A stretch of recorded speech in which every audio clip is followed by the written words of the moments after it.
A threat of the first magnitude. FBI counterintelligence and infiltration. From the Communist Party to the Revolutionary Union, 1962 to 1974. Aaron J. Leonard and Conor A. Gallagher. In memory of Kevin, Bill, Peter and Craig. Preface. When we began work on heavy radicals in the spring of 2012, we felt we could assemble enough information to publish a reasonable first pass of the history of the largest American Maoist grouping to emerge from the long 60s, the Revolutionary Union/Revolutionary Communist Party. As things turned out, that book explored not only the political vicissitudes of attempting to be the agent of Maoist communism in the US, but also dealt with, and had to deal with, the intertwined campaign by the FBI to monitor, staunch, and hold the potential to destroy it.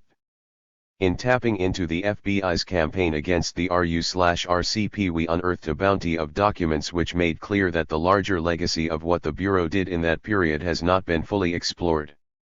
On the surface it appears the FBI in the 60s and 70s is a subject that has been plowed over and then over again, with little new to learn. What we found, however, was quite the opposite. Beyond the usual suspects, the Black Panther Party, the Weatherman, a few key individuals and celebrities, a whole other realm remained untouched. Such groups as the Communist Party USA, the Socialist Workers' Party, the Progressive Labor Party, and the Revolutionary Union, have been relegated to the margins, yet in many respects that is where the bodies are buried. We learned this early in our research, where once we pulled on the Revolutionary Union thread it revealed, among other things, the FBI's efforts against Students for Democratic Society, how the Bureau fed stories to trusted media contacts to target organizations and individuals, and of their ad hoc committee for a Marxist-Leninist party, a group we now know was a vehicle for Bureau operations against the PUSA, the Progressive Labor Party, the Revolutionary Union, the Weathermen, and others. Point 1. From the standpoint of the research writer, there appears to be no particular rhyme or reason to what the government will release and when. Certain things that seem to have long since passed their shelf life are held onto for dear life, while other seemingly highly sensitive documents are freely given. For example, Leibel Bergman, the key founder of the RU and former member of the PUSA, has the largest file, running many thousands of pages, yet to date we have received only select sections from his FBI Newark office file and pages from the Bureau's Ottawa legal attaché file, all in all numbering less than 200 pages. Yet the file on one of the highest RU leaders in the mid-70s, Mickey Jarvis, was released relatively quickly, including duplicate versions from different FBI field offices, one set with many redactions, another with relatively few, which gave us insights into highly secret operations. In other cases we were told certain RU files were destroyed, only to find the information we sought in the files of other field offices. Point 2. We also discovered among the FBI's extensive records on the Puerto Rican Revolutionary Workers Organization, PRUO, which for a period in the early 70s was a close ally of the RU and potential partner in forming a new party, key details on an informant operating within the RU. Point 3. What has been striking in our research was the relative ease with which we have uncovered things the government continues to try and keep secret under the justification of protecting techniques and procedures for law enforcement investigations. For the major barrier to disclosure has not been government intransigence. There are so many secrets squirreled away in so many corners it is nearly impossible for anyone to keep track of them all, but rather the ability to know what to ask for and how to make sense of material that is released. This last point is perhaps the most challenging. The initial aim of this project was to tell the story of FBI counterintelligence, specifically the method and execution of counterintelligence in relation to the RU and others in the new communist movement. As we started to digest the trove of documents, however, we realized there was another more important story to tell. The critical element flowing through the bulk of what we received was not an amorphous counterintelligence, but rather the meticulous detail and intimate insights garnered from informant reports. Surveillance, wiretapping, break-ins, poison pen letters, and the like were important, and seemed to have received most of the media and popular attention, yet it was only when the Bureau had well-placed informants that they seemed to be firing on all cylinders. Their ability to carry out a proper counterintelligence operation aimed at disrupting, if not destroying, a group largely hinged on the kind of intelligence only an informant could supply. And here we came to understand it was not just any informant, of which there were scores, or in the case of the PUSA, hundreds. The most important informants for the Bureau were those that had penetrated to the very top of the groups that concerned them. This was not accidental, but the result of precise planning and what looks to have been a successful doctrine on the part of the Bureau that evolved over many years. There is in this the matter of how much credibility to afford the FBI's files. As Arthur Eckstein noted in his recent book on the Weathermen, a work relevant especially because of its examination of a huge cache of previously secret documents, released FBI internal memos and missives were not written for public consumption, but instead for the internal operations of the Bureau. This was the FBI talking with its own. In order to have any kind of effectiveness they needed to be truthful, to the degree they had hold of the truth, to one another. 5 saying that, we have the added benefit of ample documentation from government reports, press accounts, personal memoirs, and other sources to confirm, question, or disregard the Bureau's version of events. In contrast to the view of a certain acceptance of these reports is one that argues extreme skepticism. The FBI, with its technical capability and legacy of deceit, could have manipulated and forged hundreds if not thousands of pages of records to such a degree that what has been released cannot be believed. Those making this claim, such as in the case of Richard Aoki, have not produced evidence to prove such an extraordinary charge, leaving then the difference between what is possible and what is demonstrable. Further, such an incredulous view tends to give credit to the FBI for things they have not accomplished and leave those that they have unexamined. In looking at this, and assessing what we have learned, many of our assumptions about the period have been upended. There were, it seems, consequential forces operating in the shadows, not the sole or necessarily determinant driver of events, but forces that played a much bigger role than has previously been acknowledged. What will be revealed as even more secrets from that period finally come out from the shadows is an open question, one we look forward to exploring in the bright light of day. Aaron J. Leonard and Conor A. Gallagher. May 2017. Introduction.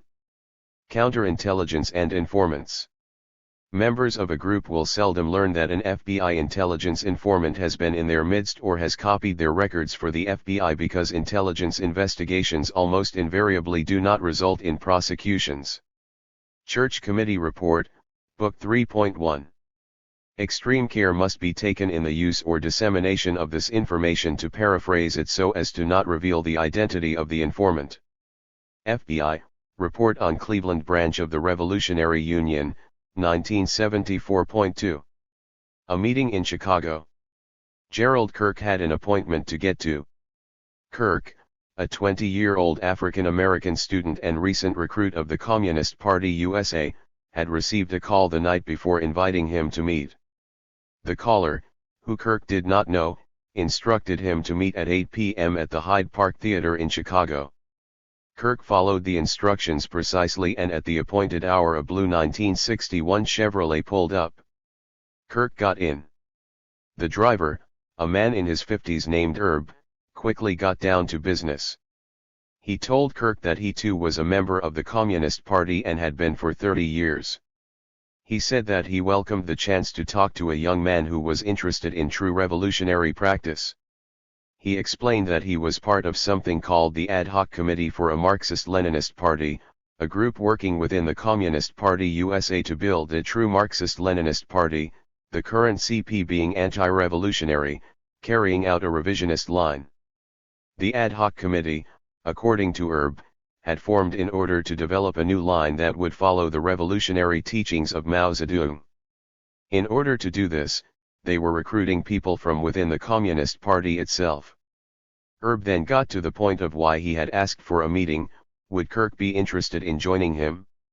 Specifically, would he be willing to work with the blacks in the ghetto, on the University of Chicago campus, and with the anti-war leader, Rennie Davis.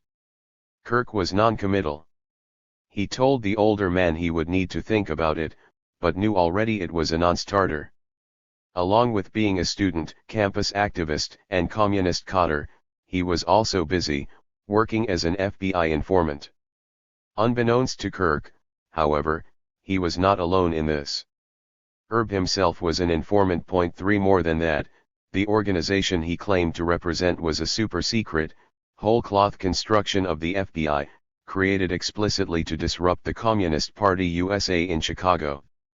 Kirk, it seems, had been approached in furtherance of that cause. The FBI and counterintelligence. When Gerald Kirk met Herb Block Bureau quotes, according to the document, in the spring of 1968 the FBI had been in the business of domestic intelligence, and the critical element of informant penetration, for over 50 years. Through those years they sharpened their methodology to a razor's edge, specifically in countering domestic subversion. The history of this is consequential. In 1908 the Attorney General, Charles J. Bonaparte, established the Bureau of Investigation, an agency charged with investigating, investigation being the catch-all euphemism for aggressively targeting, suspected anarchists, Bolsheviks, socialists, and other radicals.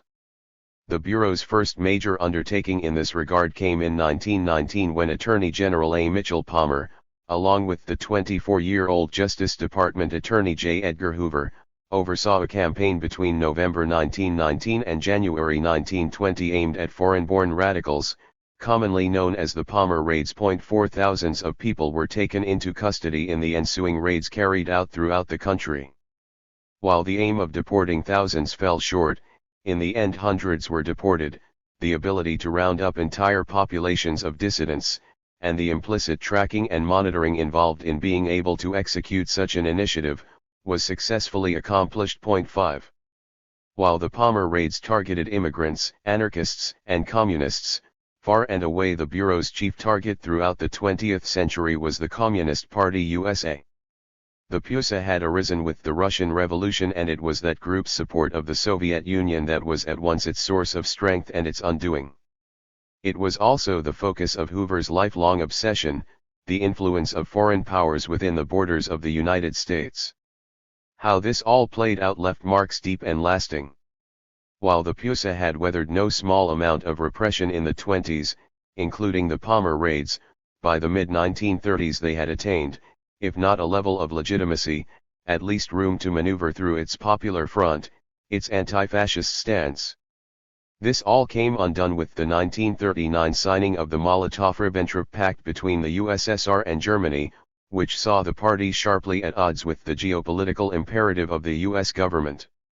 One sharp consequence of that was that the group's leader, Earl Browder, was jailed in October 1939, ostensibly for a passport violation. 6. Browder's imprisonment underscored the tenuous position the party occupied. As long as it was not fundamentally challenging US power or its global interests, there was a level of tolerance of its existence. If it did challenge those interests, all bets were off.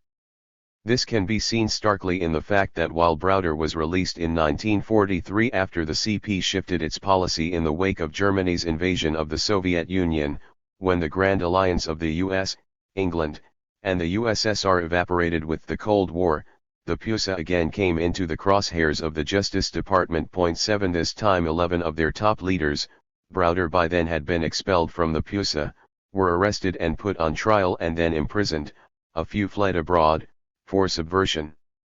Under the Smith Act. That trial in 1949 heralded what would be the worst decade for the Communist Party. 8. The FBI effort against the PUSA was conducted under the organizational rubric of an internal security investigation, or IS in FBI shorthand. The internal security investigation, like others, was a far-reaching undertaking which included aggressive surveillance, high and low harassment, compiling lists for their security index of those slated for apprehension and detainment in the event of a national emergency, and informant penetration. The Bureau's internal security investigations were essentially counterintelligence operations. Broadly speaking, counterintelligence, or CI, as those who deploy it refer to it, is defined as coordinated efforts to counter strategic threats, particularly those posed by foreign powers. 9 Here's how the CIA has defined the term. Counterintelligence is both an activity and its product. The product is reliable information about all those enemies of a country who attack it by stealth. Some of these enemies are professional intelligence officers and the agents who serve them. Others act undercover to promote subversion or insurrection rather than espionage or counterintelligence. Still others may be non-communists or anti-communists who employ the same underground tactics to try to take by stealth and force what they cannot gain through winning the open allegiance of a free people. 10. FBI Inventory Sheet of Revolutionary Union Surveillance Photos and Documents. Credit, FBI Newark Revolutionary Union Photo Album. While today the focus of much of CI is anti-terrorism, in the 1950s, 1960s, and 1970s, the element of anti-subversion was pronounced. It is not surprising then that when the Bureau was most aggressively targeting the PUSA they established something they specifically named the Counterintelligence Program, or COINTELPRO. While this was something that would later be expanded to include 4 other sections: Black extremists, the Socialist Workers' Party, the New Left, and the Klan, the PUSA COINTELPRO was the first and most long-lasting. 11. Still, COINTELPRO and counterintelligence were two different things, and the latter was much more fundamental to the Bureau's work. Indeed, according to the Bureau, about 0.2% of the FBI's workload over a 15-year period, they do not say which 15 years, were associated with the nominal COINTELPROs. 12 While it is possible that in its white-hot years, COINTELPRO may have commanded a larger footprint, it is still dwarfed by the agency's other activity. Informants, the key link. When the Church Committee investigating U.S. intelligence activity issued its final report in 1976, they placed the section dealing with informants in the center of their report, yet by their own estimate that section described the most significant activity the Bureau had undertaken. Here is how they assessed things. The paid and directed informant is the most extensively used technique in FBI domestic intelligence investigations. Informants were used in 85% of the domestic intelligence investigations analyzed in a recent study by the General Accounting Office. 13. The report went on to note that by comparison electronic surveillance was used in only 5% of the cases studied. 14 Given that, it seems no exaggeration to say that if counterintelligence was the essence of FBI activity, then informant penetration was the key element of counterintelligence. The use of informants against the Communist Party USA is a good measure of this. The informant penetration against that organization from the 1950s into the 1960s was at the level of 400 informants and greater, this despite the fact that the group was hemorrhaging members from the 1950s onward.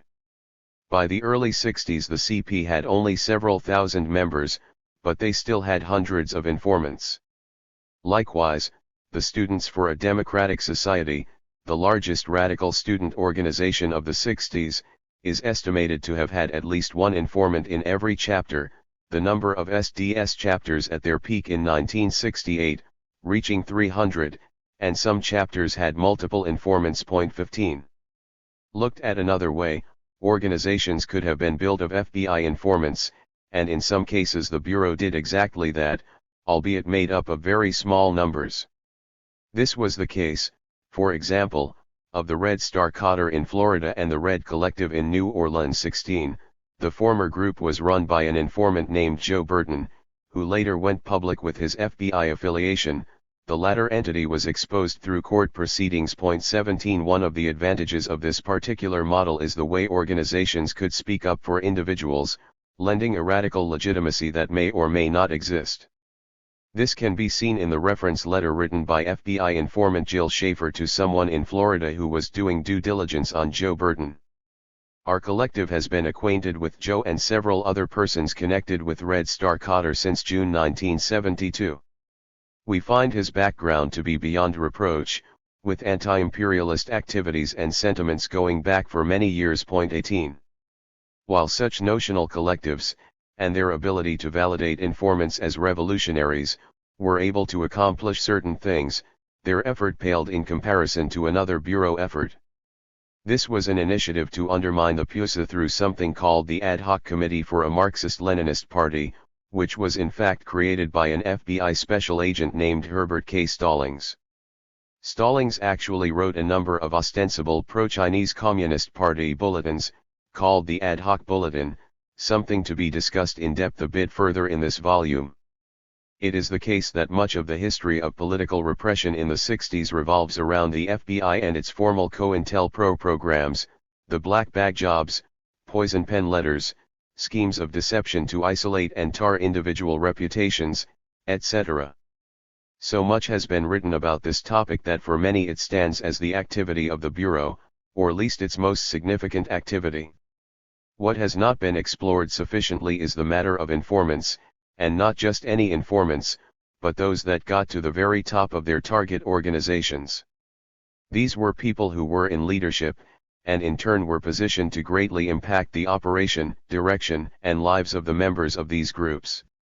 That the Bureau was able to do this and do it repeatedly challenges many standing notions of the FBI, including that of the overeager button-down and largely ineffective government bureaucrat.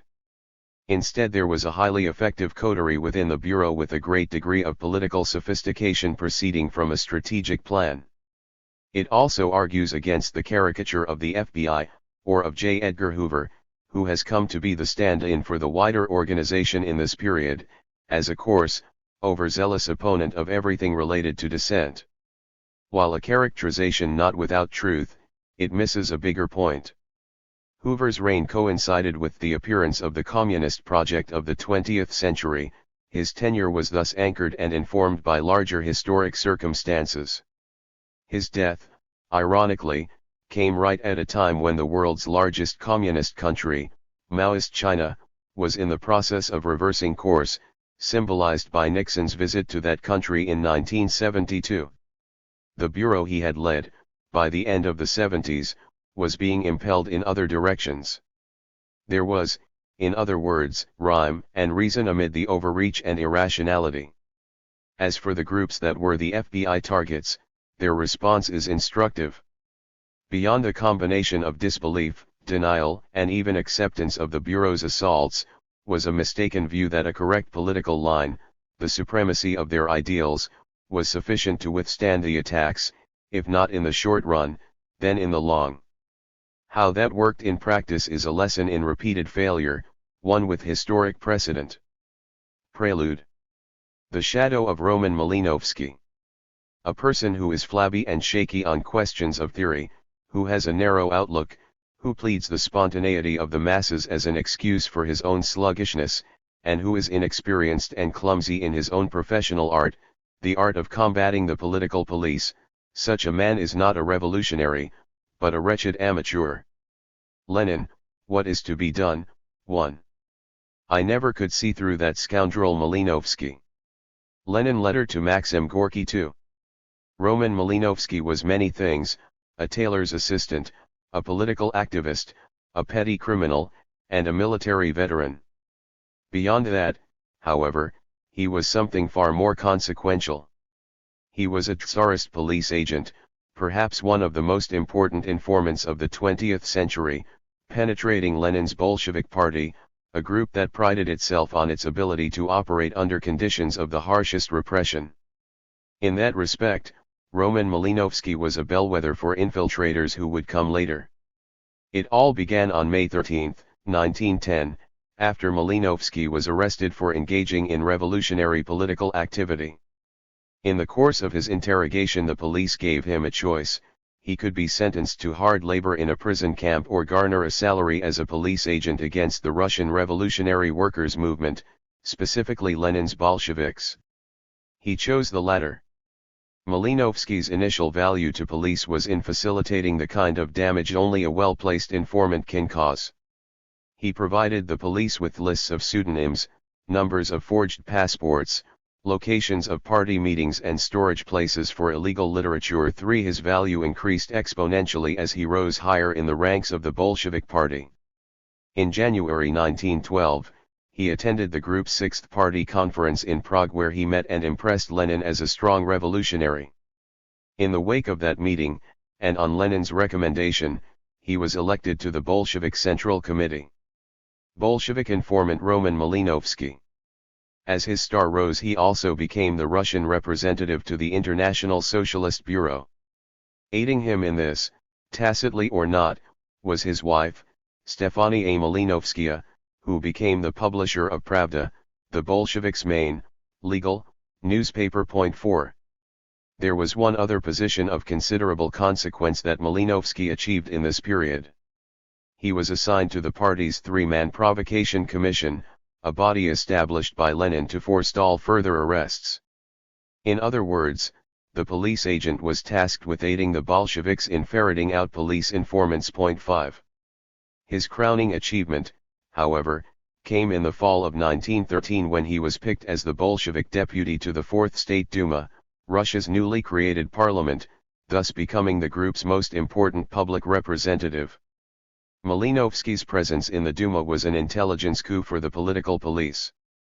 The police chief himself was in charge of the situation, meeting with their agent directly and only in the private rooms of high-end restaurants. 6. To smooth his Duma duties, the police ministry ensured that Malinovsky got a certificate of good repute from authorities from his native province. 7. They also, with the exception of Joseph Stalin and Yakov Sverdlov, who were sent to exile on Malinovsky's denunciation, reined in his denouncing work in order to minimize the potential for exposure.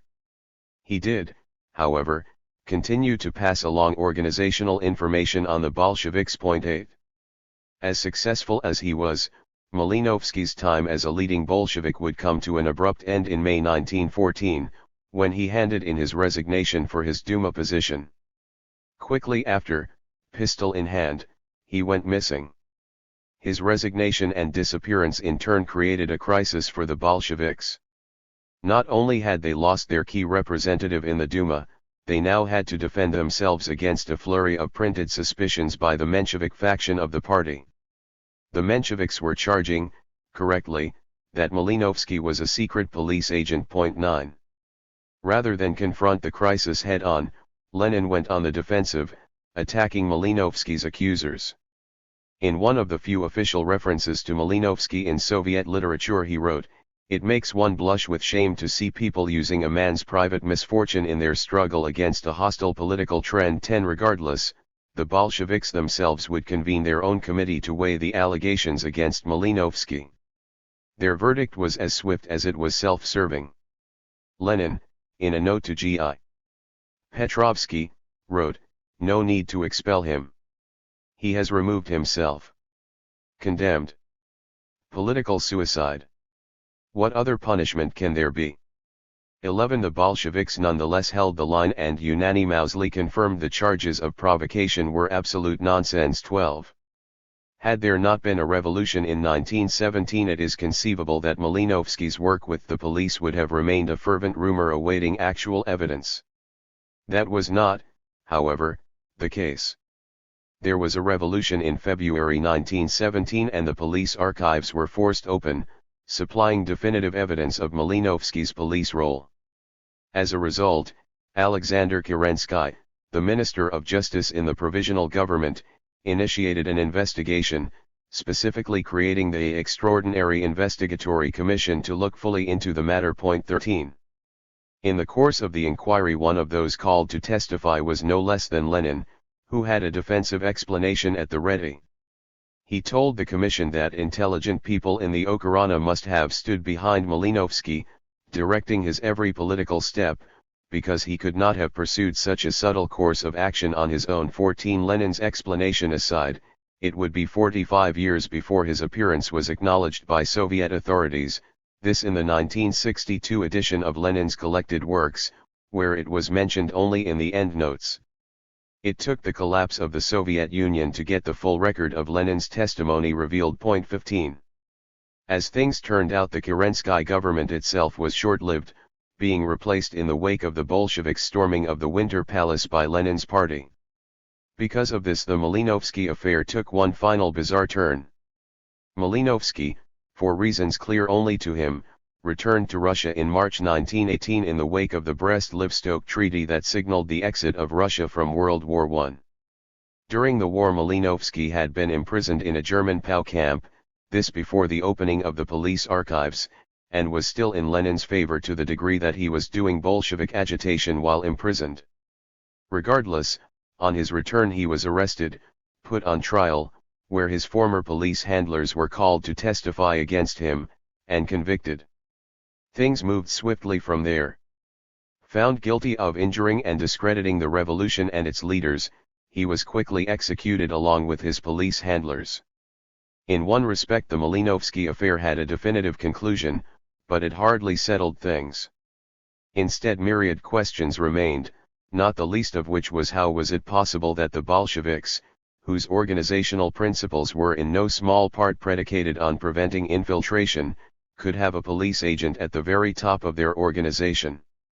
The reasons of course are many and nuanced, not the least of which was the Bolsheviks' imperative to recruit politically astute workers and transform them into professional revolutionaries. In this respect Malinovsky was exactly the type of revolutionary Lenin expected to emerge from the proletariat, but rarely did. Put another way, Malinovsky was a man of the proletariat, and given the doctrine of the Bolsheviks, he was the embodiment of their theoretical arguments about the capacity of the proletariat to lead the revolution. 16. Fooled as they had been, there remained the matter of what lessons the group took from the experience. In this respect, the Bolsheviks did not do well. Rather than confront things as they were, Lenin, writing in his seminal work Left-Wing Communism, An Infantile Disorder, attempted to recast defeat and humiliation as something beneficial.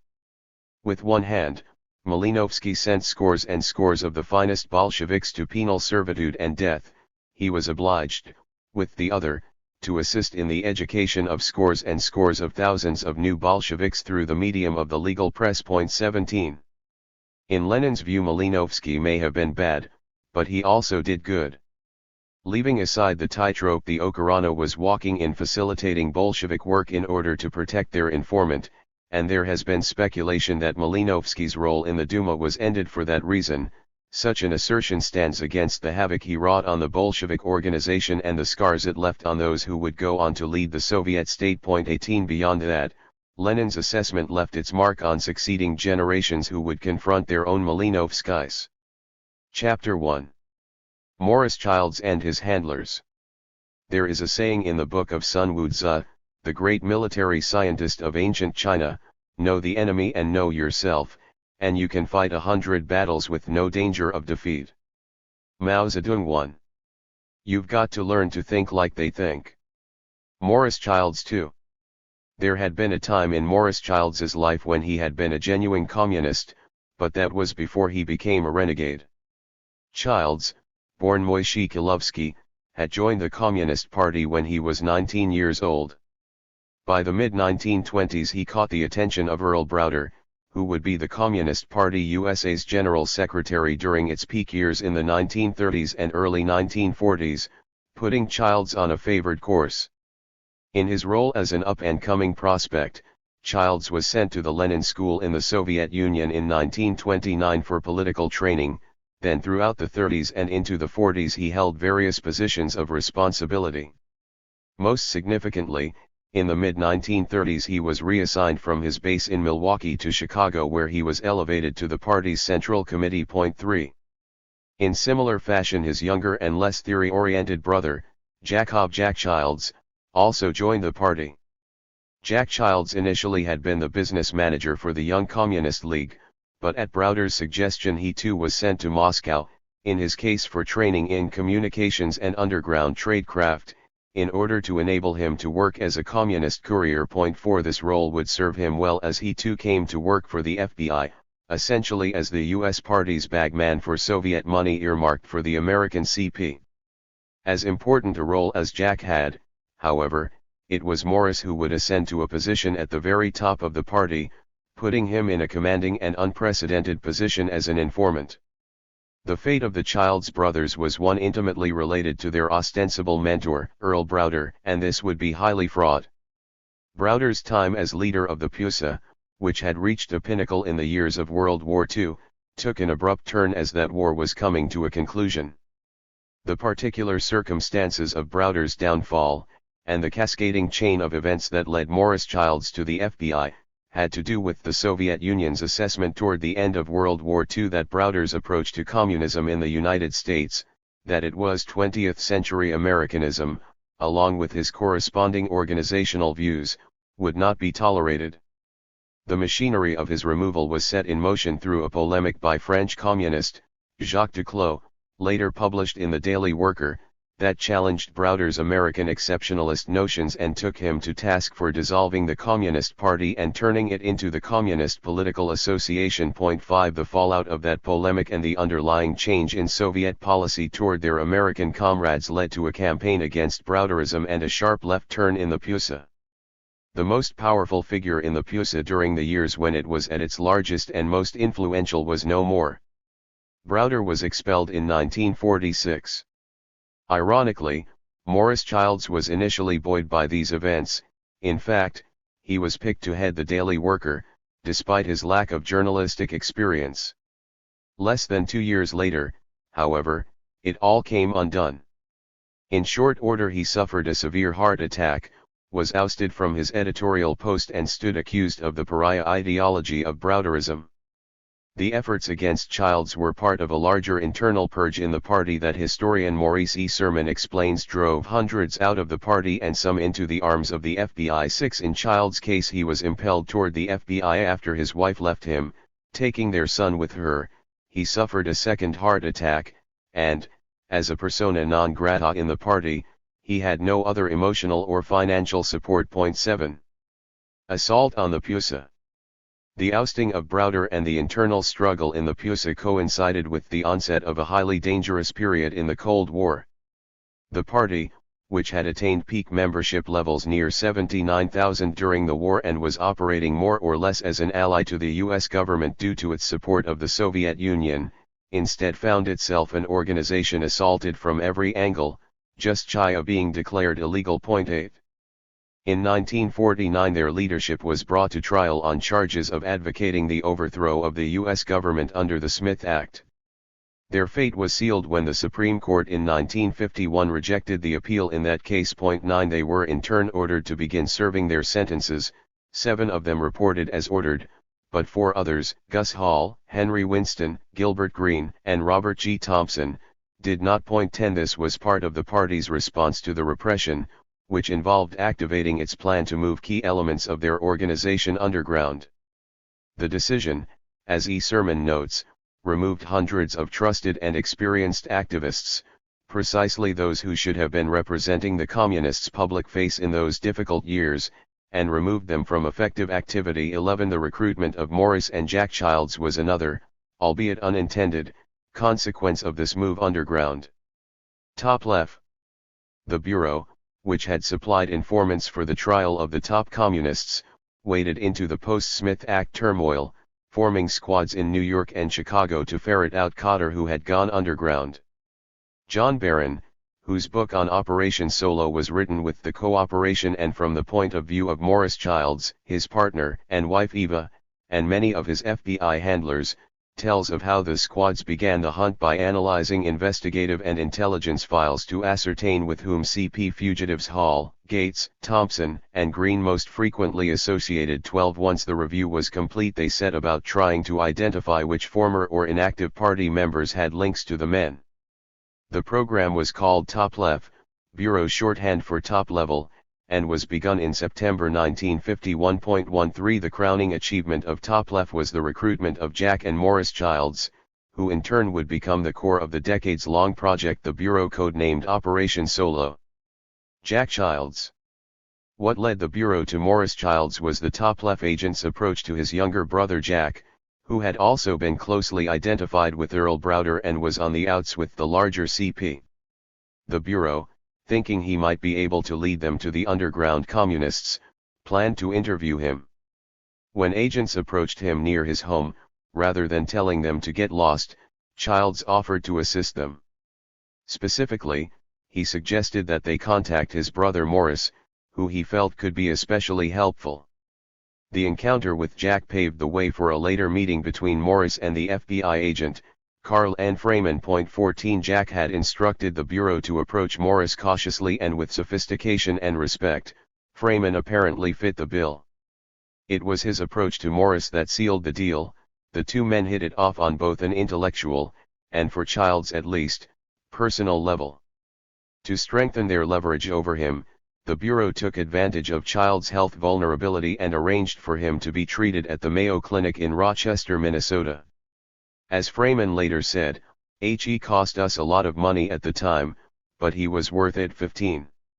One thing of interest in this regard is that in order to cover their tracks, specifically to explain where the money came from to cover Morris Childs's considerable medical expenses, Jack concocted a fiction, which he spread among his former comrades.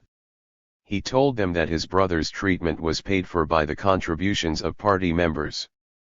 As he confided to his FBI handlers and Barron, "Almost none of these assholes will contribute a dime.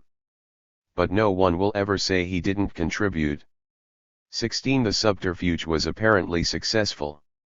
It was in this way Childs became CG 5824's star.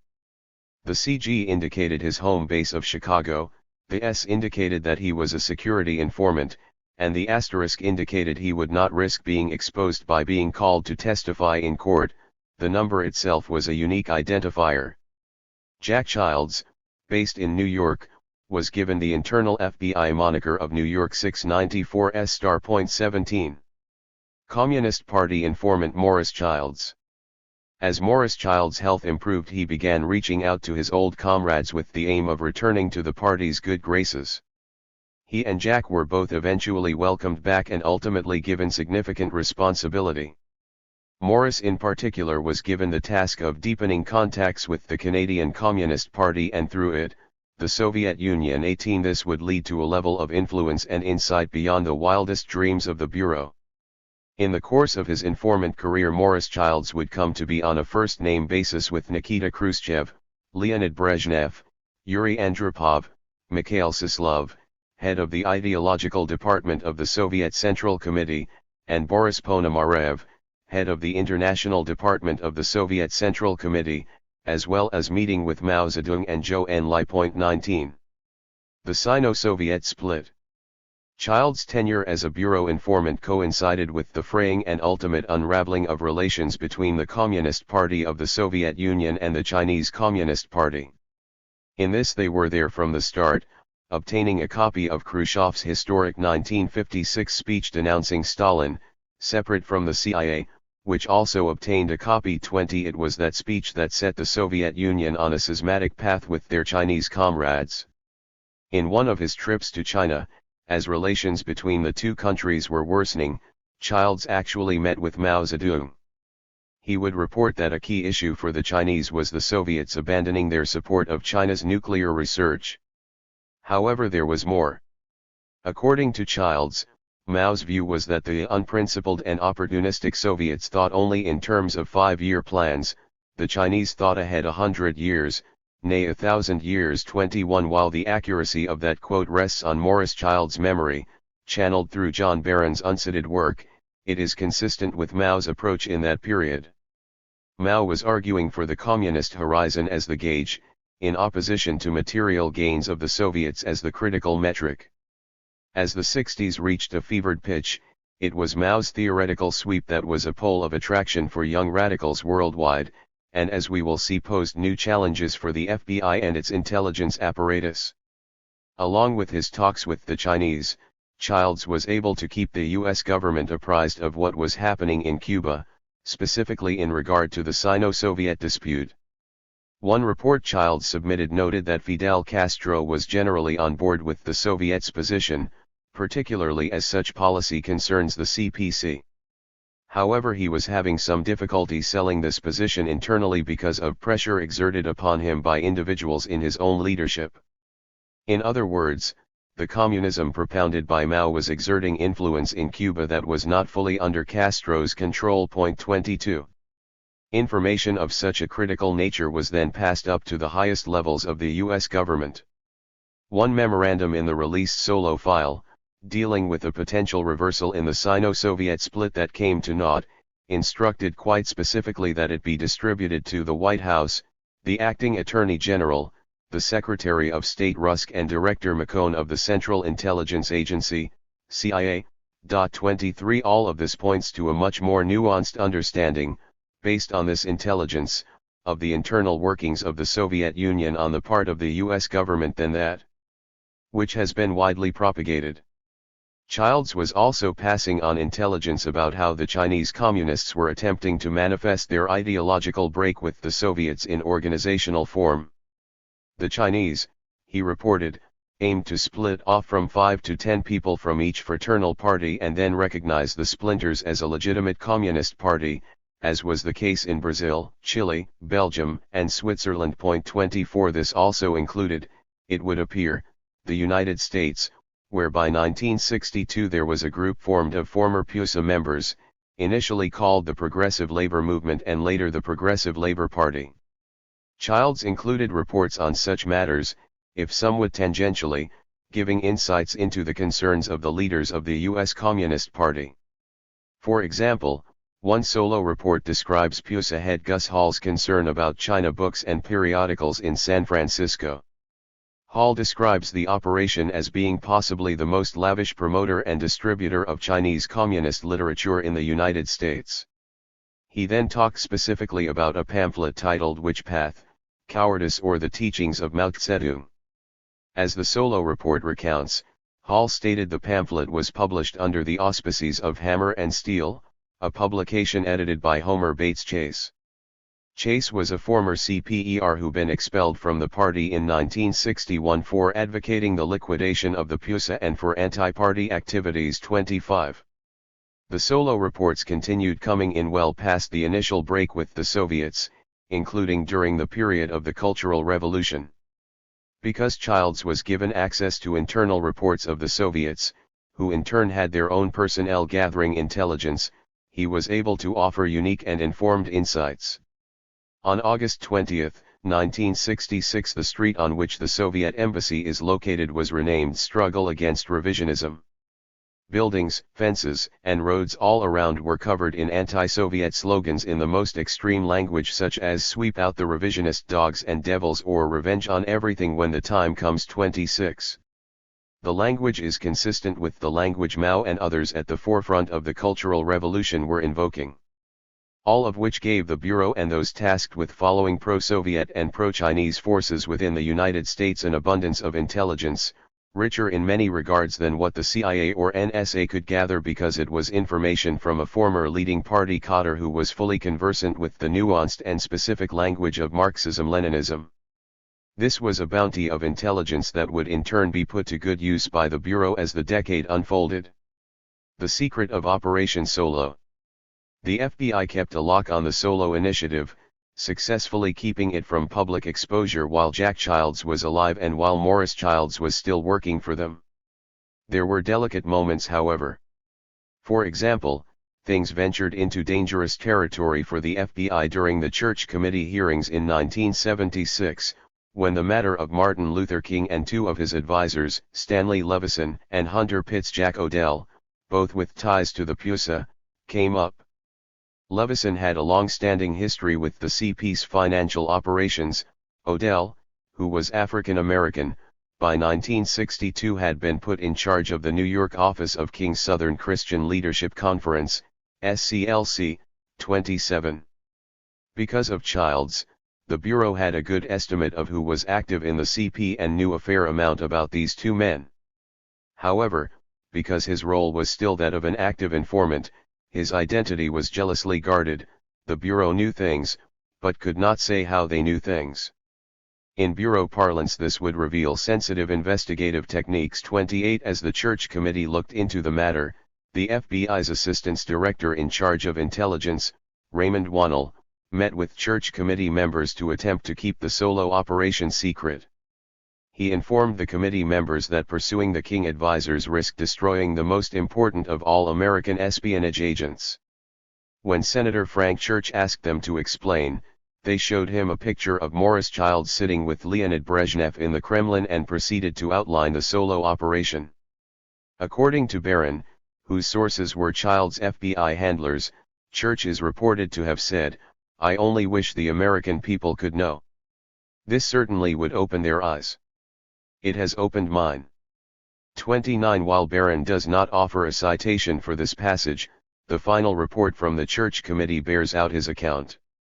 Specifically, the two king advisors are not referred to by name in the report, instead they are referenced obliquely as Advisor A and Advisor B. 30. It would be another 6 years before a book written by David Garrow began to peel the lid off of the connection between King, Levison, Odell, and Operation Solo. 31. That incident, however, underscores the peculiarity of Operation Solo, likely the most secret and successful operation the FBI conducted during the Cold War. For the FBI, Solo is something they were proud of, but given it was such a closely held secret, very little documentation on it was public. Even when word first started coming out about it, it was met with considerable skepticism. For example, when the New York Review of Books reviewed Barron's book, the critic, Theodore Draper, felt compelled to conduct his own fact-checking. Specifically, he reached out to Henry Kissinger, whom Barron had claimed in his book was particularly happy with Solo. According to Draper, Kissinger contradicted Barron's claims, saying, "Old Hawk, I was sympathetic to FBI intelligence operations. I have no recollection of the quotations attributed to me or of the specific events to which the quotations refer, i.e. acknowledging the benefits of Solo." As a result of Kissinger's non-denial, Draper concluded, if Kissinger had said all the things attributed to him, he would presumably have remembered saying, "What you are doing is fabulous. You have opened a window not only into the Kremlin, but into the minds of the men in the Kremlin." 32. The point of the review was that Barron's version was not particularly credible. With the release of many of the Solo files, however, it is clear that the incident Barron recounts is credible. The major accomplishment of this unit evolves from a case entitled Solo, is C. Internal Security Communist. An indication of the quality of information developed from this case is the fact that on 2 occasions personal letters of appreciation for information furnished were received from Dr. Henry A. Kissinger at the White House. Due to the sensitive nature of this case, it will be orally discussed with the inspector. 33. While the passage does not invoke the word fabulous, it makes clear Kissinger was on record as being pleased with the operation. That he would not admit it, even years after the fact, only underscores, leaving aside Kissinger's track record for truth-telling, what a closely held secret it was. Freeman, Stallings and COINTELPRO, Chicago. In March 1954 the FBI sat down to write a report taking stock of Toplev. The results, they concluded, were good. The report noted that 601 people had been contacted in the operation, resulting in 30 new informants and confidential sources. 34 Keen to continue their success, they suggested pushing out. Specifically, they requested that certain relevant field offices submit a background sketch of 6 top communists who would be of the most investigative value to the Bureau as informants.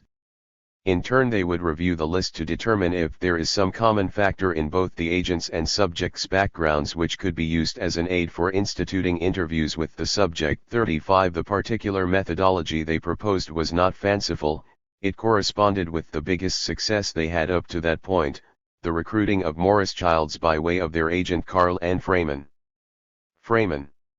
Carl N. Freeman was born in 1916 in Le Mars, Iowa.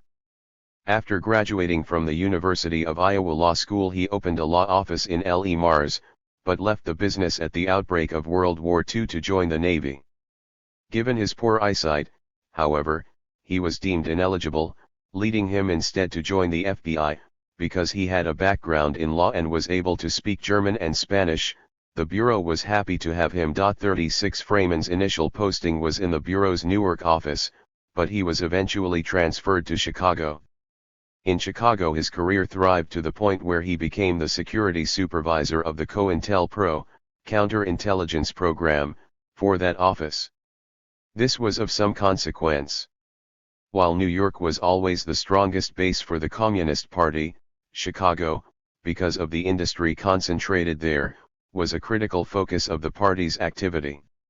As a result, it also was a key center for the Bureau's efforts against that group, Operation Solo arguably being the quintessence of that undertaking.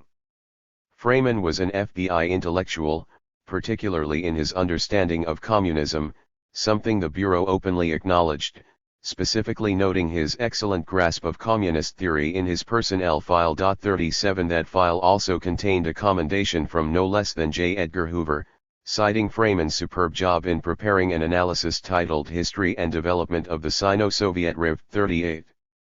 As for his handling of Morris Childs, the Bureau, with some satisfaction, recorded that because of Freeman's work, his informant is currently operating at the highest levels of the CP at the international, national, and local levels. They noted Freeman's specific skills in doing this. During the pertinent period, the responsible personnel have successfully maintained this level of operation through an extremely close relationship with the informant and by anticipating all the problems and pitfalls which might or could occur in the maintenance of this operation. 39. Given all that, it seems that just as Morris Childs was a one-of-a-kind informant, Carl Freeman was also unique among FBI agents. There was, however, someone working under Freeman, who arguably was at least equal in skill to him, Herbert K. Stallings. Herbert Stallings, because he was not associated, at least publicly, with Operation Solo, does not appear in the public record. He is however a critical character and appears at key times in formerly secret FBI documents. FBI Special Agent Herbert K. Stallings in 1970, from his FBI personnel file. Born in March 1924, he apparently lived most of his life in Illinois. His key years in the Bureau were spent assigned to the Chicago office, with Carl Freeman serving for a time as his supervisor. Stallings' focus, like Freeman's, was initially the Communist Party USA, specifically the implementation of the Bureau's counterintelligence program against the PUSA in the Chicago office. The aim of COINTELPRO-PUSA was the disruption and neutralization of the PUSA both as an organization and as to its individual leaders and members. 40 In this, Stallings brought the full measure of his intellectual capabilities and energy. Unlike Freeman, who retired in 1965, Stallings was active in the Chicago office well into the 1970s. As a result, his energies would be directed against the new communist movement, including the largest Maoist group to emerge in this movement, the Revolutionary Union. There was another person of note assigned to the Chicago office worth mentioning, that being Marlin Johnson. Johnson had been instrumental in the early phase of the Solo investigation and helped establish a mail-order business that served as a cover for Morris Childs, to facilitate his liaisons with the Soviets, ostensibly as a businessman. 41 Like Stallings, Johnson was assigned to the Chicago office throughout the 60s. In fact, by 1969 he had become the special agent in charge of the office. As a result of that position, he was the ultimate authority during the Bureau's COINTELPRO initiatives aimed at the Chicago Black Panther Party, initiatives that included sending a poison pen letter to Jeff Fort to try and instigate violence between the Panthers and Blackstone Rangers. Even more consequential, Johnson's office was responsible for passing along a floor plan, which FBI informant William O'Neill had supplied, of Panther leader Fred Hampton's apartment. It was this plan that gave the Chicago police an overview for the pre-dawn raid on Hampton's apartment, where they shot him and co-Panther Mark Clark as they were sleeping. 42. Freeman, Stallings, and the others in the Chicago office would recruit and manage informants and craft measures that would have far-reaching effects. As a result, the Chicago field office would play an outsized role, not only in the effort against the PUSA, but also in efforts aimed at the ostensibly Maoist Progressive Labor Party, as well as later groups that would come to constitute the new communist movement. The full import of those efforts is a matter that has yet to be fully understood.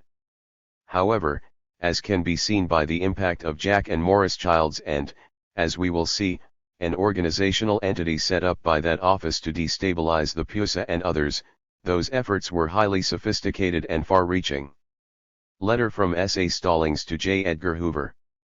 The FBI had in Morris Childs someone trained in Marxism-Leninism, and in that sense he was a highly effective counterintelligence instrument.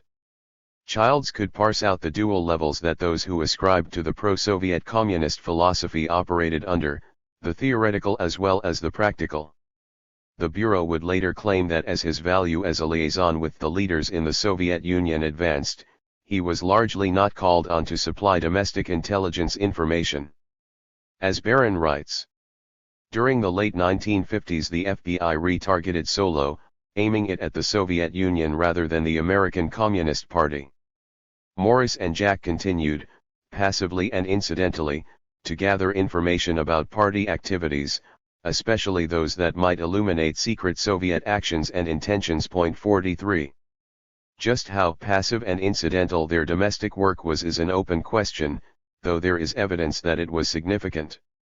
Regardless, Child's political and theoretical sophistication dovetailed with the FBI's larger counterintelligence initiatives aimed at the Communist Party and others. In this there is one operation in particular, one still shrouded in a great deal of mystery, that stands out. Chapter 2. The FBI's Maoist Sect. Little is known about the ad hoc committee. Some claimed it was a secret faction within the PUSA in Chicago. Encyclopedia of Anti-Revisionism Online, 2016, 1. A specific example of the ability of SA Stallings is the fictitious counterintelligence ad hoc bulletin, ostensibly published by the also fictitious ad hoc committee. FBI personnel file of Karl and Freeman II. Sometime in the late fall/early winter of 1962, a document began circulating among members of the Communist Party USA based in the Chicago area, titled "Whither the Party of Lenin." The document was a broadside against Soviet leader Nikita Khrushchev, denouncing his shameful retreat in the Caribbean during the Cuban Missile Crisis. The two-page statement closed with a call to action: "Comrades, the time has come to throw off the shackles of revisionism and return to the revolutionary principles of Lenin, Stalin, and Mao." The paper was signed the Ad Hoc Committee for Scientific Socialist Line 3. Anyone receiving the broadside was thus on notice that there was a pole within the pro-Soviet party proclaiming itself anti-revisionist, not softening the revolutionary principles of communism, that was tilting toward China and Maoism. While polemics passing back and forth within old left formations was nothing novel, there was in this something of note. It was not the work of factionally inclined CP comrades, but rather something springing from the counterintelligence imagination of the FBI. The CP's legacy of infiltration. At its peak in 1944, the Communist Party of the United States had just shy of 80,000 members. 4 Throughout the 1950s there would be a precipitous drop, 25,000 in 1952, 11,000 in 1957, and 5,000 in 1962. While Cotter were hemorrhaging from the group, FBI informant penetration remained more or less constant.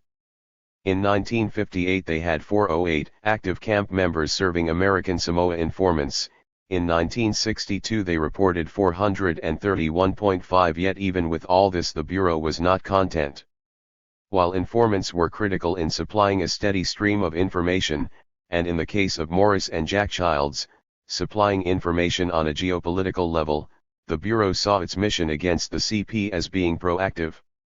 Specifically, they sought at every turn to undermine, destabilize, and ideally to destroy the PUSA. This comes through in their discussion of the circulation of the Whither the Party of Lenin document. The FBI, keenly aware that the Sino-Soviet schism in 1962 was at a critical juncture, outlined the objective of the document as being to take advantage of recent international events to frustrate the Communist Party, CP. Specifically, the Bureau hoped to leverage the dissension existing in the CP. They noted that in the Chicago area there were a group of hardcore Stalinists who had been at odds with the PUSA leadership since the 20th Congress of the CP Soviet Union, at which Khrushchev denounced Stalin. Those in this group are extremely militant and they hold the view that peaceful coexistence with capitalism is a sellout of Marxism-Leninism. 6 This was the target demographic for their new disruptive program. In launching the Whither document, the Bureau gave considerable thought to appearances. Specifically, they instructed that it be prepared on plain white bond, mimeographed in a homespun style. It was then to be mailed anonymously to CP Club chairman. It is the hope of this office that the statement will reopen the factional struggle within the district, which will not only keep the party in a state of disunity but will also embarrass the local CP leaders in the eyes of national leadership, because of their inability to control the members. Point 7. From this initial effort sprang the ongoing ad hoc committee initiative that would continue well into the 1970s. The story of the ad hoc committee, AHC, is one that has been locked away for over 50 years. David Irish Sullivan, who had been part of the Maoist organization the Revolutionary Union/Revolutionary Communist Party in the 70s, and who passed away in 2009, was on the trail of the AHC in the early 1980s. In reviewing his files, it is quite clear he was suspicious of the AHC, but lacked a smoking gun, direct evidence to be able to say this was a whole-cloth initiative of the FBI. For reasons that remain unknown, Sullivan never published anything about the group. Instead, his files were donated to NYU's Tamiment Library.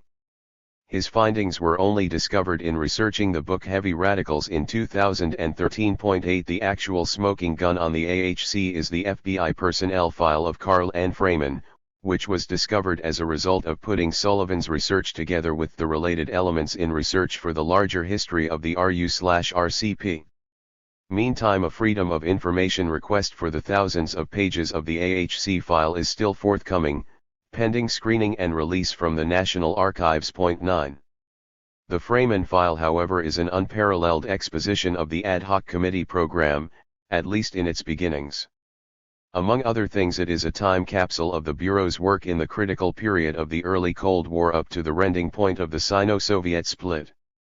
What is abundantly clear in reading the file is that Freeman and his subordinate, Herbert K. Stallings, recognized the opportunity for the Bureau of that schism and took full advantage of the turmoil it was creating in the ranks of domestic communists.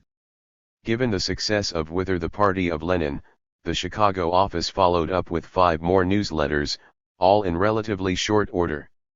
The second bulletin picked up on the theme of the first, charging the American Party with being revisionist and slavishly parroting Moscow's soft-line approach to imperialism. It also called out the Kennedy administration as a fascist-type administration, one which the CP was making accommodation with. The paper called on the party to return to its revolutionary principles, and called on CP members to vigorously oppose the leadership policies of the PUSA and for members to demand a return to a militant and uncompromising struggle against imperialism. 10. Read on its face, the document comes across as a radical, even revolutionary statement. Such was the paradox of confluent interests between the Bureau and actual radicals. The publication of this particular bulletin R6 still being heard in the party today. It came to the attention of the party leadership in early March, 1963, when a leader received a copy of the bulletin and immediately displayed it to another leader.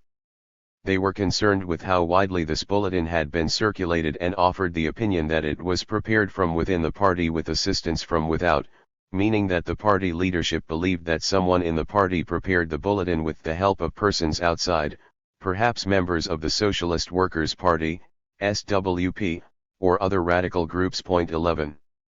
In other words, the CP's leaders leapt to the conclusion that outside left political forces were responsible. It is revealing as to the internal life of the PUSA, and this is no doubt true for other Marxist-Leninist forces, that they did not at first assume there were forces more hostile to them than Trotskyists. The FBI's Maoist Ad Hoc Committee Bulletin 1963, for their part, the FBI was satisfied with the results. While the first 2 bulletins were composed of original content, the third consisted entirely of a reprint of a Renmin Raibao, the official organ of the Chinese Communist Party, editorial, specifically one that attacked the Communist Party of the Soviet Union. 12. The bulletin framed the reprint as a public service for communist collectives, suggesting these issues be raised and discussed at club meetings. 13. The Bureau, in taking stock of their accomplishments, reported that 3 PUSA members were expelled because of the dissension caused by the bulletins. In the Chicago area, the party was bogged down because of the resulting controversy, and national party leaders were concerned about the bulletin. The situation led to one local leader writing a letter to the membership to defend against allegations concerning him that appeared in the bulletin. 14. As the bulletin circulated, the Bureau further reported, "Redacted has possibly been expelled secretly. She no longer submits her club dues to the party office. Other party members have resigned or stopped attending meetings or have joined left-wing caucuses." The number in this category is unknown. However, there are 6 in a caucus headed by Redacted out of the Railroad Club alone. It has also been reported that other individuals have quit the party over the expulsion. There were also a number of people in the nationality section of the party who are, 12, sympathetic to Redacted who are no longer attending meetings of the CP. We feel that the total loss to the CP in expulsions, resignations, and those boycotting meetings could number approximately 25.15. Because of the initial success, the Bureau proceeded to expand their AHC program. In doing so, they cross-referenced it with other initiatives they were carrying out in order to attain maximum disruptive leverage. For example, in May 1965 they reported on a Dear Comrade letter that had been circulated in the Northwest District of the CP, NWDCP, which also invoked a pro-Maoist position, and criticized the leadership there as revisionist. The letter exerted a disruptive effect of a very substantial nature on the NWDCP, USA. It is to be noted that this factionalism conservatively involves 20 CP members who have provided substantial revenue for the party in the past and have made other numerous contributions to the party. 16. The Bureau suggested that, in order to take advantage of this breakthrough, it is believed that the facilities of the Ad Hoc Committee, AHC, apparatus can be utilized and Seattle will submit its recommendations under that caption. 17. Similarly, in Philadelphia, the FBI orchestrated the distribution of Gus Hall Must Fall cards at that city's May Day rally in 1966. Giving insight into their methodology, the Bureau paid 2 vagrants $1 to get them out among the crowd. They also sought to make it seem that the Progressive Labor Party, formed by 2 former CP members that came to support Mao's China, were behind this as a way of furthering the schismatic disruption. Philadelphia plans to distribute these cards at the CP convention in Philadelphia. New York was instructed to obtain PLP envelopes for use in mailing a few cards to some CP members in Philadelphia in an effort to make the CP think this is the work of PLP. New York does not yet have these envelopes, but expects to obtain them through an informant. 18. This is of particular note because the Bureau would later leverage political divisions between PLP and groups in the new communist movement for its disruptive aims. This makes clear a certain history in this regard. That aside, this activity was cross-referenced with the AHC program, with documentation of it being sent to the requisite file because, according to the FBI, the Hall Must Fall cards parallel the line of the Ad Hoc Committee for a Marxist-Leninist Party, USA 19. As the above quote describes, the FBI changed the AHC name from the vague Ad Hoc Committee for a Scientific Socialist line into the more organizationally oriented Ad Hoc Committee for a Marxist-Leninist Party. While a good deal remains unknown in this regard, it is clear that building a new Marxist-Leninist Party was not the objective of the initiative, rather it was in disrupting, if not wrecking, existing organizations. 20. While Herbert Stallings was the creative force behind the AHC program, the Bureau had other resources in understanding the PUSA that went beyond the considerable expertise of their FBI special agent. Specifically, they had Morris Childs, security informant CG 5824*. Evidence of how Childs's information impacted the larger FBI domestic security operations can be seen in the file of Vicky Garvin, a former CP member who in the early 60s had moved to China to teach. Garvin would later return to the US to, among other things, be with her husband Leibel Bergman, the founder of the Revolutionary Union. There is in Garvin's FBI file a memo from December 1964 that bears out Childs' informing. Beginning with the blaring warning that extreme caution must be exercised with respect to dissemination of info herein, it explains that CG 5824S had learned from a top functionary of the CP that Vicky Garvin, an American Negro, is present in Peking, China, where she is working. Garvin reportedly is pro-Chinese and supports the position of the CP of China in its current ideological difference with the CP of the Soviet Union. 21.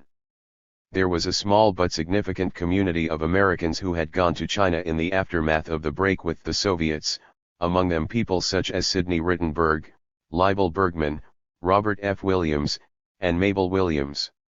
This report indicates that the U.S. government was getting information on at least on one of them from its highly placed PUSA source. 22. The full scope of intelligence Childs was forwarding about Americans living in China is unknown. It is also unclear to what degree he actually contributed to the ad hoc committee project. There is evidence, however, that Childs was at a minimum keeping up on the work of the ad hoc committee. Among his papers donated to the J. Edgar Hoover Institute in Cleveland, and somewhat confusingly on special loan to Stanford University's Herbert Hoover Institute, is a set of the ad hoc bulletins dating between the years 1963 through 1971. The bulletins offer a fairly complete picture of the evolution of this entity during those years. The AHC and the nuances of black self-determination. As time goes by, the ad hoc bulletins go from a more bare-bones Marxist-Leninist assessment one might garner from reading the popular Chinese and Soviet English-language press, which S.A. Stallings was likely doing, to more nuanced political tracts. All in all, it suggests the editorial input of someone more deeply schooled in Marxist-Leninist theory, i.e. someone like Morris Childs, or perhaps one or another C.P. Cotter working with the Bureau. This is especially striking in regard to the matter of black people in the United States, or what communists refer to as the black national question. This is something that would come to be extremely contentious with the development of the new communist movement circa 1972 to 1974, and what was being written in the AHC bulletins reads as something of a bellwether of the contested debates that would come. Most striking in this regard is the way the bulletins, without explanation, effect a 180-degree turn on a matter those enmeshed in the thinking of communist politics would consider critical. Specifically, there is in the December 1967 bulletin an article titled Afro-American Liberation Mainspring for Social Change.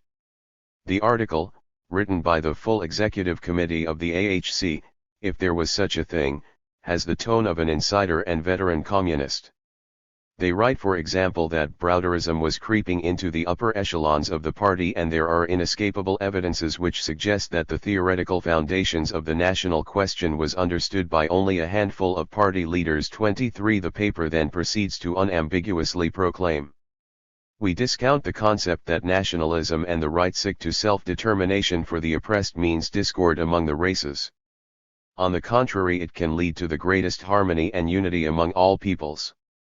Their conclusion was that the self-determination slogan should occupy a central place in the liberation struggles against imperialist oppression. 24. Little more than 3 years later, in April 1971, another bulletin, entitled National Colonial Questions, Black Liberation in America, says something quite different. We are opposed to the resurrection of the slogan for the right of self-determination, not because the essence of the slogan, the absolute right of the black nation to determine its own destiny, is wrong, but because of the possibility of confusing it with past programs which were only partly correct. 25. Had they referenced the earlier position, this could be read as a corrective, but that is not what they did. Instead, they fully reversed their stand on self-determination, from one that promoted the greatest harmony to it being at best only partly correct. For a careful reader, this could have raised a red flag as to what this group was all about, but it appears to have flown past unnoticed. This is not especially surprising given the secretiveness of the AHC and the primitive technology of the day. Cross-checking would not be an easy matter unless one had access to the entire catalog of secret bulletins. Regardless, these passages are noteworthy not so much in the political gymnastics displayed on a highly contentious political issue, but in exemplifying the ability to put forward a sophisticated political position in such a way as to cause a great deal of confusion if not disruption. This, as we will see in a subsequent chapter, see Chapter 9, was on particular display in 1973 when the AHC again weighed in on the black national question, this time one that more corresponded with their 1967 position, and this was in the context of the new communist movement attempting to unify a number of groups comprised of what were known as Third World Communists, including African American revolutionaries, Puerto Rican, Chinese and other Asian people in the U.S. Point 26. What comes through is how the FBI used their AHC apparatus for maximum leverage surrounding a particularly complex and contentious issue. The evidence of this can be seen in the following COINTELPRO memo regarding the Revolutionary Union. WE note the suggestion in RE-SP Airtel message sent via airmail which suggests that we can slightly alter RU Revolutionary Union publications, have them reproduced by the laboratory and distributed in great numbers to Marxists, black militants, SDS, left publications, etc. We can distort the political line of the RU and, in fact, turn it into a revisionist line in a subtle manner. Point 27. That memo closed with the exultant note that it is Chicago's view that this is an outstanding technique with maximum disruptive potential and we suggest that it be implemented as soon as possible. The memo notably was directed to the AHC file. Gerald Kirk talks to Congress. In 1970, Du Bois Club and Communist Party member cum FBI informant Gerald Wayne Kirk testified in front of Congress offering insights into his work as a spy among campus activists at the University of Chicago, but also, in a confusing way, the ad hoc committee. Mr. Norpel. How would you characterize the Progressive Labor Party? Mr. Kirk. A Maoist-oriented group receiving at least word support from the ad hoc committee for a Marxist-Leninist party. This ad hoc committee for a Marxist-Leninist party receives mail and sends out mail to people through box offices PO boxes. Point 28. Kirk is then asked about the connection of the AHC to the Progressive Labor Party, the group formed by two expelled PUSA members, Mortimer Scheer and Milton Rosen. Scheer and Rosen started the Progressive Labor Movement in 1961 and it was transformed into the Progressive Labor Party in 1965. 29 The Chinese Communist Party initially saw it as a group upholding Mao in the United States, though by 1969 the relationship was fraying and would soon end. Kirk, as a member of the PUSA, albeit an informant, draws a straight line from the AHC to PLP. Mr. Norpel. Are you saying this ad hoc committee is a front of the Progressive Labor Party? Mr. Kirk. I believe the Progressive Labor Party is a front for the ad hoc committee. I will give you a piece of information I got from the ad hoc committee. I also met a man from the ad hoc committee for a Marxist-Leninist party whose name may be an alias. He encouraged me if I wished to join to make up my mind yes or no. Once I joined, I would have to do quite a bit of work. And he said the Progressive Labor Party was some of their people, but many of the Progressive Labor Party just didn't know that. The ad hoc committee for a Marxist-Leninist party came to my attention, as a result of some FBI agents who had heard of it, and wanted me to get in contact with them. Mr. Norpel. What is the name of this individual to which you just referred? 30. Kirk could not remember the name, but it is clearly the man Erb who was referenced at the beginning of this book. Kirk appears to verify this in his testimony, saying he was an older man, Jewish, ruddy complexion, wore glasses. He also says that he drove a blue 1963 Chevrolet station wagon and that he met him in front of the Hyde Park Theater. What is intriguing is what he says next. Mr. Kirk. He told me that the Progressive Labor Party and the Workers' Student Alliance, as I said before, were offshoots of the ad hoc committee, and the ad hoc committee for a Marxist-Leninist party had many who were still members of the PUSA but were trying to move the PUSA toward a Maoist position. 31. The man Erb also told Kirk that if the PUSA ever learned who the AHC members were they would purge them, and that is one of the reasons, according to Kirk, that the FBI asked me to keep in touch with this man.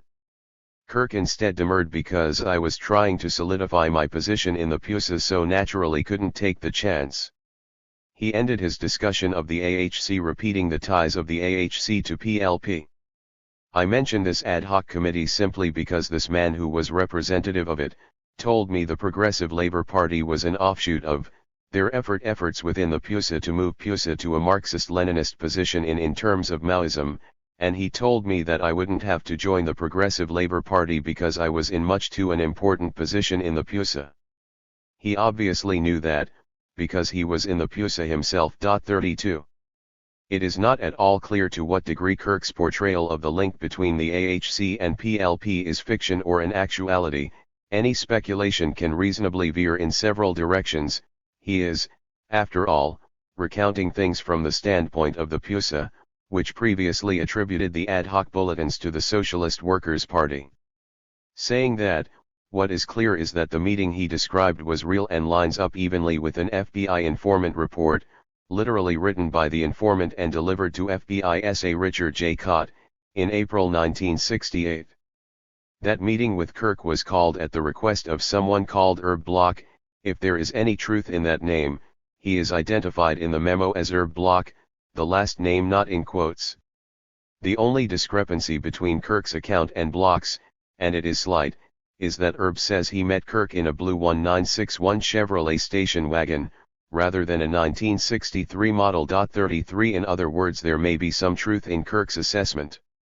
There are a few more salient details on the incident worth recounting. The memo pertaining to the meeting pointedly references it under the subject head Ad hoc Committee for a Marxist-Leninist Party.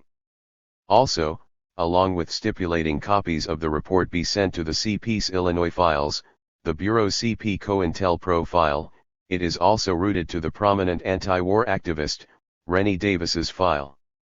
In the latter, as the report noted, Herb had asked Kirk if he would join the committee to work with Ren Davis sick, the blacks in the ghetto and on the U Chicago campus. 34. There is, however, no mention in Herb's memo of the Progressive Labor Party.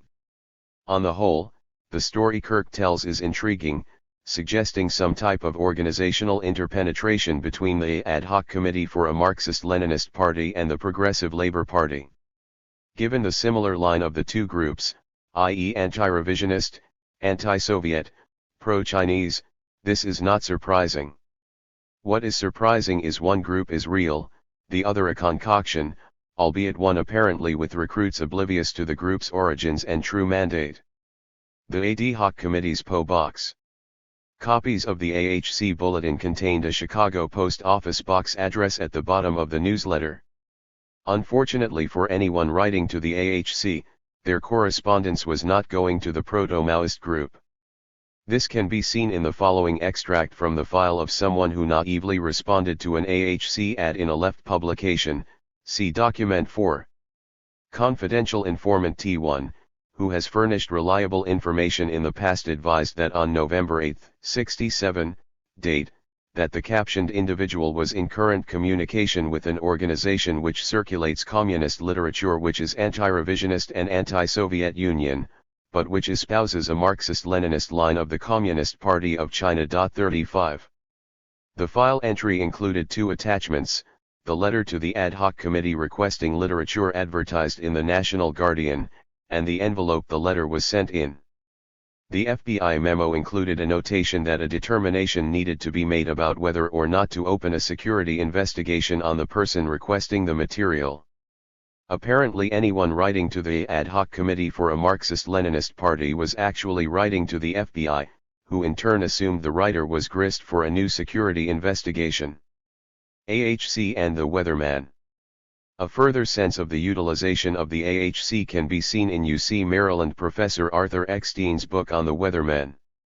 In it he recounts an incident in which a 55-year-old leader of a pro-Chinese communist group, who was in fact an FBI informant, had a meeting with two weathermen, Jeff Jones and Bill Ayers, in early 1970, before the group they were part of went underground. 36. In the course of the meeting the informant communicated that the Chinese communists were looking to be kept abreast of what the weathermen were doing.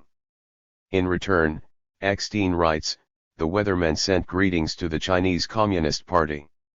However, they appear to have begged off from the offer, including an inducement of the $500 from the Chinese government the informant claimed to be on offer.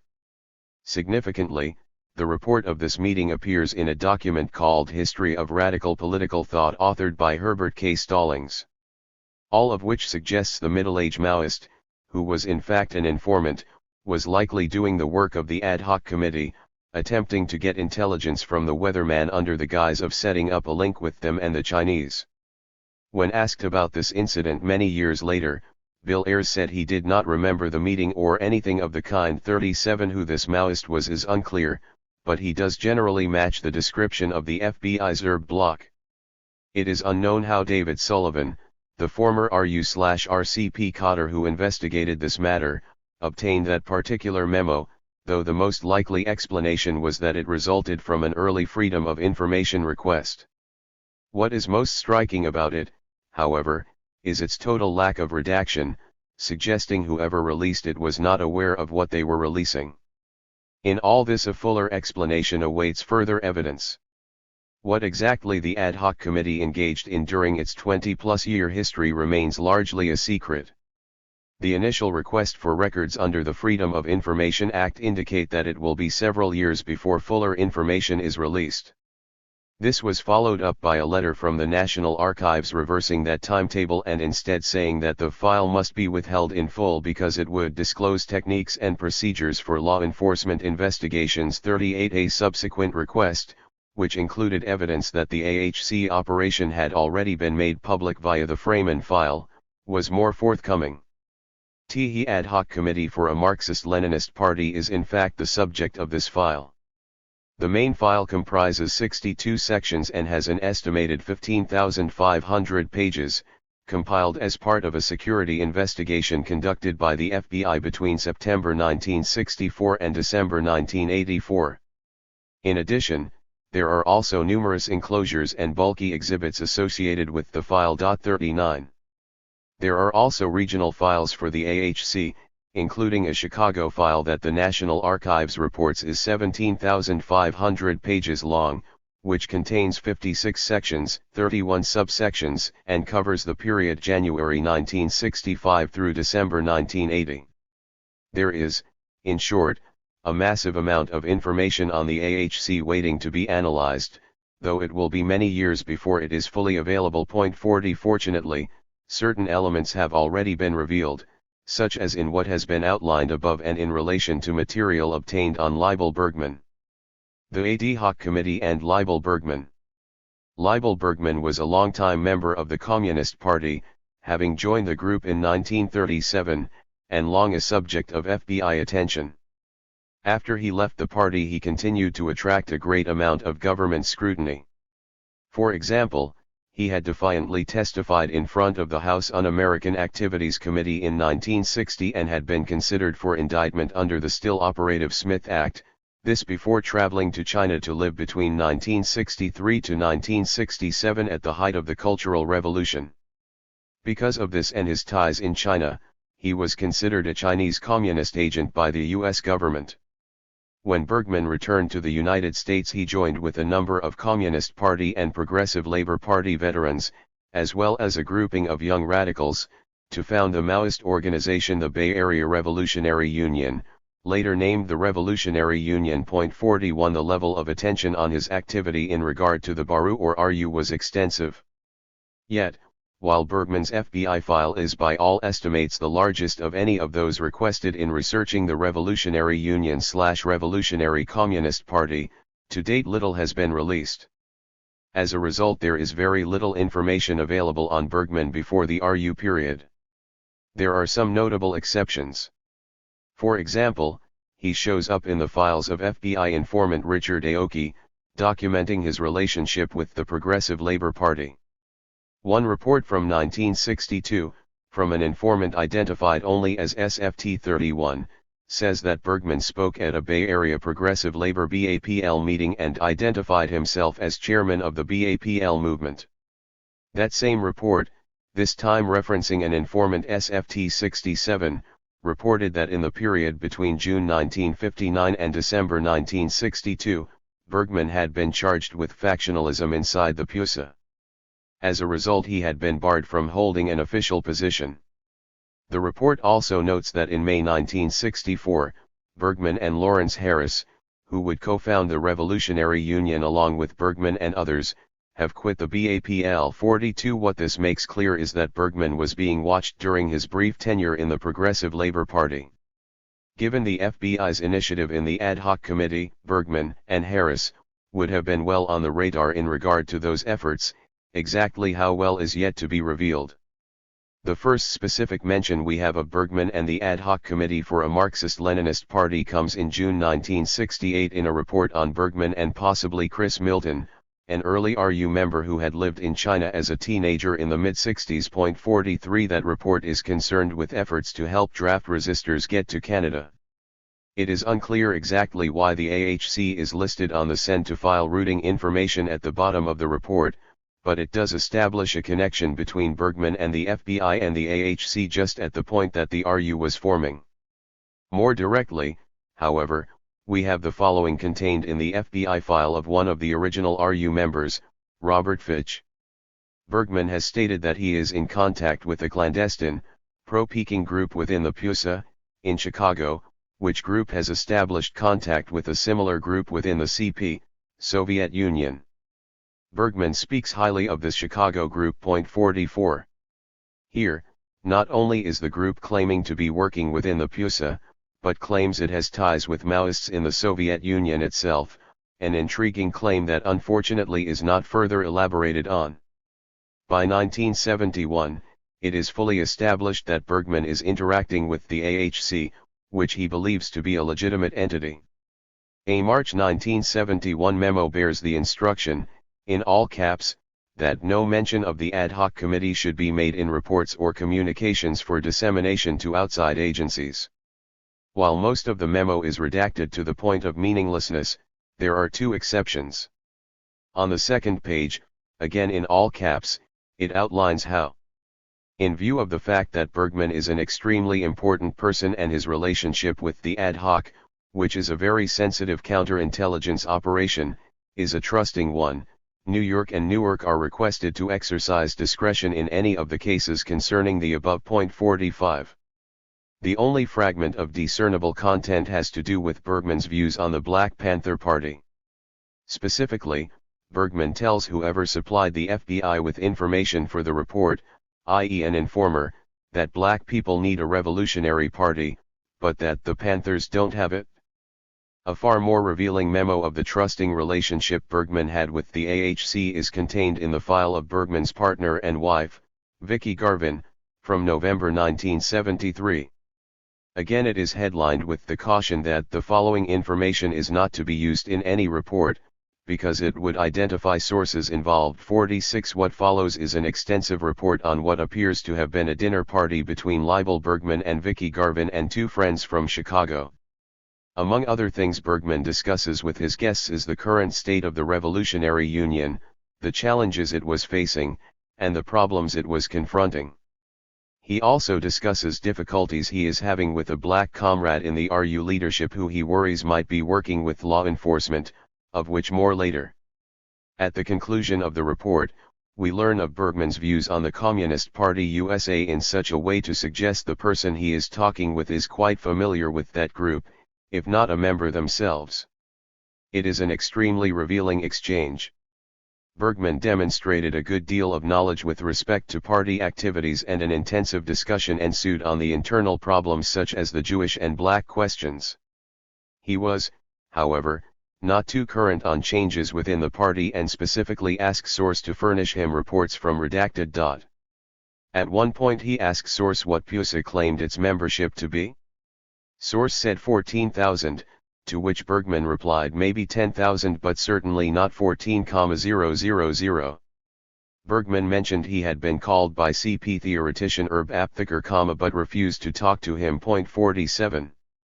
As the conversation continued, the matter of the schism between the Soviet Union and China came up, with Bergman saying, "The Soviet Union was our number one enemy."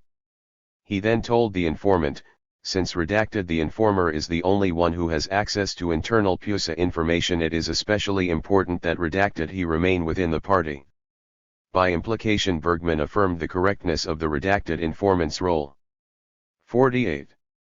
There is also a section in this report where the other informant, likely a woman and perhaps the wife of the man, talks with Vicky Garvin and is able to solicit her opinion on some of the Americans she knew in China, including Robert Williams. The informant reported that Garvin did not like him. Vicky stated he was a pompous, arrogant bourgeoisie who was so domineering that his family lived in constant fear of him. Whether this was Garvin's actual view or the informant's, or a hybrid, is unclear. What is clear is that the two informants were collecting valuable specific information that would be otherwise unavailable. At the conclusion of the report, the writer reflects on what has been accomplished, noting that contact with Bergman is most encouraging, giving the Bureau operation a current perspective. It then emphasizes the importance of the ad hoc operation. The informants again proved their individual and collective worth, this in direct confrontation with a leading pro-Chicom figure. This is made clear when it explains that Bergman expressed a desire to see sources again when he comes to Chicago, thus suggesting their base of operation. Consequently, no request was made to establish any other liaison with RU leaders in Chicago 49 specifically, albeit in a highly redacted passage. The Bureau outline how they saw using this intelligence. Sources are privy to information otherwise not obtainable. Sources, and their organization, redacted Bergman but not in competition with him either organizationally, as OL is with RU, or personally as redacted. The redacted and redacted are for RU leadership. Point 50. The section ends with a note and a caution. The benefits of this status are enormous and substantiate the potential of the operation as high level. The redacted identities of the informants must be viewed as a key to our continued success. Any step which would detract from this status or redacted must be carefully reviewed. Point 51. Finally, the closing paragraph explains how the aura of secrecy, along with Bergman's proprietary view of this contact, would help them. They write, Bergman is such an egotist that only he would control such contacts, that in no instance could they perceive Bergman allowing a separate cover liaison. 52. The fact that the AHC remained undetected for so long would seem testament to that assessment. Chapter 3. Richard Aoki, the reliable source. My joining the Black Panther Party was about being in the right place at the right time, or the wrong place at the wrong time, depending on how you look at it. Richard Aoki 1. He was one of the best sources we had. Oh yeah, he was a character. Former FBI SA Bernie Threadgill 2. The eager recruit was going through the standard operating procedure. There was the haircut, the issuing of fatigues, the medical exam, and of course the paperwork. With the latter a particular form stood out, the statement of personal history. Among its questions was a Cold War standard, are you now or have you ever been a member of the Communist Party? In all earnestness, he answered no. Then for the follow-up question, have you ever associated with communists? He displayed a surfeit of honesty, answering, yes. When instructed to elaborate, he proceeded to list the names of 8 people he had met in high school whom he thought had ties to the Communist Party. He dutifully included the name of a girl he had taken out on a date. 3. Such was the way that Richard Aoki inaugurated his role as a government informant, modest in comparison to what would come, but a solid beginning. In 2012, Seth Rosenfeld published Subversives, the FBI's War on Student Radicals and Reagan's Rise to Power, a book about California Governor Ronald Reagan, UC Berkeley Chancellor Clark Kerr, and free speech movement spokesman Mario Savio. Within the multiple chapters of his far-ranging story was a subsection detailing the exploits of Richard Matsui Aoki, a relatively minor character in 60s history, but someone who had been gaining esteem among a new generation of political activists, especially Asian Americans. Aoki had been at different times a member of the Young Socialist Alliance, a secret member of the Black Panther Party, and a leader in the strike on the campus of UC Berkeley that led to the establishment of an ethnic studies department. In the course of his research, Rosenfeld stumbled across the fact that Aoki had also been a government informant. The book release, coming on the heels of a glowing Aoki documentary and the publication of a sympathetic academic monograph, set off a minor firestorm.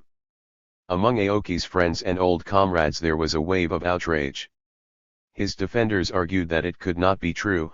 Aoki's commitment to the radical causes he was associated with was genuine and Rosenfeld's claims were self-serving. he was just trying to sell books. Point 4 Aoki himself was unable to respond, having committed suicide in 2009 in the aftermath of a stroke. Initially Rosenfeld's evidence was spare, Aoki's name appearing as an informant in a single FOIA document, corroboration from his first FBI handler, Bernie Threadgill, and Aoki's less than convincing denial. Over the course of the ensuing weeks, the FBI was compelled, Rosenfeld had sued them for access, to release more documents.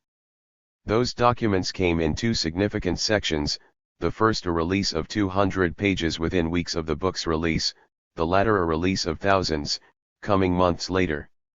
After the first release, Aoki's defenders held their ground. His biographer, Diane Fujino, along with longtime friend, musician, and Asian American activist, Fred Ho, were especially vocal.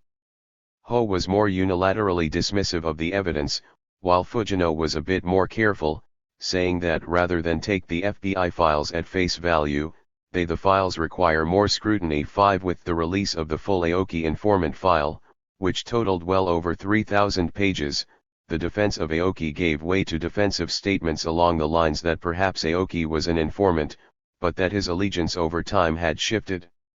Harvey Dong, the executor of Aoki's estate, and someone himself that Aoki informed on 6 offered a non-rebuttal rebuttal, saying, the documents themselves show that he did not fully cooperate with his FBI handlers. 7 All in all, it was a cringe-inducing episode. Well-intentioned people passionately defending an old comrade, friend, or a person they had unwittingly conferred their academic prestige on, who was in reality a highly mendacious bureau informant who had misled and deceived some of them for decades.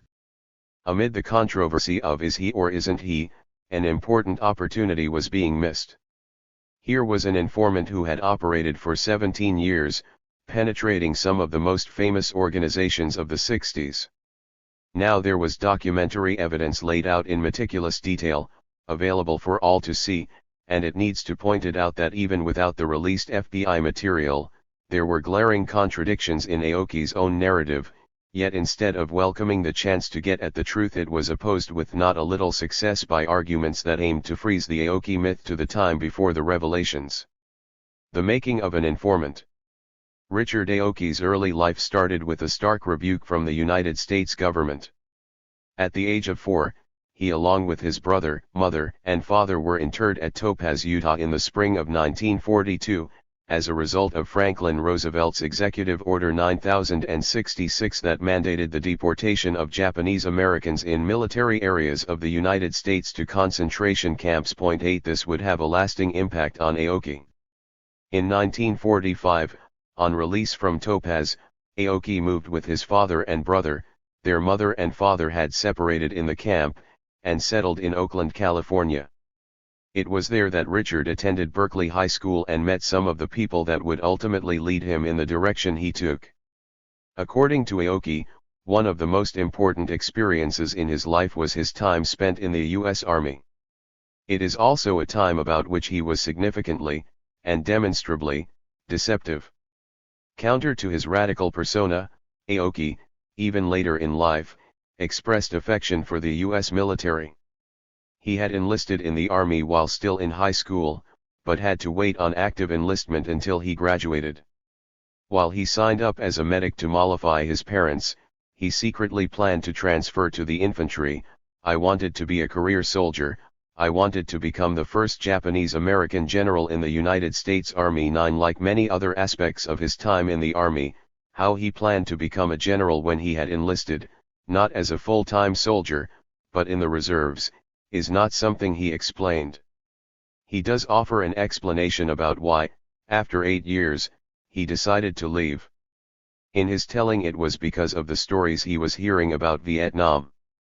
It is worth recounting this in some detail because it is revealing the way in which Aoki constructed and held to a certain narrative that if actually looked at critically would have raised questions regardless of any FBI documents.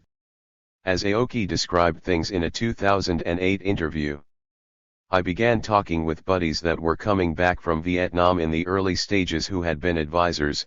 They were telling me stories I couldn't believe, zipping villages, going into villages and burning the whole damn place down.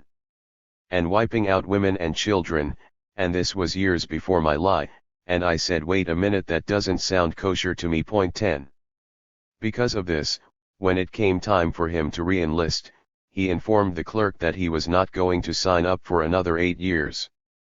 The clerk, alarmed by this news, called Aoki's colonel in the middle of the night, leading to the officer trying to convince Aoki to change his mind, not only offering him extra money, but also saying he could get him into Green Beret training. Point 11. Aoki told a similar story to Diane Fujino, with a few pointed differences. He was more candid about his military service, making clear he had been in the reserves, a branch of the military that at the time served 1 weekend a month and 2 weeks a year, rather than having the full-time commitment of an active duty soldier. With Fujino he wholly omits the story of waking his colonel, instead saying the Army offered him direct admission to Officer Candidate School, assignment to the 101st Airborne Division, not the Green Berets, and a signing bonus of $3,500, all of which he declined because I had acquired moral opposition to the Vietnam War. 12. There are, however, things he omits in both the 2008 interview and in his interview with Fujino. Leaving aside the specious claim that he was morally opposed to Vietnam in 1964, before that war had actually become Vietnam, Aoki was not going to be sent there. Point 13. Aoki had an official status of non-inductible. Being a reservist in the 60s meant automatic deferment from full-time induction and being sent overseas, something it is hard to imagine he was not aware of, though he never mentions this. Point 14. The bigger conflict in his story, however, is that by 1964, while still in the U.S. Army Reserves, he had become an FBI informant, infiltrating the Trotskyist Young Socialist Alliance. As such, his loyalties were firmly aligned with the U.S. government, not its opponents. Aoki's military service is the critical piece in understanding how the Bureau recruited him. In Seth Rosenfeld's book Retired FBI Agent and Aoki's initial handler, Bernie Threadgill, claimed that Aoki came to their attention after his voice turned up on an FBI wiretap, specifically when he was speaking to classmate Doug Wachter, whose parents were in the Communist Party. Point 15. As interesting and seemingly credulous as Threadgill's story is, it is not true. Aoki's recruitment was much more mundane. Specifically, the revelations in his Army personal statement prompted the military to conduct a follow-up interview. In that interview, Aoki offered more specifics on the people he knew and why he thought they were communists, information that was later outlined in an FBI memo. He first came to the attention of the San Francisco FBI office in 1957, at which time CIC Counterintelligence Corp. U.S. Army advised that Aoki, while serving as a private, Company C, Reserve Forces at Regiment, Fort Ord, California, gave a statement to the Army officials to the effect that he attended some Labor Youth League, LYL, sponsored socials while attending Berkeley High School, Berkeley, California in 1956, and was acquainted with several fellow students whom he considered to be LYL members. Point 16. It is noteworthy that the apparent standard operating procedure for the military was to forward such intelligence to the FBI. It is also noteworthy that the Bureau, unlike many of the radicals Aoki worked with, did not take him at his word. Instead, they fully vetted him. In doing so, they did not immediately adopt him as an informant, citing a number of questions that would need to be answered before they would agree to proceed. Your letter does not disclose results of your field search, efforts to obtain information regarding his reliability, stability, general reputation, present and past employment, and check of local credit and arrest records. Point 17. It concludes by saying, once you have done this, your request will be given further consideration. 18. As things developed, these matters were cleared up and Aoki was brought fully on board as a paid informant, informing on the Trotskyists. While Threadgill's recollections of Aoki's recruitment do not match the documentary record, his memory of what he wanted him to do does line up. After approaching Aoki and asking him how he felt about the Soviet Union, Aoki told him he had no interest in communism. Threadgill then suggested, well, why don't you go to some of the meetings and tell me who's there and what they talked about? 19. For the next 7 years he did exactly that. According to Aoki, he did not join the Socialist Workers' Party or any other organization until he was out of the army, because I didn't feel free to join anything until October 64 when I got my honorable discharge. 20 In the 2009 documentary Aoki, the film makes an abrupt jump from his speaking about his decision to not re-enlist in the army to his talking about how he then got to meet some people who were, what we would call the old left, communist, Trotskyists, Social Democrats, primarily in the union movement. He then says, I'm bringing up the date real fast because there were a lot of things happening in the world. 21 The film then moves to Diane Fujino talking about the state of the world and how Aoki became politically conscious and radicalized. 22 The events are arranged in such a way to suggest Aoki became political after leaving the army. This is not what happened. Instead, beginning in 1960 and accelerating in 1962, Aoki was consistently attending meetings of the Socialist Workers' Party's youth group, the Young Socialist Alliance. His reports came frequently, systematically listing the names of everyone attending meetings and giving a capsule description of what went on. By the fall of 1962, the FBI was reporting that informant continues to report on 75 security subjects. 23 He also appeared to have advanced quickly in the organization, to the point where by the following year the Bureau reported that as of Sept. 10, 1963, Richard Aoki is a member of the SWP. 24. While later in his life he obscured this, his association with the SWP was an open fact. The student newspaper of Oakland City College, later Merritt College, ran a story on his Trotskyist activity in 1964. Under the headline Revolutionary Socialist Leads New Club, it explained, Richard Aoki, who calls himself a revolutionary socialist, was elected temporary chairman of the New Socialist Discussion Club. 25 The article, appearing a full 7 months before his discharge from his reserve obligation, makes clear that being in the army and being active politically was not, contrary to his claims to the opposite, a conflict. While Aoki did not attempt to conceal his YSA/SWP membership while in the military, he does appear to have broadened his informant activity once he was discharged. By the fall of 1965, the Bureau was recording that an informant currently participates in Vietnam Day Committee, VDC, in a leadership capacity. 26 The following year things expanded. Informant regularly attends and reports on weekly meetings in Oakland, Berkeley branch of the SWP. He maintains personal contact with SWP and YSA members in the Oakland, Berkeley area. He has furnished information of value concerning PLP, Progressive Labor Party. He has attended and reported on numbers, meetings and functions of VDC. Vietnam Day Committee. 27. Along with all this, he also gave the FBI information on the Students for a Democratic Society, as well as groups opposing the war in Vietnam. 28. Here a word needs to be said about Aoki's motivation. Aside from Threadgill's remarks about Aoki's anti-communism, a more nuanced understanding of what impelled him is likely lost to history. It is the case, however, that the stipend the Bureau gave Aoki was not inconsequential. While he worked numerous jobs, some full and others part-time, while informing, he garnered a consistent income from the Bureau of around $150 a month, along with another $50 or so for expenses, or $1,500 in 2016 dollars. Further insight into his motivation are offered in the following from 1962. The informant contends that he is satisfied with his situation of having a modest income from the Bureau because he feels that his services are in the best interests of his country, and that whatever service he is able to perform for this Bureau, he only expects a small amount of remuneration. 29.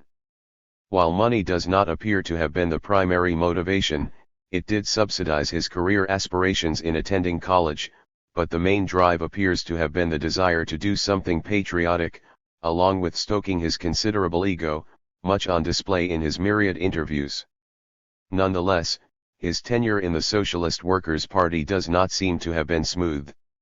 In December 1964 he was put on 6 months probation for general misconduct. 30 At issue were his missing meetings, to the point where his comrades told him, it was unfair to other members of the YSA for him to enjoy membership in the local, yet not attend meetings.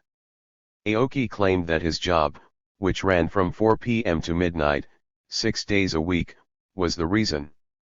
Being put on probation appears to have rattled him, as he reported to the FBI that he hoped he would not be asked to resign. 31.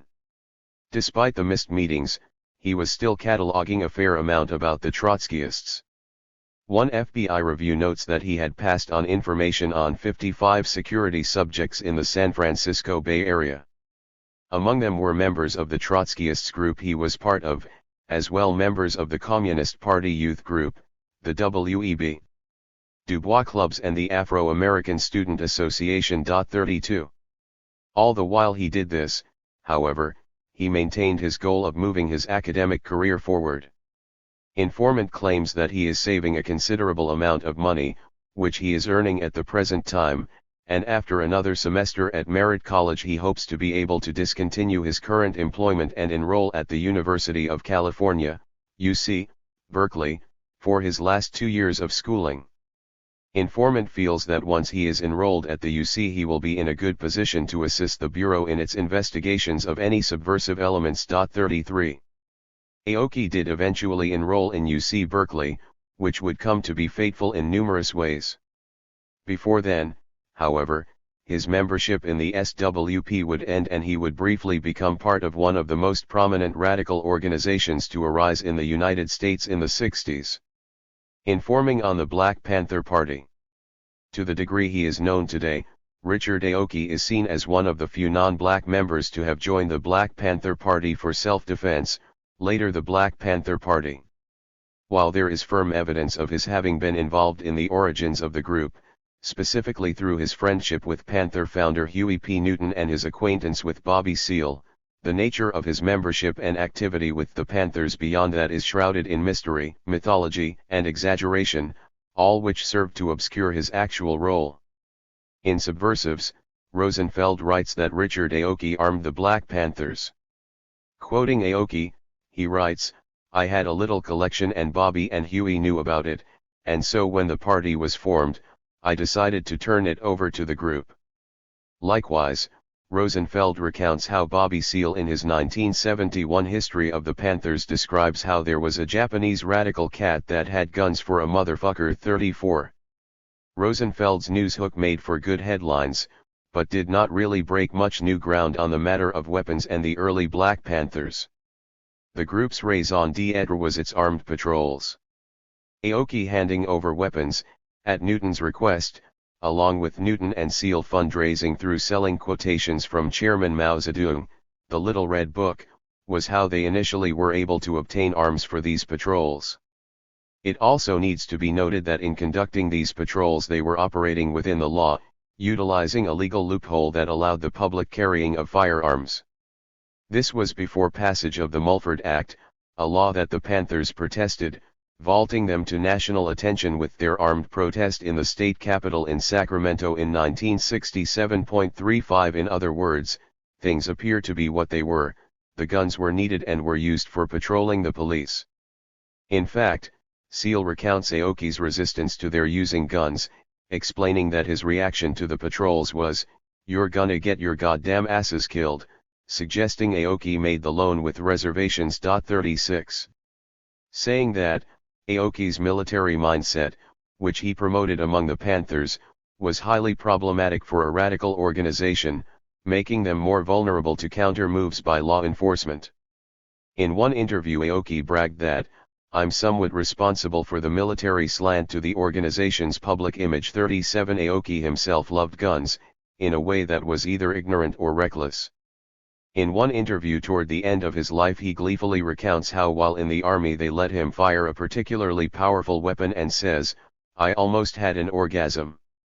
It is the kind of thing one might hear from a 20-year-old recruit who has never been in combat, yet Aoki tells the story as a middle-aged man. 38.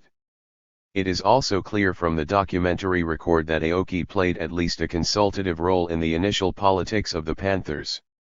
Both Seale and Aoki recount how Newton showed him the draft of the Panther 10-point program for review and he approved it. 39. Along with this, Aoki says that it is he who introduced them to the communist politics of Mao Zedong.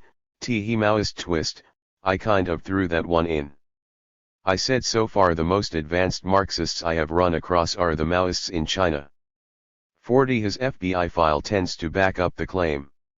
Only Richard Mitsui Aoki, Huey Percy Newton and Bobby George Seal were fully informed on the political philosophies of the organization. With the possible exception of Eldridge Cleaver, the San Francisco branch captain of the BPPSD, none of the other activist members appeared knowledgeable of or interested in the political philosophies of the organization expounded by the top leadership. Informant Report, October 25, 6741. Because of his Trotskyist political training, his initial position in the BPPSD was that of Minister of Education, a fact that Aoki and later Panthers appear to have forgotten, ignored, or gotten confused in the subsequent mythology. This can be seen in the following from May 1, 1967. In early 1967, the exact date not known, Richard Matsui Aoki of Berkeley, California, as a former Oakland City College student, was drawn into the BPPSD and had the title Minister of Education bestowed upon him. Newton and Seal knew Aoki to be a scholar of the classic writings on revolution by such former black militants as Frantz Fanon, Marcus Garvey, Malcolm X Little and W.E.B. Du Bois. 42. Regardless, that position did not last long and gave way to Aoki's status as a secret member for which he is more known. The FBI documents suggest that that status may have something to do with his ongoing membership, and informing, on the SWP.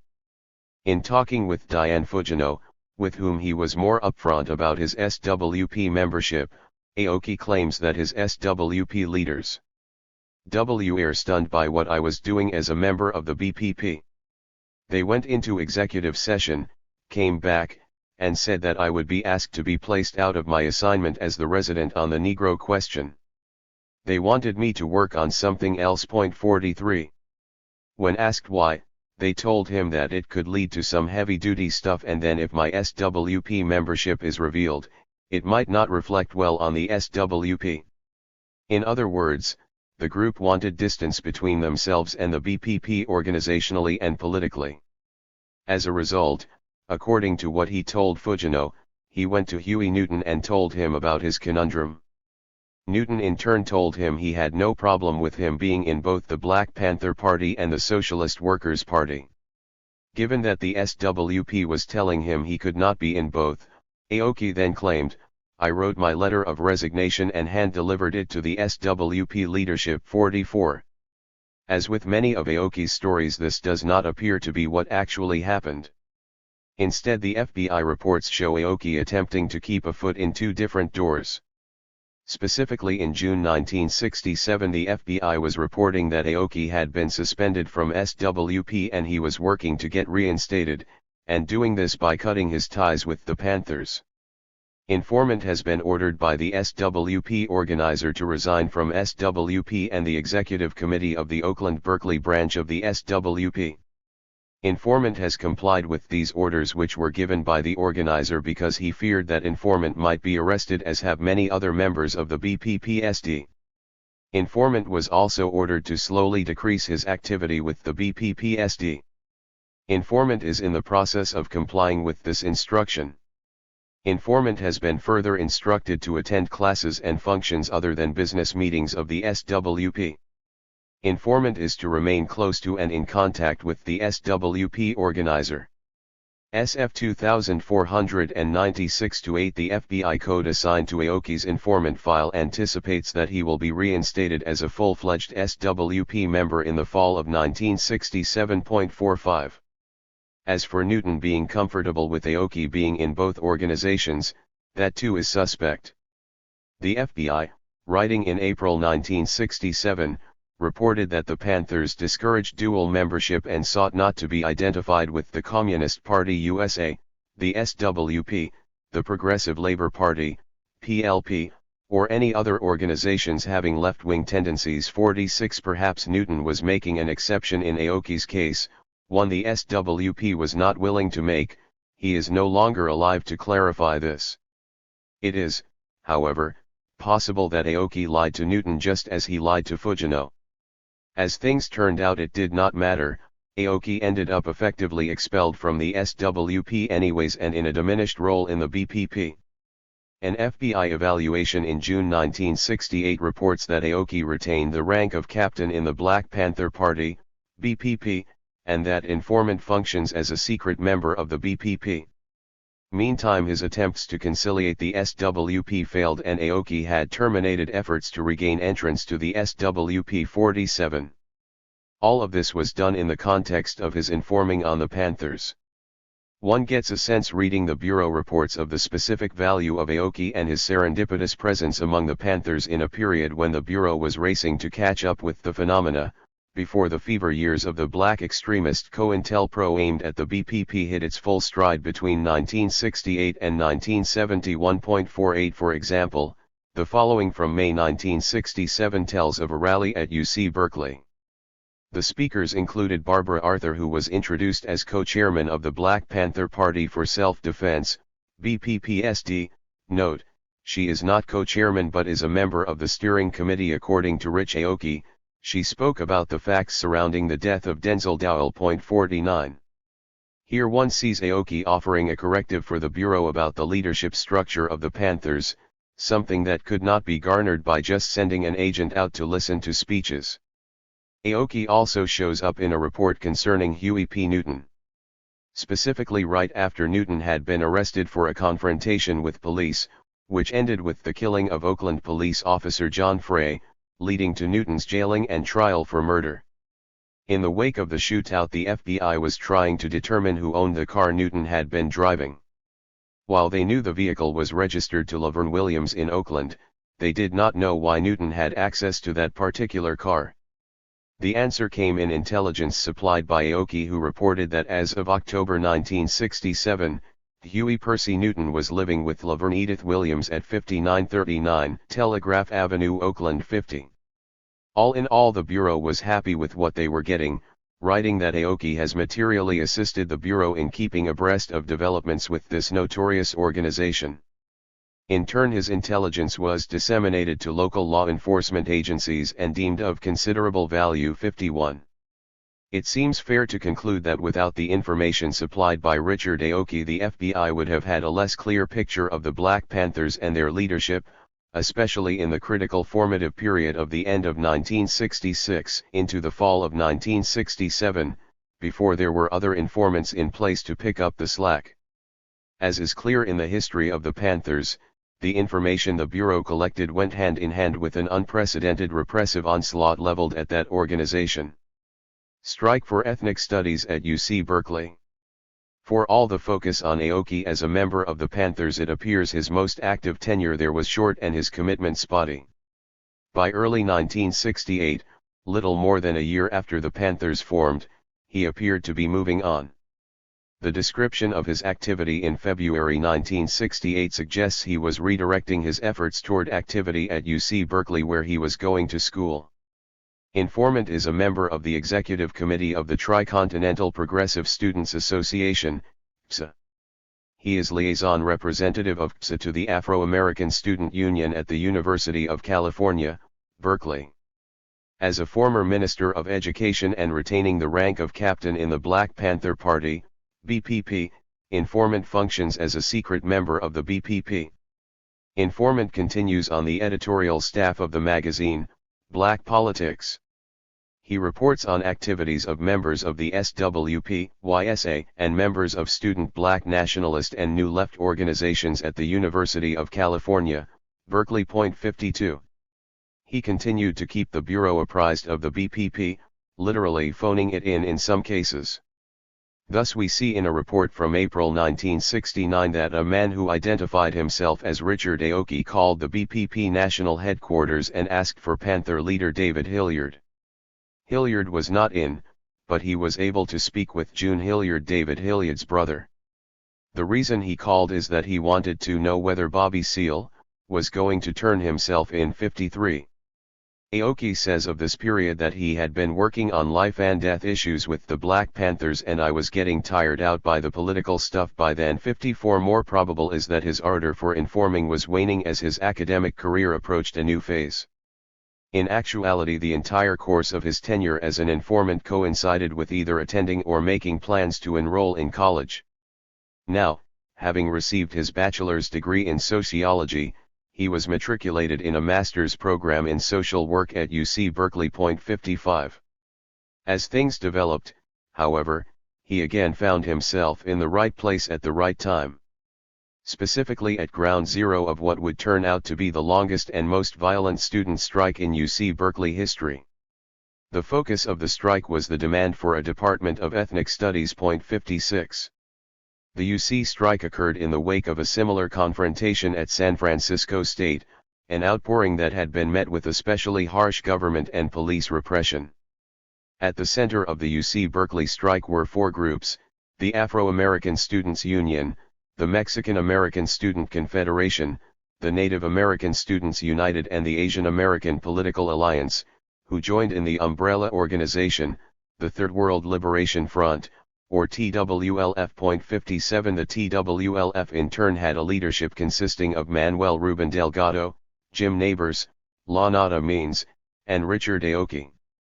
As the Bureau noted, Aoki was in an excellent position to keep the Bureau informed. 58. Over the course of the 10-week strike, students leafleted, picketed, and occupied buildings to advance their demands.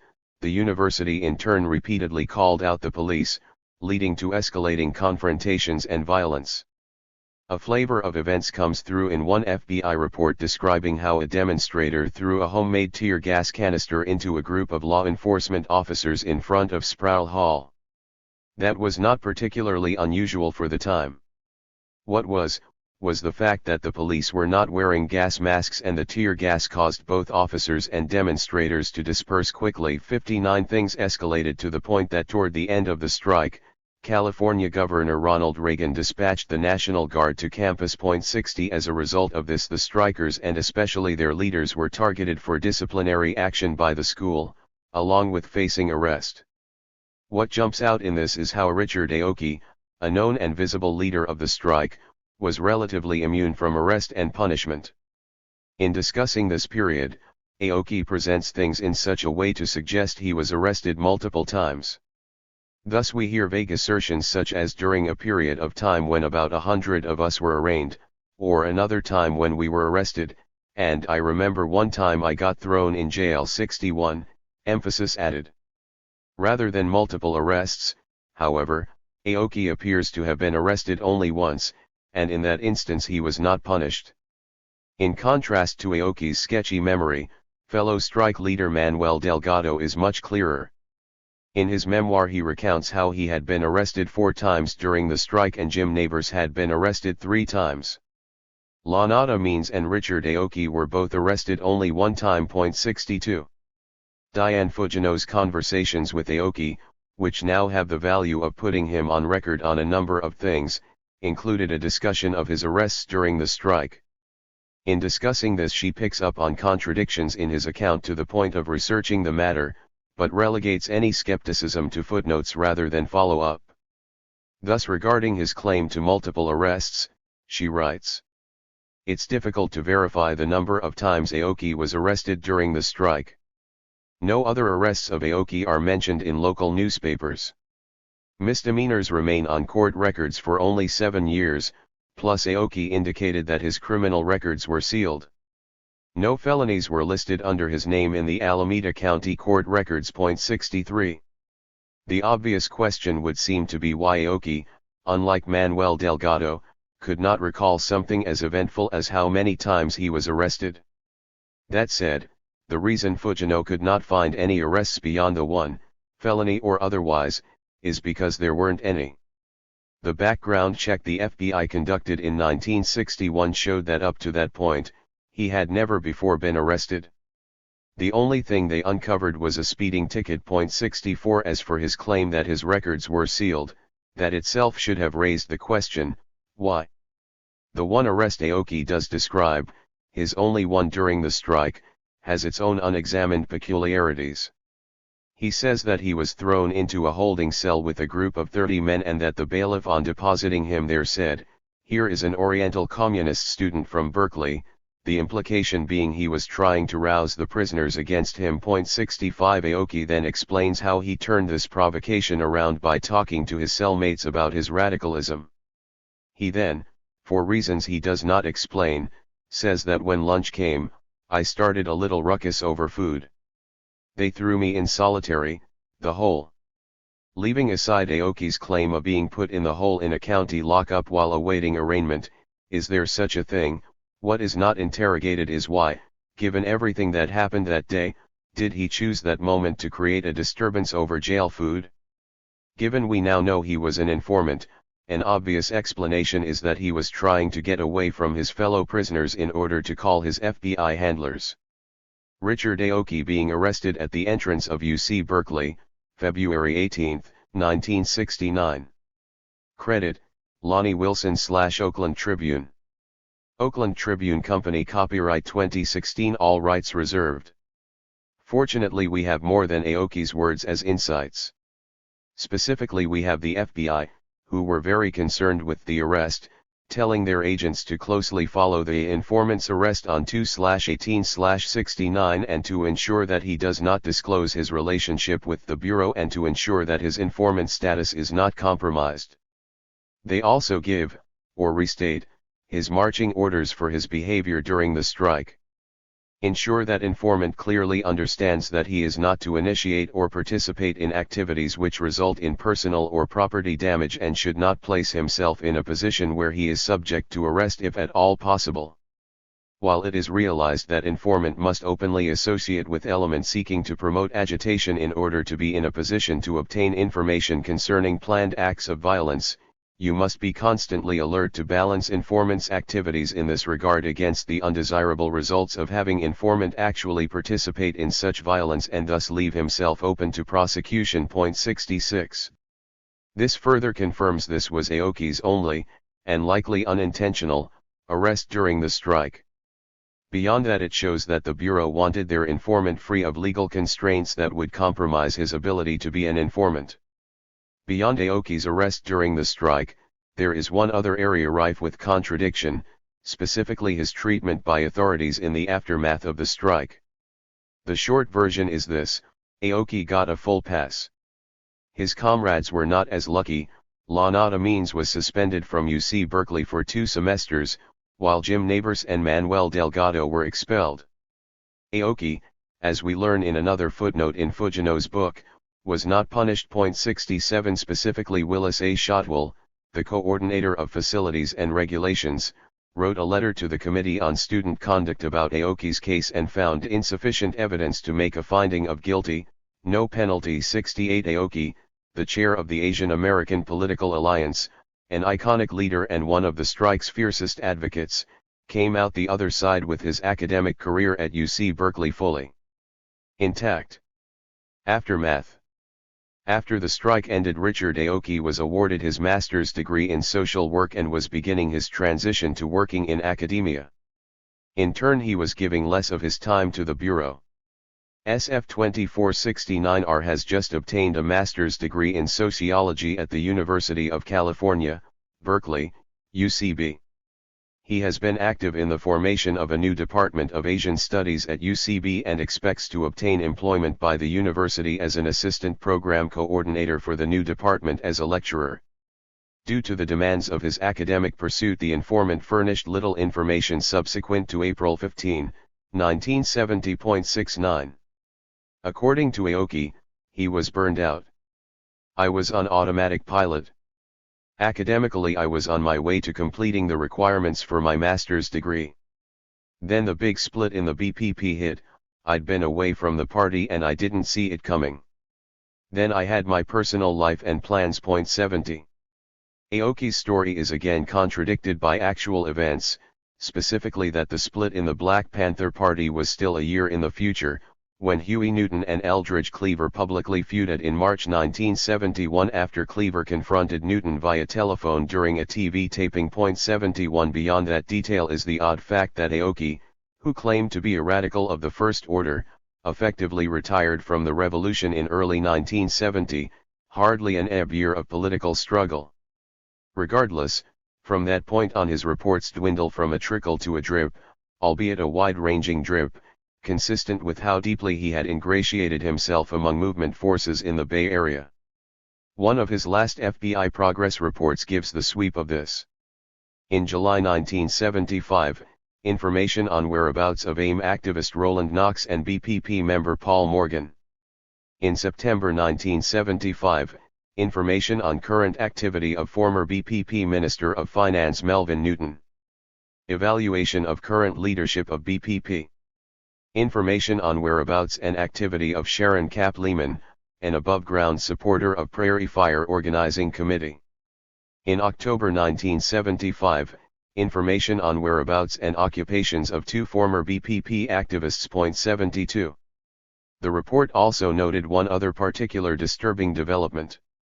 Aoki, the report stated, would be teaching a new college course in Asian studies and as a result was expected to be in contact with radical Asian organizations such as Iworkun to gather and present course material and should be able to obtain information of value. 73. Aoki, the government informant, who had supplied a steady stream of information on the UC Berkeley strike, would now leverage the academic position he gained as a result of that struggle to supply the government with information. Nonetheless, by 1976 the Bureau was reporting that Aoki's request for up to $150 a month was denied because his productivity does not warrant payments in the amount requested. One exception to the dearth of reports was in September 1976, when he informed the Bureau that the Revolutionary Communist Party is actively recruiting members and seeking to become influential within Asian activist organization in the San Francisco Bay Area. 74. The RCP, which had grown out of the Revolutionary Union, had by that time recruited a number of veterans from the Berkeley strike along with absorbing a number of people from the Asian organization, Wei Minshi. In October 1977 the Bureau officially dropped Aoki as an informant. Their explanation is illustrative. He desired to discontinue seeking information for the FBI because he believed that this was inconsistent with his present career and objectives as a student counselor and instructor at a junior college in Oakland, California. Source advised that he is not willing to testify in open court or before administrative hearing boards if such testimony would reveal his past connection with the FBI. This would alienate him from associates and friends and would cause him great trouble in his relationships with students as a student counselor. 75. For 17 years Aoki had been aggressively informing for the FBI, but he now wanted to cease informing and live the quiet life of an academic. He did this, however, with a caveat: he wanted to maintain the lie that had been his life up to that point. Fallout. Richard Aoki is clearly a success story for the FBI, one compounded by the knee-jerk response of his defenders. In this, Aoki's outing and the reaction conjures up images of the Malinowski affair of almost 100 years earlier. The late political activist Fred Ho, much in the way Lenin argued about Malinowski, said that even if Aoki had been an agent it didn't really matter. Surely he was a piss-poor one because what he contributed to the movement is enormously greater than anything he could have detracted or derailed. 76. Ho does not then give an account, a balance sheet if you will, of how Aoki was able to do more good than harm over the many years of his informing, only this vague assertion. Ceding some ground, others have argued that Aoki may have done bad things, but he became genuinely enamored of the left he had formerly spied on. To this it can be said that it is possible that Aoki convinced himself that on some level he played, or could play later in life, a positive role. We will likely never know his thinking on this. Regardless, it matters little, the truism that it is not what you think, but what you do, applies. In the key years of 1957 to 1977, Richard Aoki was an aggressive government informant doing incalculable harm to those he came in contact with. The FBI, with their frequent and comprehensive assessments, attest to the considerable value Aoki was to them for a very long time. That he never took responsibility for that speaks volumes about his moral and ethical character. And here is the irony. Not only did he not take responsibility, he deliberately hid his past and assumed a role as deceptive in his latter life as the one he assumed while he was young.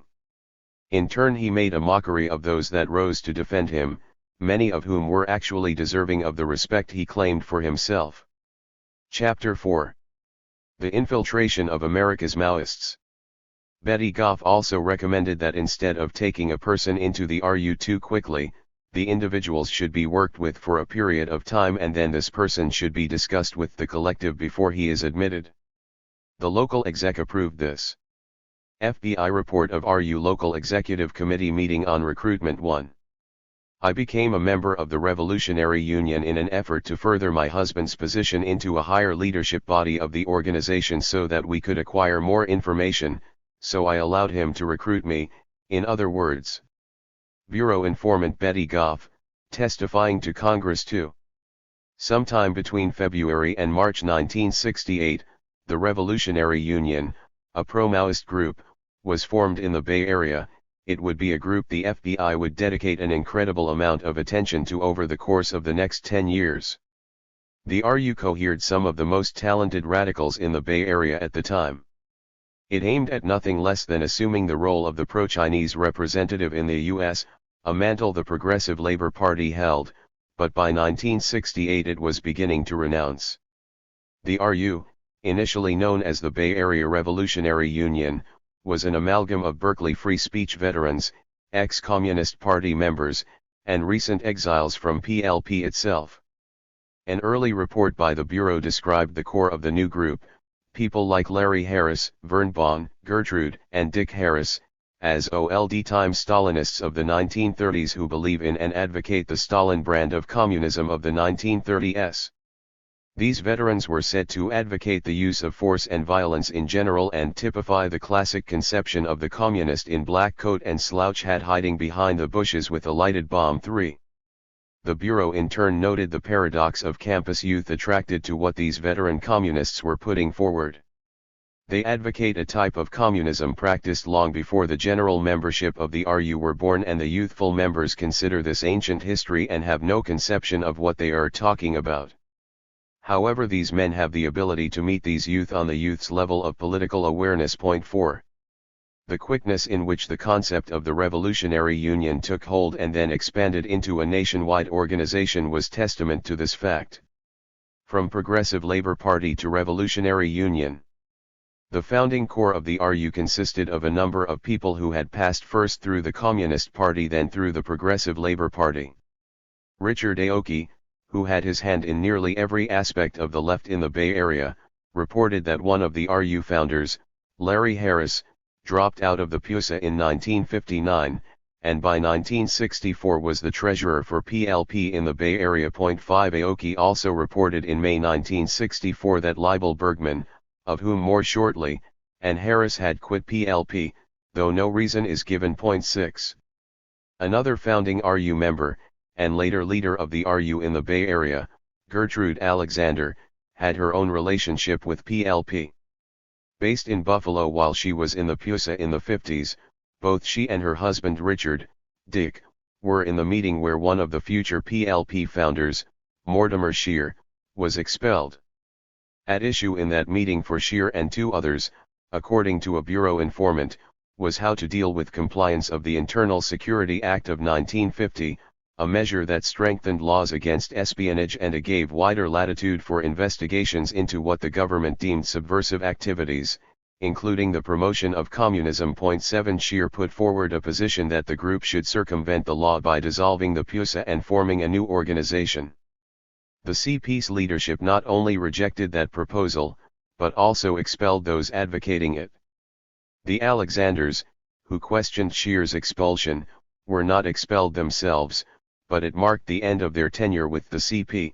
They would soon join Scheer's organization. 8. Also joining Bergman, Harris, and the Alexanders was Vern Bonn, another former CP member. Bonn was a close comrade of Leibel Bergman's. He had been called along with Bergman to testify in front of HUAC in 1960. There was one other person of note in this group of old-timers who came through PLP, Darrell Grover. Grover, as we will see, appears to have been a very problematic addition to the RU. The key person in the formation of the Revolutionary Union, however, was Leibel Bergman.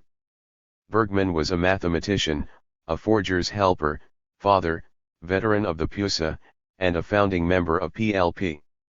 As such, Bergman was a high-profile target of the FBI. The government's cognizance of Bergman can be seen in an informant report from March 1957, noting that he was an active leader in the San Francisco County Communist Party and had been a CP member for 20 years. 9. The Bureau was not just watching and reporting on Bergman though. In 1960, Bergman was called before the House of Un-American Activities Committee at hearings held in San Francisco.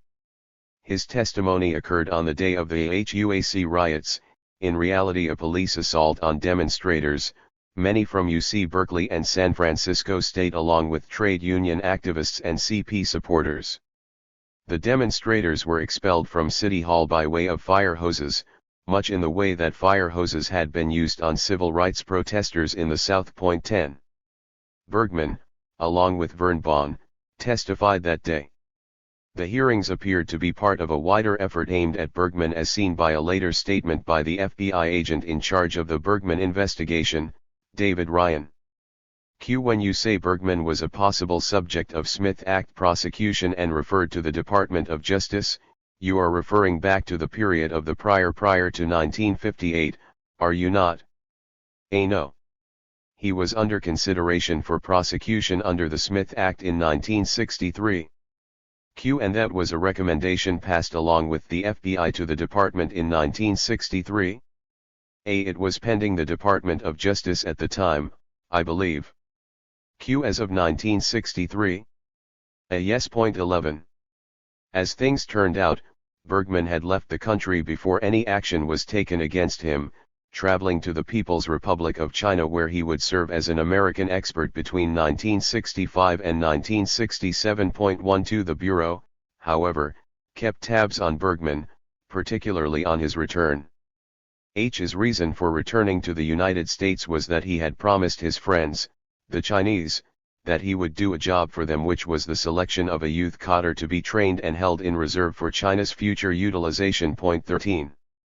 According to the FBI, Bergman was seeking the most promising youth in the United States who recognized the correctness of the Chinese position and desire to participate in bringing true Marxism-Leninism to the United States. 14. While written from the Bureau's anti-communist bias, this account, which would be restated in later reports dealing with Bergman, is consistent with what actually happened and the recollections of at least one of the young founding members. 15. That the FBI knew such things was because Bergman, and the group he was forming, was already clearly in their sights. Specifically, from the time that it was 20-odd members in early 1968 to its rapid expansion between 1969 and 1970, the FBI had very specific knowledge. They knew of the internal debates over whether to uphold Stalin, whether to launch polemics against the Progressive Labor Party, and how the group was relating to the Black Panther Party, all of this before the Revolutionary Union had even publicly surfaced. 16. They also had intimate knowledge of how the RU was relating to Students for a Democratic Society as it worked its way through its crisis-racked final year. One report described how the RU's Bob Avakian hardly made any of the NIC National Interim Committee meetings, though he had been instructed to relate closely to the SDS. Avakian in turn offered the excuse that he was not informed of one NIC meeting, and the other NIC meeting he was informed too late to get there. 17. Early on as well, they were aware of the strained relationship between Avakian and Mike Klinsky, the SDS National Secretary in 1968-69. Klinsky would go on to lead the second largest new communist group, the October League. In one memo on the differences the RU was having with their comrade Marv Trazier, who had been a member of the PUSA before joining the RU, on the black national question, they report Avakian as saying that Trazier and Klinsky are living together and that Trazier is probably now being influenced by Klinsky. 18. As things developed, this would be important information for the Bureau. That the Bureau knew such things at such an early point was due to their early success in penetrating the group, including at very high levels. In this, 3 people stand out, 2 who would later come out publicly as working for the Bureau, and 1 who never did. The contributions of Larry and Betty Goff. In the fall of 1969, the ostensibly working-class revolutionary Larry Goff joined the Radical Action Movement at San Jose State, one of the campuses where the RU was active. From there he joined the Bill Haywood Collective, also an RU organized group at San Jose State, before being recruited into the RU in the spring of 1970.19. After being approved for membership, Goff was instructed to leave the student movement and obtain a factory job at the Food Machinery Corporation in San Jose, a chemical company that had Defense Department contracts. 20 After his recruitment, he in turn recruited his wife Betty, the purpose of which was more than just another set of eyes and ears for the FBI, as is made clear by Betty's testimony. I became a member of the Revolutionary Union in an effort to further my husband's position into a higher leadership body of the organization so that we could acquire more information, so I allowed him to recruit me. At that time he was in what they call a workers' collective. He then became a chairman of that collective and moved on up to the local executive committee, and after that he was able to attend central committee meetings. 21. The fact that Goff was promoted to chair of his collective, the San Jose Workers Collective No. 1, aka the 8th Root Army Collective, also put him on the local executive committee. Despite the promotions, he seemed at times to be at odds with the rest of his comrades.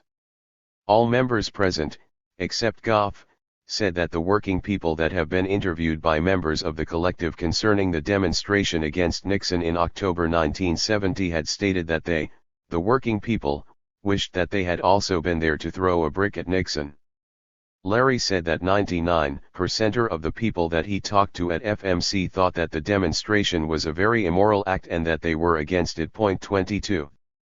Outside of organizing his own wife, Goff did not appear to be a particularly successful organizer or recruiter within the rapidly growing organization. On the contrary, he always had an excuse, which reads as almost comic in hindsight, to explain away his lack of success.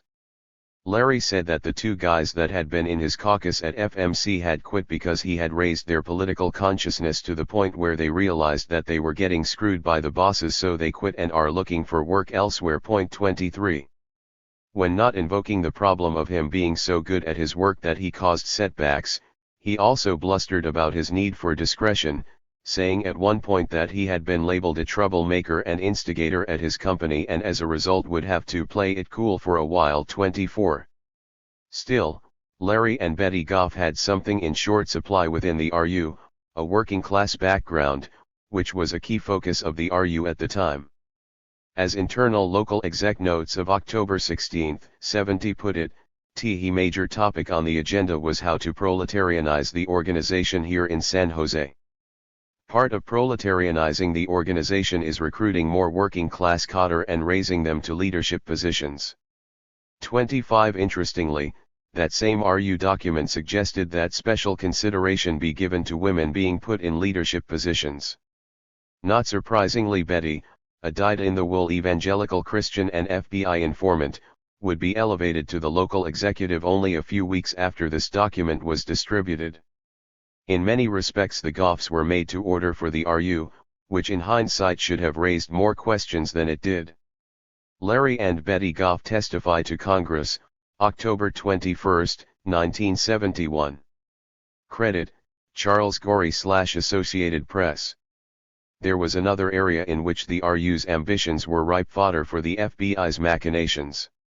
When recruiting new people, the RU sought to pay special attention to their special interests and skills. 26. So when Larry enrolled at San Jose State to take classes in police science, it did not raise alarms.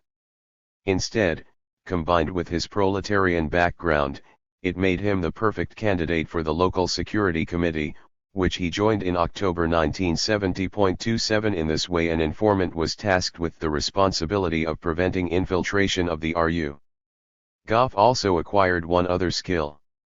I was studying to be a gunsmith at that time, and I did this for a very important reason in the organization, because they would bring guns that needed to be repaired, and at that time I would take off serial numbers and make ballistic tests and turn them into the Federal Bureau of Investigation. 28. In fact, both Goffs were placed on the 5-person proficiency committee for San Jose. That committee's purpose was to teach RU members how to use a variety of guns.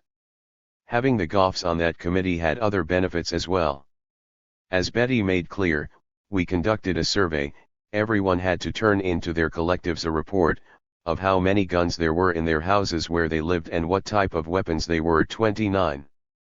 The Goffs' tenure in the group corresponded with the first true crisis that rocked the young RU.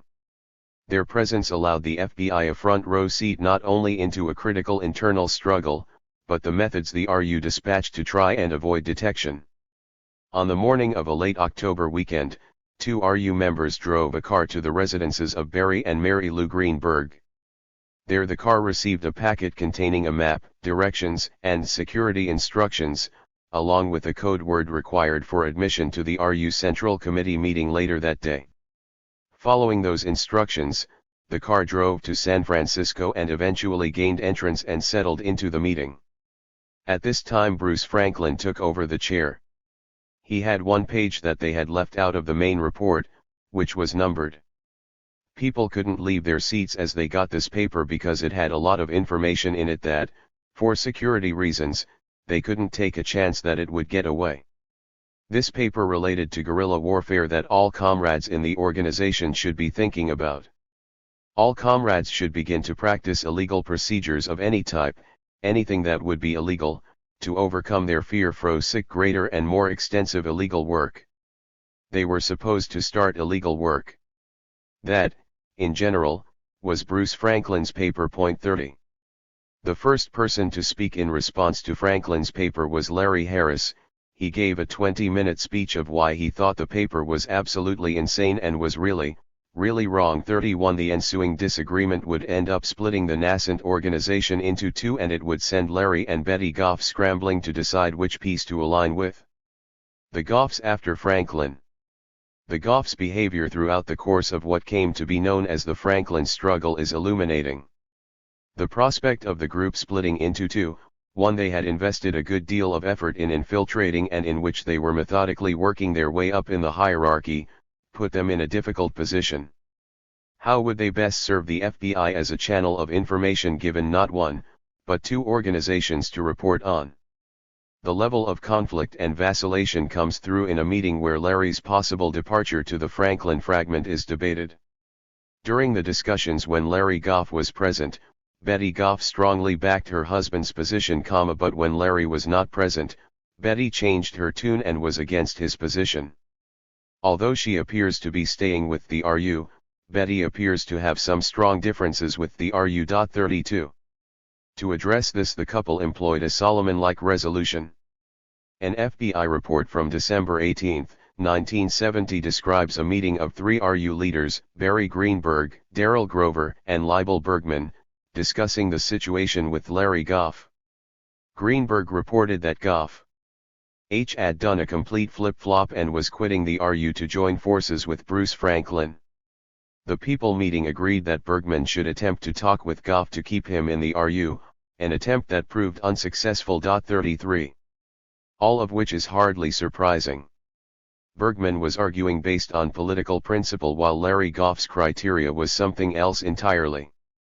Soon after, Larry Goff shows up in a report on his new organization that would come to be called the Vince Ramos Organization, based on Franklin's people merging with a pre-existing group of Chicanos called Vince Ramos, Spanish for overcome or we will win.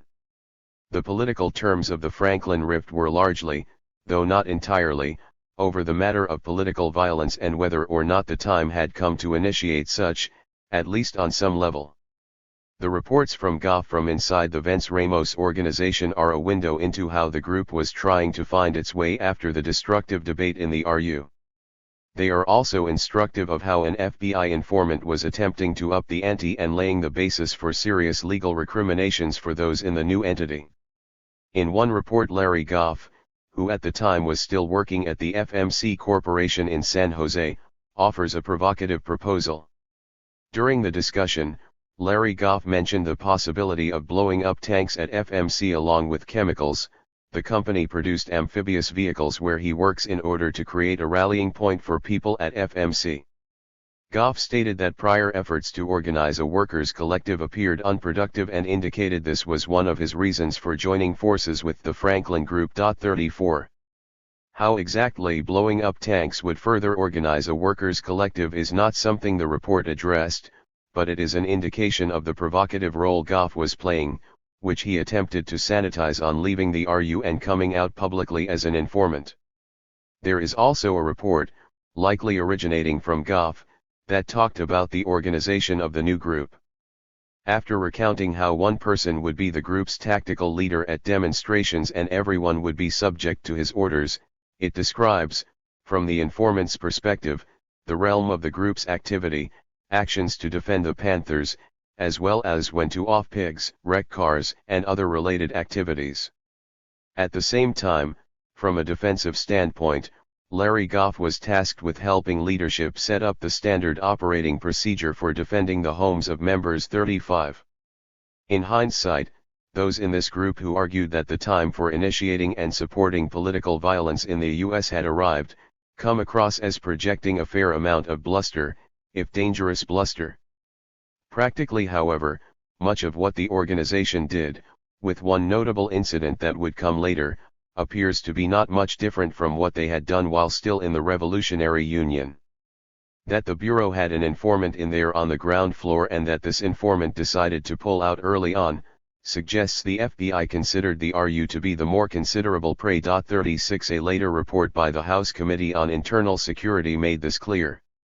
The Goffs offered the opinion that, of the two groups, the RU is the much more dangerous because of its long-range plans for revolution, the secrecy and subterfuge of its operations, and its concentration on building a mass line among the working classes. The Goffs feel that the Vence Ramos group is composed of individuals ready to engage in unorthodox and unwise activities and is more immediately dangerous in terms of terrorism and violence, but that Vence Ramos will divulge its planned activity and, as a result, its members will be arrested or killed before Vence Ramos can present a long-range threat. 37. Given that assessment, what Larry Goff did next is not as surprising. Betty Goff carries on. Unbeknownst to them, the Goffs were the subjects of an evaluation by yet another informant. In a report dated January 11, 1971, that informant offered the following. Larry Goff is now working for a gunsmith and apparently lives on money that is sent him from his parents. Betty Goff sometimes indicates that her membership in the RU is something she became involved in and was not ready for. She indicates that she feels like she is in a trap and she does not appear genuinely sympathetic toward the RU. 38. Leaving aside the curious detail of Larry getting money from his parents, something of a red flag for a working-class stiff with a family, whatever crisis Betty was having did not lead her to immediately drop out.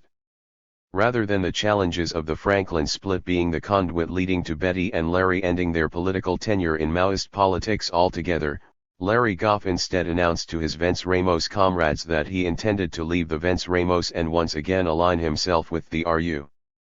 In this he offered the rationale that he had left the RU because Barry and Mary Lou Greenberg had had no practice, but that now, Barry and Mary Lou are beginning to come around. He also explained that because Betty had stayed in the RU it had caused marital difficulties. As a result, because he wants to save his marriage and because there were satisfactory changes within the RU, he wanted back in. 39. Before doing so, however, things took one last surreal turn. One of the more paranoid in Larry's Vence Ramos circle had earlier accused a number of his comrades, including Goff, of being FBI agents. As Goff was about to exit the meeting, he took the opportunity to address the accusations. Turning to his accuser he said, "I hear you think I am a pig agent. I would like to know your reasons." In response the comrade responded, he didn't have any, that it was just something that he felt, but that he had ways of finding out. Goff in turn responded, "I don't care what you or anyone else thinks about me being a pig. I think my practice speaks for itself." 40. At that point the chair of the meeting told the accuser that he would have to keep his mouth shut or get kicked out of the collective, and that Larry had thoroughly been checked out. 41. Larry Goff then left to return to the RU. Goff's return was greatly smoothed by his wife, who had been laying the groundwork by presenting the RU with a list of options, one that reads more like an ultimatum. Betty told the local exec that she and Larry had been having some terrible fights, mainly because of the fact that Larry was over with the Vence Ramos, and Betty was with the RU. Betty said it came down to one of three alternatives: 1. That Larry would have to come back to the RU. 2. That Betty would have to go to the Vence Ramos. 3. Both of them would have to quit everything. 42. She also made an impassioned plea for her husband's return. She said he had made a confession to her that he wanted to come back into the RU. He also told her, when he had left he thought he had good reasons, but realizes now he was not thinking too clearly. The local exec discussed this and finally decided that if Larry comes back to the RU, he could keep up his gunsmithing, but would have to do some other kind of mass work. He would also have to give a strong self-criticism and make everyone understand clearly what he has done and that he realizes his mistakes. It was also pointed out that he could not come back into the RU as a collective chairman. 43. In this account, Goff's work as a gunsmith had a certain premium, beyond any of his perceived leadership skills. That aside, the irony, or absurdity, is that one of the few people raising questions about how genuine Goff was, amid his wild gyrations between a disposition toward political violence and one pegged toward strategic political organizing, was a person who thought almost everyone was working with the FBI. The Goffs exit. Despite all their maneuvering, the Goffs were not long for the RU after the Franklin split. Betty, at that point, was head of her collective and Larry had been reassigned to a non-leadership position. However, the two were having difficulty keeping up with the demands of RU membership, the constant meetings, the study, the mass work, and everything else. Soon other problems intervened. On March 8, 1971, the RU demonstrated on San Jose City College Inn for International Women's Day. Barry Greenberg, who along with his wife Mary Lou, both of whom were leaders of the San Jose RU, were supposed to attend the demonstration. Unknown to them, Larry Goff had informed the police, resulting in Barry Greenberg's arrest. In the wake of that, the Greenbergs appear to have finally become suspicious of Goff to the point that they decided to confront Larry directly. To get at the root of things, they invited him to their home where they began to question him, making clear he was under suspicion. Using the pretext of needing to go out to make a call, Goff left and never returned. In this way he ended his relationship with the RU. Eventually Larry and Betty publicly acknowledged they had been working as bureau informants when testifying in front of Congress, amid much press, in October 1971. 44 All told, the Goffs had been active in the RU for less than 2 years. 45. Calling the cops. There is with the Goffs one final incident involving Betty that not only points to her role as an informant, but to the presence and identity of the third informant in the San Jose RU. Embedded in the San Jose RU file are two reports, one written on January 14, 1971, the day after a particular incident, and one written on January 25 describing the same. Here is the first. During the meeting it was noted that a robbery was taking place at the gasoline station across the street, and Darrell Grover and name redacted by author went to the aid of the proprietor and the robber took off at their approach. Name redacted by author was somewhat perturbed when Grover asked her to call the police and didn't think she should do so, but Grover told her to call the police because this was a fellow worker getting ripped off. 46. The second report contains more on the content of the meeting, referring to Darrell Grover's view on the Franklins. Darrell Grover pointed out that even though the Franklins were off the main political line, they were still revolutionary and the RU should maintain contact with them, at least to some degree. It then describes the robbery in a bit more detail. Here was a strong-arm robbery at the Payless gas station across the street. A black man was trying to break in and rob the attendant at the station at knife point. 47. According to the report, Darrell Grover and another RU member went to help the gas station attendant, while another RU member phoned the police. As the two approached the station, the man with the knife ran off. In turn they left as the police arrived and then returned to the group and discussed the incident. 48. In the aftermath of the incident, the participants agreed that helping in this situation was a good application of mass line. Specifically, they were glad that the robber got away but that it was right to support the attendant since he is a worker and the RU should always support the workers over the lumpen criminal element. The two Cotter most vocal in this discussion, according to the reports, were Betty Goff and Daryl Grover. Grover said it was right to call the police, that it was their job to intervene. Goff said that it was within mass line because the worker would have more confidence if he knew that the good communists had called the police. 49. The robbery, it should be noted, was significant enough that it appeared on page 1 in the San Jose Mercury News, though no mention is made of the RU men. There are a couple of noteworthy things here. First, it is rather remarkable that a grouping of Revolutionary Union members would interrupt a secret meeting to call the police, and this appears to have happened at the insistence of Daryl Grover. The second is that the two reports, with their different perspectives and level of political sophistication, strongly suggest two sources. One of those would have been Betty Goff, a known FBI informant. Given the detail and perspective, the most likely source of the second report would be Daryl Grover. Who was Daryl Grover? After Larry Goff left the RU and testified in front of Congress, he was asked, "Who personally recruited you into the Revolutionary Union?" His answer was, "I can't mention his name at this time because he is not publicly known." 50. This was a curious response given the whole point of his appearance was to name names, something he freely did in the rest of his testimony. Who his recruiter might have been, while a matter of speculation, suggests someone associated with the RU during this period, that at the same time never appears in the later public record related to this group. The best match in this is Daryl Grover. Grover is not named in any of Goff's testimony, which is especially odd given the Goffs attended meetings with him and knew him to be a leader in the RU. Grover also worked at China Books and Periodicals, a high-profile position in a group set on keeping a low profile, yet his name is never mentioned publicly by the FBI or in public congressional testimony. Grover's name also never shows up in the non-public notes of the congressional investigator tasked with researching the RU, though there is a reference to a secret informant they were allowed access to. Finally, Grover is not mentioned in the 255-page congressional report, America's Maoists, which aimed to publicly identify every known member of the RU and the Vence Ramos organization, including printing pictures of those they had photos of. Who, then, was Daryl Grover? Daryl Donnell Grover was born March 8, 1934, at Port Chicago, California. He died on January 16, 1988.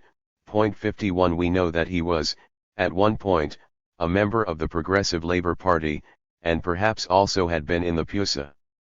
Grover joined the RU early on, his name first appearing in an informant report dated September 11, 1968, which states that he was working in the RU San Francisco collective.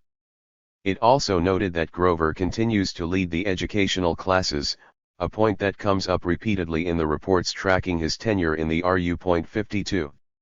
Grover was also the RU's first treasurer, a detail that offers the first clue that he was also the likely RU inaugural informant. The very first report from the RU informant appeared on July 25, 1968. In it there is a list of 20 people thought to be RU members, but it does not contain Grover's name. A second report from August 15, 1968 identifies the informant as the RU's treasurer, stating, "Source himself acts as treasurer," but that report also does not contain Grover's name. 53 From September on, however, Grover's name begins to appear in these reports.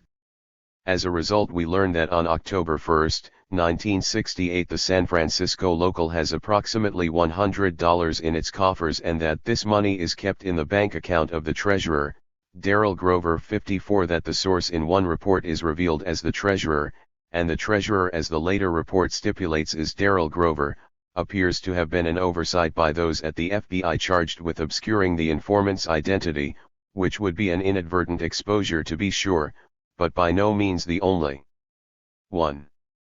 Grover appears to also have had a personal relationship with Henry Noyes, the ex-PUSA member who started China Books and Periodicals and ran the store in San Francisco. That relationship is made clear in the following. About 2 weeks ago Noyes asked Source if he would like to go to China next year in connection with the upcoming 20th anniversary celebration, indicating that he could make arrangements for such travel. Since Noyes is leaving town in September in connection with his annual cross-country selling trip, he asked Daryl Grover to help out in the shop on a part-time basis while he is away, and Grover agreed. Noyes did not indicate just how he could make arrangements for travel to China. 55. This report is remarkable not only in showing the relationship between Grover, the RU, and China Books, but, in what appears to be a faux pas by the redacting team at the FBI, it refers to the source at the beginning and then proceeds to name Daryl Grover throughout. The implication, leaving aside the possibility of an extremely oblique construction of the report, is that the person being asked to fill in for Noyes is also the person being invited to travel to China, i.e. Daryl Grover. It was also reported at that time that Grover would begin working part-time in China Books and Periodicals. 56 and indeed by December reports indicate that Grover was working full-time and has been excused from any activity in relation to the San Francisco state situation, because he is working late during the pre-Christmas season, all of which suggests his part-time job had turned into a full-time one. 57 In other words, the RU had one of their coder working in China Books, and if that coder were an FBI informant, the Bureau also had someone working in China Books. At some point Grover moved from San Francisco to San Jose, borne out in a report from January 1969 in which Bruce Franklin suggested that Grover moved to the East San Jose area to work with a potential new recruit. 58 Grover was thus in San Jose at the time that Larry Goff, who would not disclose to Congress who recruited him, was brought him into the RU. Meantime Grover continued his contributions in the political education of the group, giving a presentation on the Maoist conception of the mass line. Daryl Grover gave an exposition of the true line as revealed in Mao's tract on the experience in the anti-Japanese war, wherein Mao indicates that one must work with any and all groups to whatever extent possible in order to defeat imperialism. Bruce Franklin was very impressed with Grover's explanation and commended him. 59. Here we learn of the sophistication and intelligence of Daryl Grover and his approval by a leading RU member. Were the informant describing one of their targets, this passage, while interesting, hardly seems relevant, and it is an anomaly for these type of reports. However, if the informant were speaking about himself, i.e. if Grover wanted to show his level of sophistication and approbation within the group to his FBI handlers, then including it in a report makes a good deal of sense. Attacking the Progressive Labor Party. All in all, Grover appears to have been seen as a capable and reliable comrade. By March 1969 he shows up as being on the group's executive committee. 60 He also notably played a role in the debate on whether or not to publicly attack the Progressive Labor Party.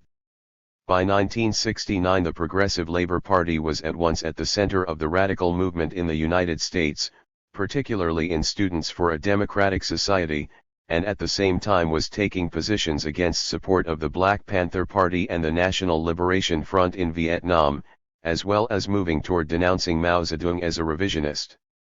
It was this last position that created an opening for the formation of the Revolutionary Union, and if an informant report from one of the first RU meetings is to be believed, it was at least initially their raison d'être. Leibel Bergman was vehement in his condemnation of PL and argued strongly that it is necessary to attack and destroy PL as being the party in the United States, which represents the Chinese Communist line. 61. Bruce Franklin, while not the only one in opposition to this position, does seem to have been one of the last holdouts. As one report noted, Bruce Franklin feels that the attack on PL is a sectarian matter and could only end up in a continuing polemic against the PL. In this Grover played a role of swinging him over. Daryl Grover leads a discussion on progressive labor, and in that meeting he squared off against Bruce Franklin, who was defending PL on the grounds that he feels very strongly against the attack on PL. 62. In the end, all of the RU united on targeting progressive labor with its inaugural publication, the Red Papers. Here the FBI was very much on top of the situation, not the least of which because of their agent in the RU. For example, they suggested that they forward copies of Red Papers to one or several of the addresses listed in the PL publication, with the aim of additional disruption being the operative phrase. Point 63. By June 1969 there was a schism in SDS, which involved an attempt to expel PLP from the group, with the result being that group's destruction. To this day the entire matter of PLP's expulsion from SDS is still discussed by those few still familiar with it as if everything was as it appeared, a highly doctrinal group that was alienating young radicals, needed to be confronted and isolated in order for true radicalism, or Marxism-Leninism, Maoism, to have purchase. What has become clear in researching this work, however, with the discovery of the ad hoc committee for a Marxist-Leninist party and the Bureau's moves to split apart groups based on doctrinal differences and the possibility that a former PLP member in the RU, who was also perhaps an FBI informant, was one of the people pushing for the attack on PLP, is that the controversy that swirled around Progressive Labor Party in the 1968 to 1969 period contains more than meets the eye. Telltale signs. The problem for the informant in the early RU is that he was very good and his reports were quite detailed. While those reports attempt to conceal the identity of the author, there is so much information being accumulated and conveyed that it becomes highly difficult to fully obscure the identity of the source. It is also the case that the person writing the reports likely took solace in the fact that these were secret internal FBI reports not meant to see the light of day. In that respect we see Darrell Grover showing up in meetings where there is no mention of anyone else there but him and the person being reported on. On March 10, '69, Darrell Grover met with Leibel Bergman at his home on 14th Street. The entire time was taken up with a discussion of Bruce Franklin's opposition to the paper attacking PL. Point 64. There appears here to be no one else in attendance. This points then to the informant being Grover. Bergman himself was subject to extraordinary bureau attention and was certainly not the source. Similarly, in another discussion on the Progressive Labor Party, we learn Grover led a discussion on progressive labor. Bruce Franklin defended PL on the grounds that he feels very strongly against the attack on PL. In a personal conversation the previous week, Bruce Franklin mentioned that name redacted by author of San Diego is either close to PL or has just joined PL and that this is one of the reasons why he, himself, does not want to attack PL. Point 65. The statement that Grover led a discussion segueing to reference to a personal conversation, rather than the informant had a personal conversation, logically suggests Grover is the source of the information in this report. Reinforcing this, a report a week later again references a one-on-one meeting with Franklin. Darrell Grover met again with Bruce Franklin on the evening of March 13, '69, at which time Franklin said that the Peninsula Group had met on the evening of March 12, '69 and that the entire meeting was devoted to the attack on PL. Point 66. Again the most logical explanation, short of electronic surveillance, which the FBI would have stipulated as a sensitive technique, is that Grover is reporting on his meeting with Franklin. Not only are there meetings where only two RU people seem to be present, there are instances where the reporter appears to be the only one present. Darrell Grover visited Ralph Redacted on September 14, 1969 at 3051 Market Street, in which flat is reached by the middle door. There is a whole group of radicals living in the flat, including Connie, girlfriend of Frank Redacted. It is understood that Ralph and Grover discussed Losita and Ralph indicated that he will come down to San Jose to do some propaganda work for the Losita. Full names redacted by author 67. Leaving the use of the passive voice aside, it is understood that Ralph and Grover discussed, reporting on the location of the apartment door would most likely be a matter between the informant/visitor and the door, and in that respect Grover was the visitor, not Ralph, i.e. Grover would be the most likely informant. Even less ambiguous is this. Darrell Grover also indicated that on September 14, 1969, he had visited at Chris Milton's place at 21st and York. John redacted and Jan redacted were at Chris' place. Jan and John appeared to be overly friendly as they were observed kissing in the kitchen. Full names redacted by author 68.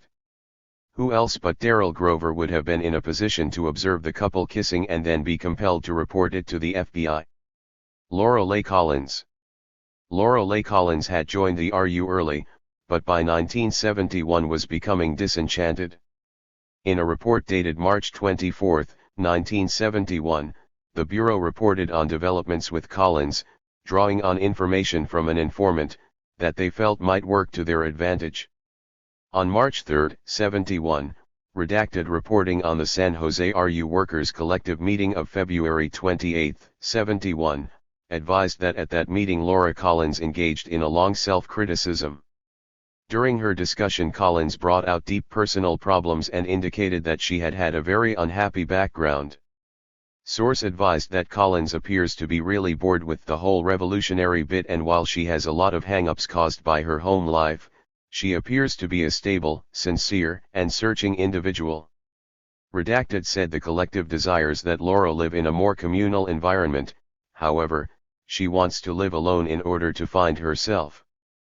Source stated that Collins definitely appears to be in over her head in the movement, and during her self-criticism period indicated that she has very difficult time studying Marxism-Leninism. 69. The report, which is not interested in Collins' situation from a compassionate standpoint, then gets down to business. It is his emphasis added opinion that Collins might be open to an approach by the FBI. The thinking being that, detailed information will be obtained concerning membership and activities of San Jose RU 70. Laura Collins, it should be noted, was in the same collective as Daryl Grover. While it is possible this report came from Larry Goff, both he and Betty had left the RU by the time this report was submitted. 71. The FBI took the report to heart and moved on the suggestion, approaching Collins multiple times, but was stymied when her response was consistent, in that she had nothing to say. In the end, the Bureau assessed that subject has not changed her position regarding contact by the FBI. Therefore, it is recommended that no further investigation be conducted, thus closing the matter. Collins passed away in 2008, so cannot offer her insights into this, but regardless, the documents at hand outline a certain methodology, using an informant's inside information to identify potential weak links to expand the Bureau's informant base. 72. The final piece of evidence pointing to Grover as being the informant comes in the form of an injury. By the fall of 1970, Grover had been responsible for the San Jose Proficiency Committee, which according to the government involved preparing RU members in the skills necessary for armed struggle. 73. However, Grover was forced to relinquish that responsibility after an accident. Due to the fact that Daryl Grover has had both hands burned in a fire in his apartment, name redacted by author from the Workers Collective number 1 will be helping Grover on the Proficiency Committee. 74. In another report, this one documenting their informant supplying public leaflets to the Bureau, we learn the following. Due to extensive burns on both hands, emphasis added, source was unable to locate attached among his effects prior to this time. 75. Much in the way the Bureau appear to out Grover over the matter of his being the RU treasurer, they seem to out him once again here. Who recruited Grover? There are two names that come up again and again in reports that reference Daryl Grover and the informant on the RU's executive committee, Special Agent Harrison P. Fox and Special Agent Bertram Worthington. In reviewing Worthington's personnel file, released subsequent to a Freedom of Information request, a few details stand out. One is an incentive award Worthington was given in early 1969 for outstanding performance based on development of live informants. According to the memo, Worthington, through a sensitive technique, FBI speak usually indicating a wiretap, microphone, or break-in, identified a contact redacted. He and S.A. redacted S.A. Fox, contacted this individual redacted, overcame his reluctance to cooperate and convinced him in spite of his fear for his life to furnish information on a continuing basis. Through expert direction, this individual is now approved as redacted. 76. Along with his skill in developing informants, Worthington was also given the rating of fair to good by the Bureau for his foreign language abilities in Tuashan, Chinese and Cantonese, Chinese. 77. While the record is not conclusive enough to say whether Worthington recruited Grover, the dates of his commendation, the secrecy in which the informant was handled, and the Chinese interests do line up. That, along with the fact that Worthington was the informant's handler throughout the time he was reporting to the FBI, suggest he recruited Grover. Grover's exit. It is unclear the exact date that Darrell Grover stopped working with the RU, though reports mentioning him obtained for this book end after January 27, 1971.78. Meanwhile, Larry and Betty Sue Goff left the RU in the early spring of 1971 and by October of that year were testifying in front of Congress about their informant activities. That testimony in turn was incorporated into the 1972 report issued by the House Internal Security Committee titled America's Maoists, the Revolutionary Union/the Vence Ramos Organization. The chief counsel for that committee was Donald J. Sanders, and his chief investigator was Robert M. Horner. Amid Sanders' papers is a letter about the RU investigation from Horner to Sanders. In it Horner writes, "I was informed officially on August 17, 1972 that a former high-level informant in the RU will be made available to us. The meeting, however, was subject to conditions. 1. The informant will definitely not testify personally because of fear for his public safety. 2. The interview must be conducted in the presence of the government agent who handled him. 3. The informant will be introduced to our investigator under an alias and will not be furnished his true name. 4. The report of the interview will be made available to the government agency and the informant for review and the deletion of any sensitive material before we use it." 79. Was the informant they were invited to meet Darrell Grover? The secrecy stipulated and description of the person having been a former high-level informant seems to fit. There is more information to be found in Grover's FBI file, currently held by the U.S. National Archives and Records Administration, NARA. According to NARA, Grover was active in various front groups and was associated with student elements at the University of California, Berkeley prior to joining the Revolutionary Union. As we have shown, he was also a member of the Progressive Labor Party before joining the RU. His file is estimated at around 1,000 pages and was compiled as part of a security investigation conducted by the FBI between June 1961 and March 1972. Once that file is released, certain things may become clearer. Chapter 5. Don Wright's Rise in the Revolutionary Union. Wright spoke on military strategy. He criticized Avakian as a revisionist because Avakian maintains that the proletariat is not prepared for armed struggle.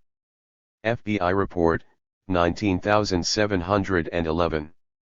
For whatever reasons, D.H. Wright did decide to become a part of the RU, and in fact after a certain while he became a leader within the RU. Bob Avakian too. Don Wright presented himself as a black Marxist-Leninist. He was said to have been in the Black Panther Party and had been part of a radical faction of the Communist Party before becoming a committed Maoist. 3 Some of those who got to know him said that his background was in the U.S. military, where he worked in intelligence, an odd fit for a black revolutionary. As to his CP ties, they appear to be in the ad hoc committee, hardly adding to a solid Maoist pedigree. While there are many mysteries about Don Wright, one thing is clear: he was not what he appeared to be on the surface. Just what he was, is a knot to disentangle. Donald Herbert Wright was born in Illinois on September 3, 1938.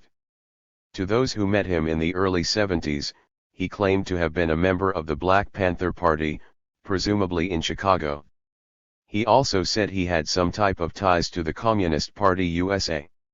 No evidence has yet been found for either.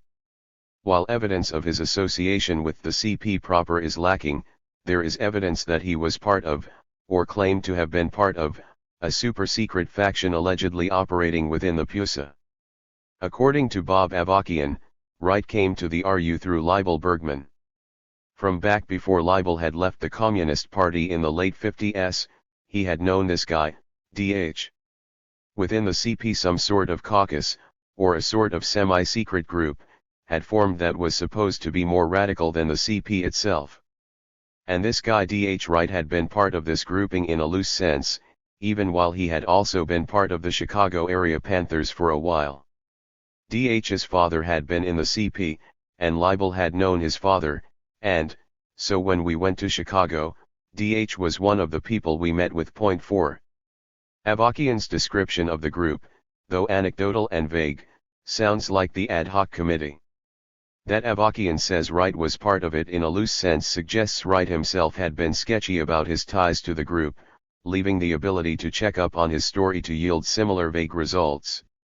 By all accounts, Don Wright was a black nationalist with contempt for white radicals. Why he sought a home in the Revolutionary Union ought to have raised bigger questions for the group than it did, but the group convinced itself they could accommodate him, or in Bob Avakian's case felt they could, through political discourse, disabuse him of certain notions.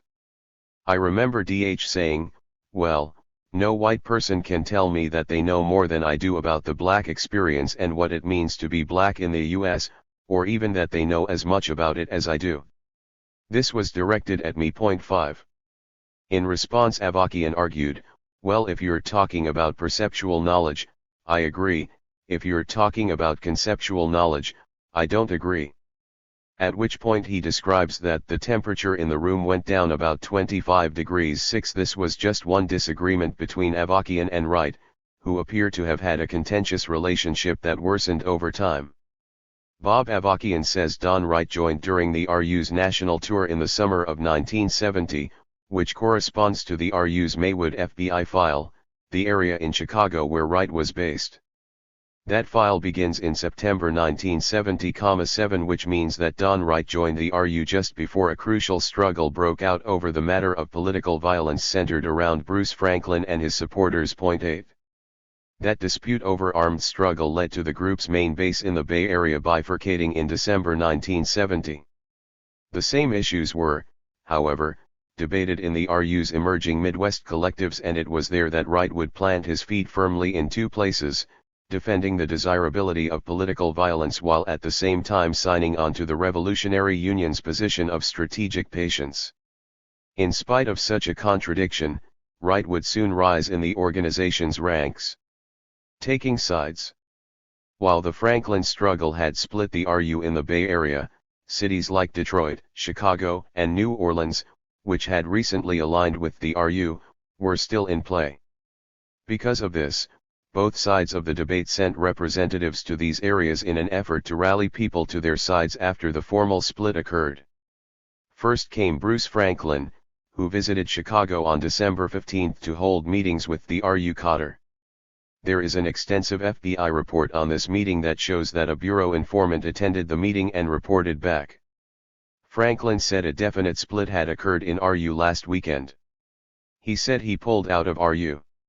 He said his position was a minority one on Political Committee, PC, a smaller body selected by the Central Committee of RU. The source said that Franklin is definitely starting a new organization, although it is only in the projection stage at this point. Point 9. According to the informant, Franklin is for armed struggle now. He wants to place the gun before politics. Along with this, he had serious differences with the rest of the RU. He castigated other PC political committee members, specifically Avakian and Barry Greenberg, for merely debating the issues. Surveillance photo of Bob Avakian and Barry Greenberg, 1969. Credit, U.S. House of Representatives, Committee on Internal Security, America's Maoists, the Revolutionary Union, the Vance Ramos Organization. He criticized Bob Avakian, who held a press conference after a recent FBI raid on his collective in search of a fugitive.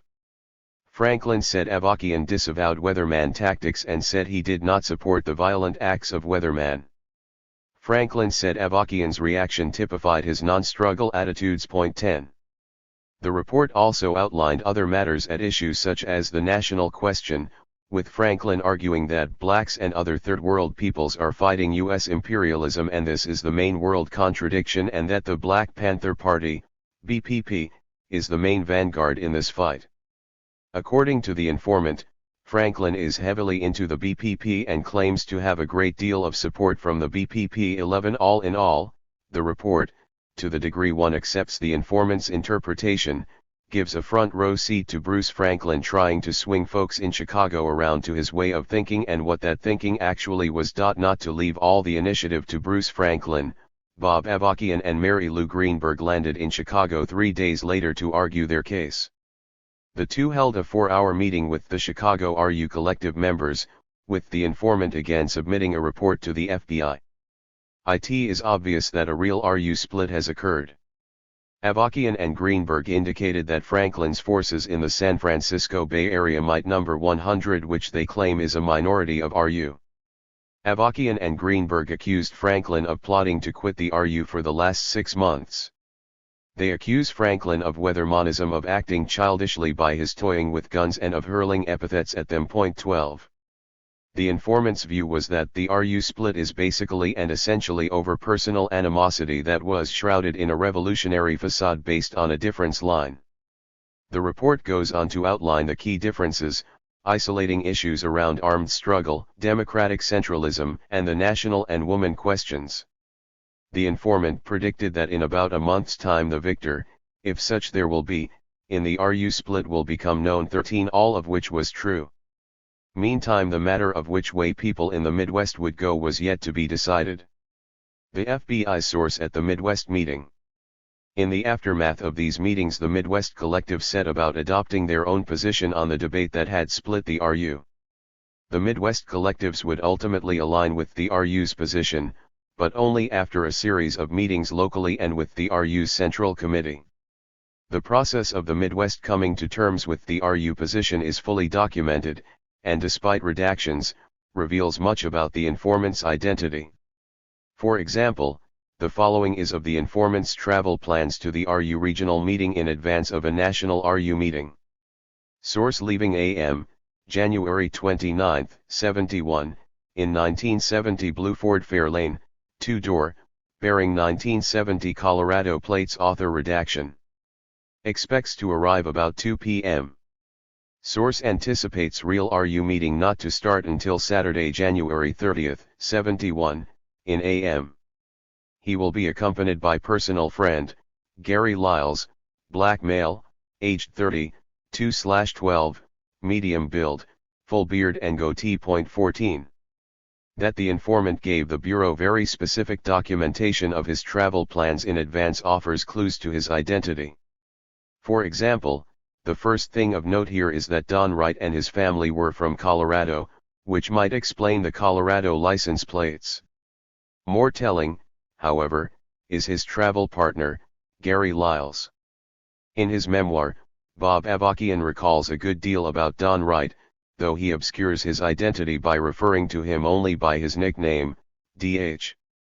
Writing in 2005, Avakian is obviously looking back at Wright warily, though he presents that the political content of Wright's behavior is the most consequential thing about him.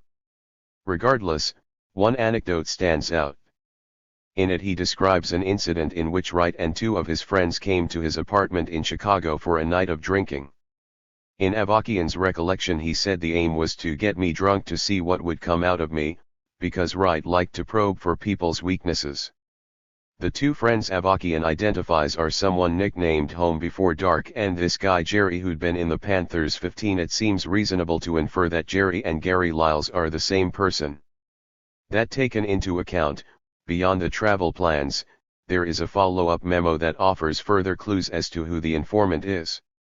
The memo, in order to protect the source's identity, stipulates that the missive would be datelined Washington, D.C. to protect the security of the source, an ad hoc informant. The memo is in turn classified secret because, if divulged, could expose a highly sensitive Bureau-run intelligence operation. 16. It also dutifully lists the attendees at the bottom of the cover sheet with their Bureau file numbers so they could be filed appropriately. There is, however, one name redacted from that list, under the Chicago members.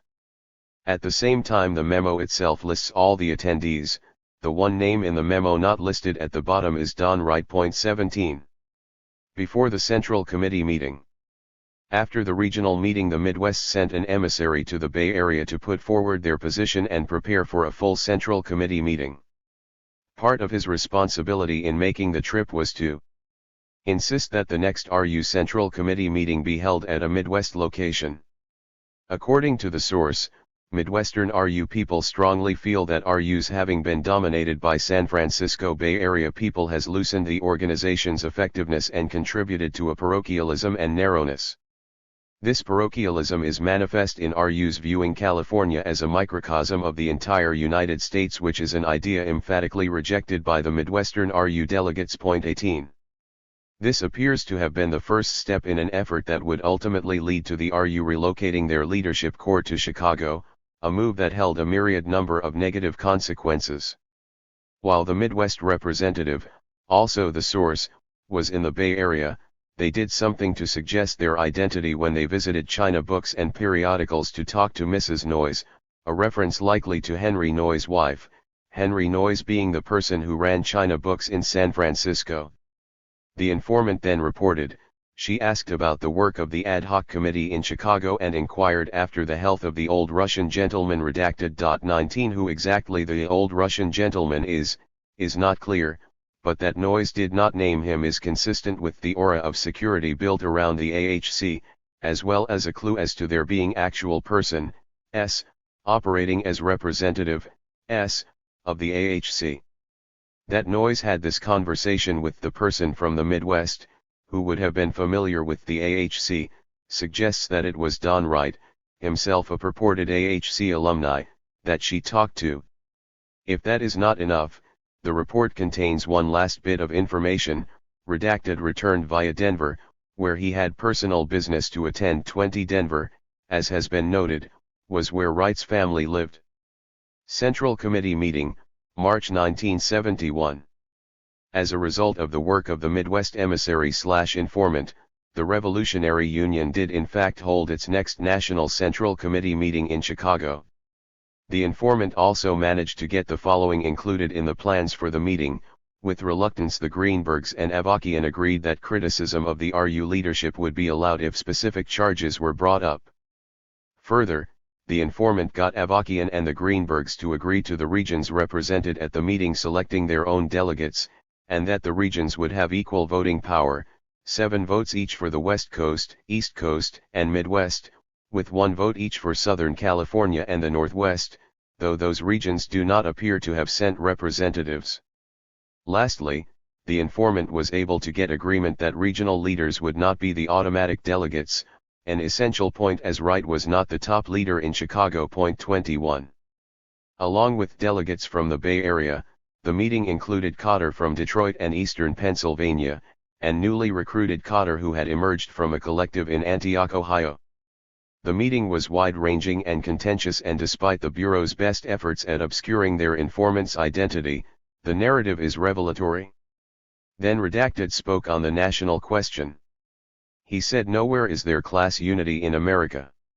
For example, though blacks and white work together in a plant, that does not mean they have a proletarian unity.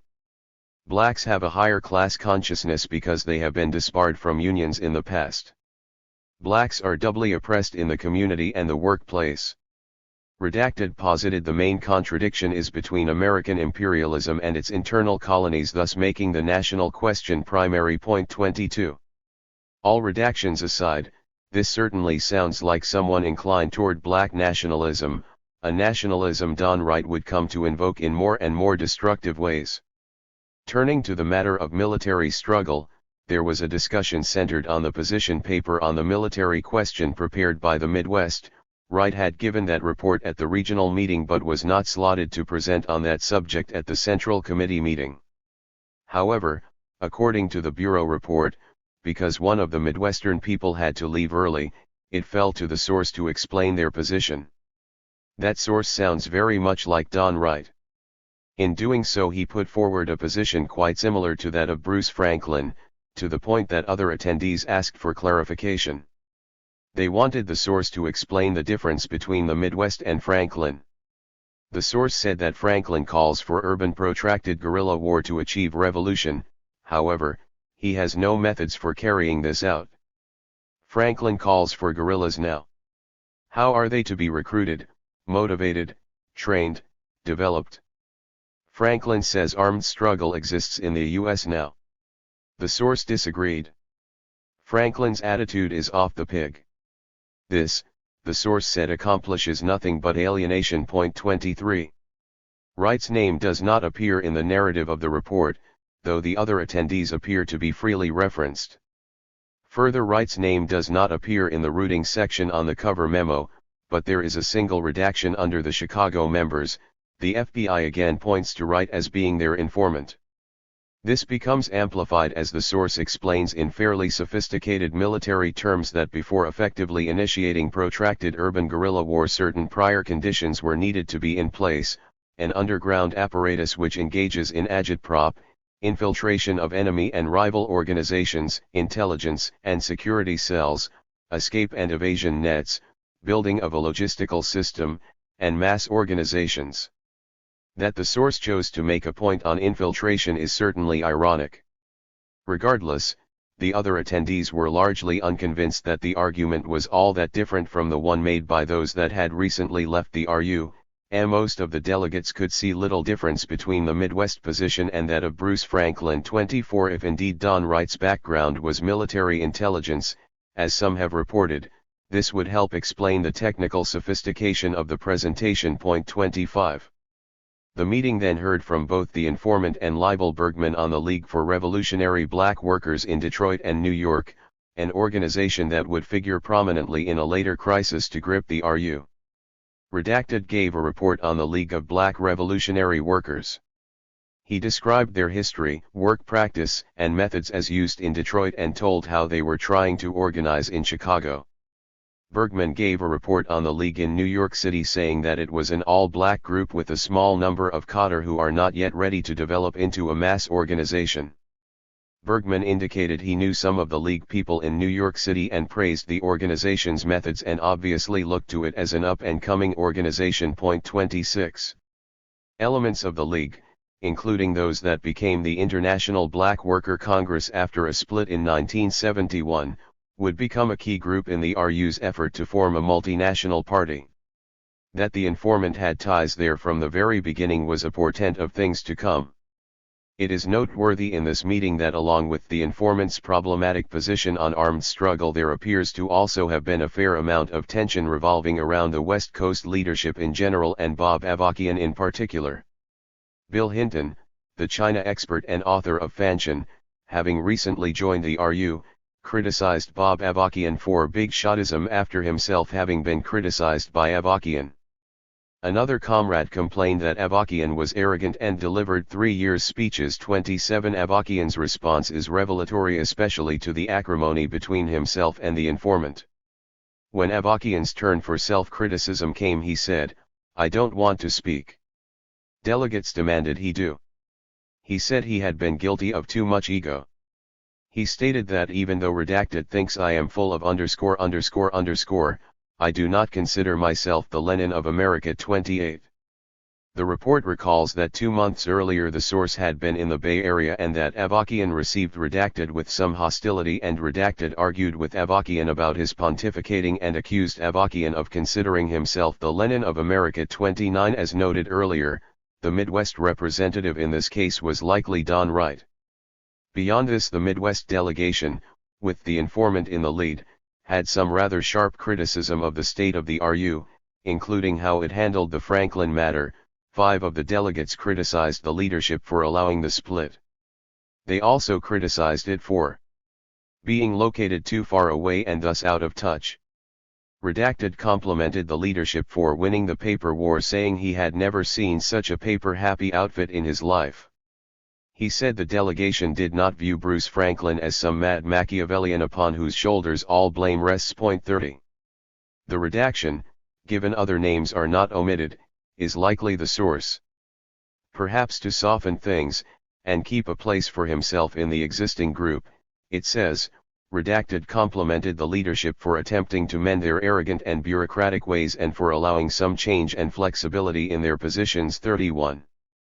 While this version is the account of an informant, events described in that report line up well with another account, though not referred to directly as such, by Bob Avakian in his memoir.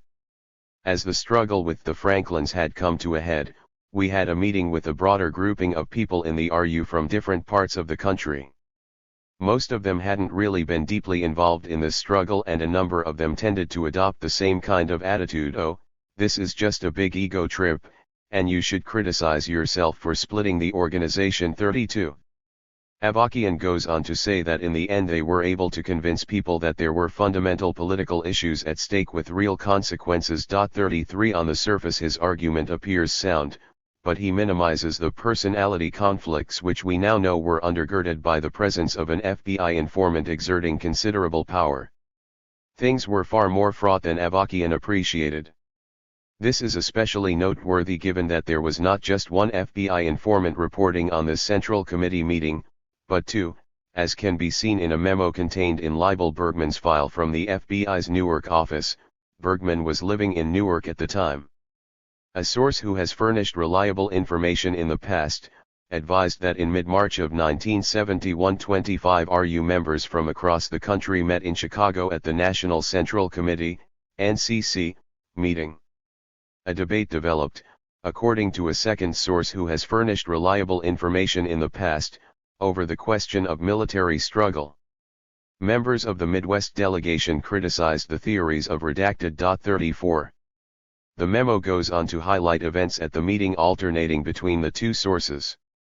While Don Wright appears to be one of the sources, the identity of the second is unclear.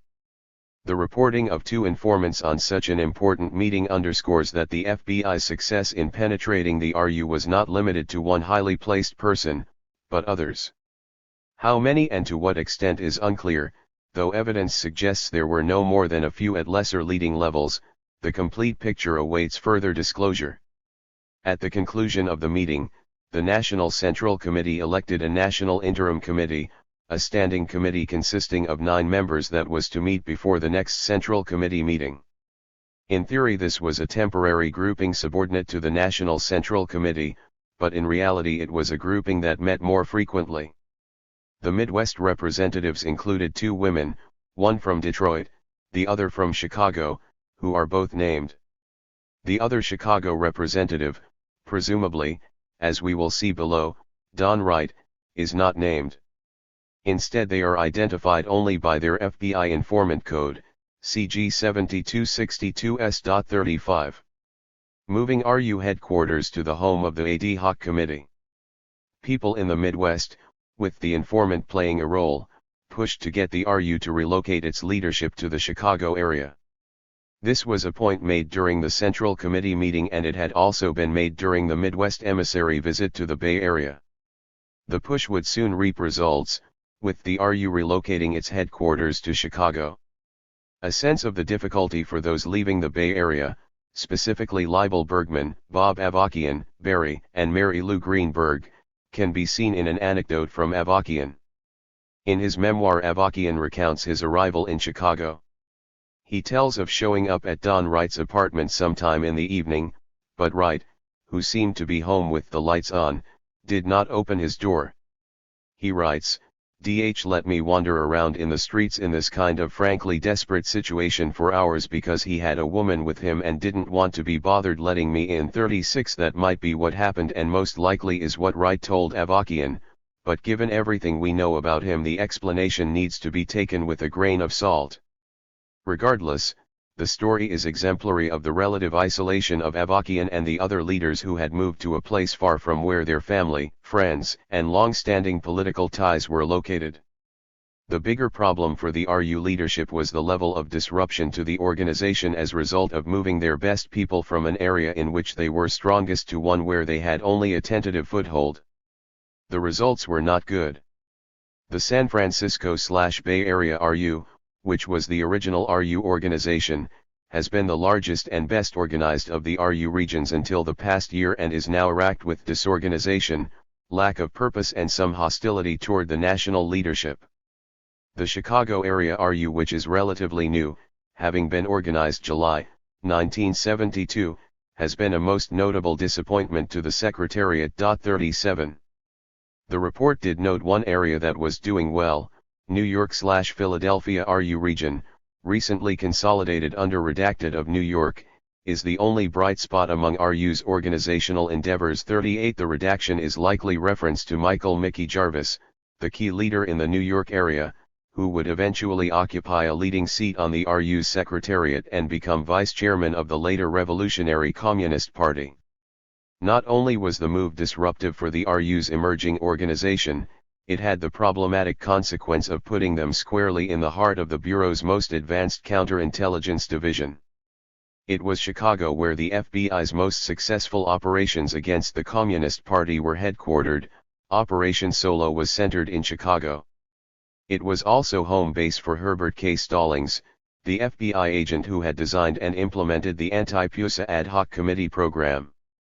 Chicago was also the home office of S.A. John McCaffrey. 39. John Wiley McCaffrey. In his 2014 obituary, former Special Agent John McCaffrey is the picture of a contented retiree, a man in his senior years with a pleasant smile and an approachable disposition. The obituary pointed out that he was a proud volunteer at the National Gallery of Art and National Air and Space Museum. 40 The write-up, which mentions only in brief his 23-year stint with the FBI, belies the work McCaffrey undertook in his prime.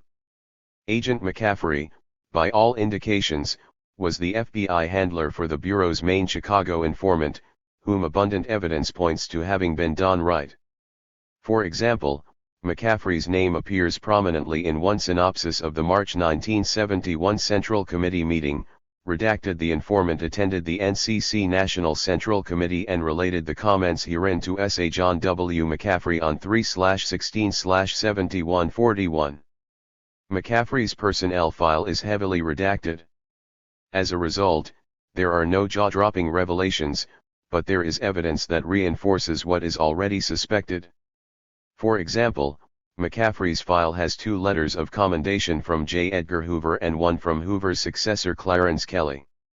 Hoover's letter of May 1971 deals with his success in recruiting and managing an important informant. It is a pleasure to commend you for your adroit and effective handling of an important source of information to the FBI in the security field. I know you utilized aggressiveness, tact, and patience in contacting this individual in order that the best possible results could be achieved. 42. The wording suggests that McCaffrey had the type of disposition that could work well with a fairly volatile personality.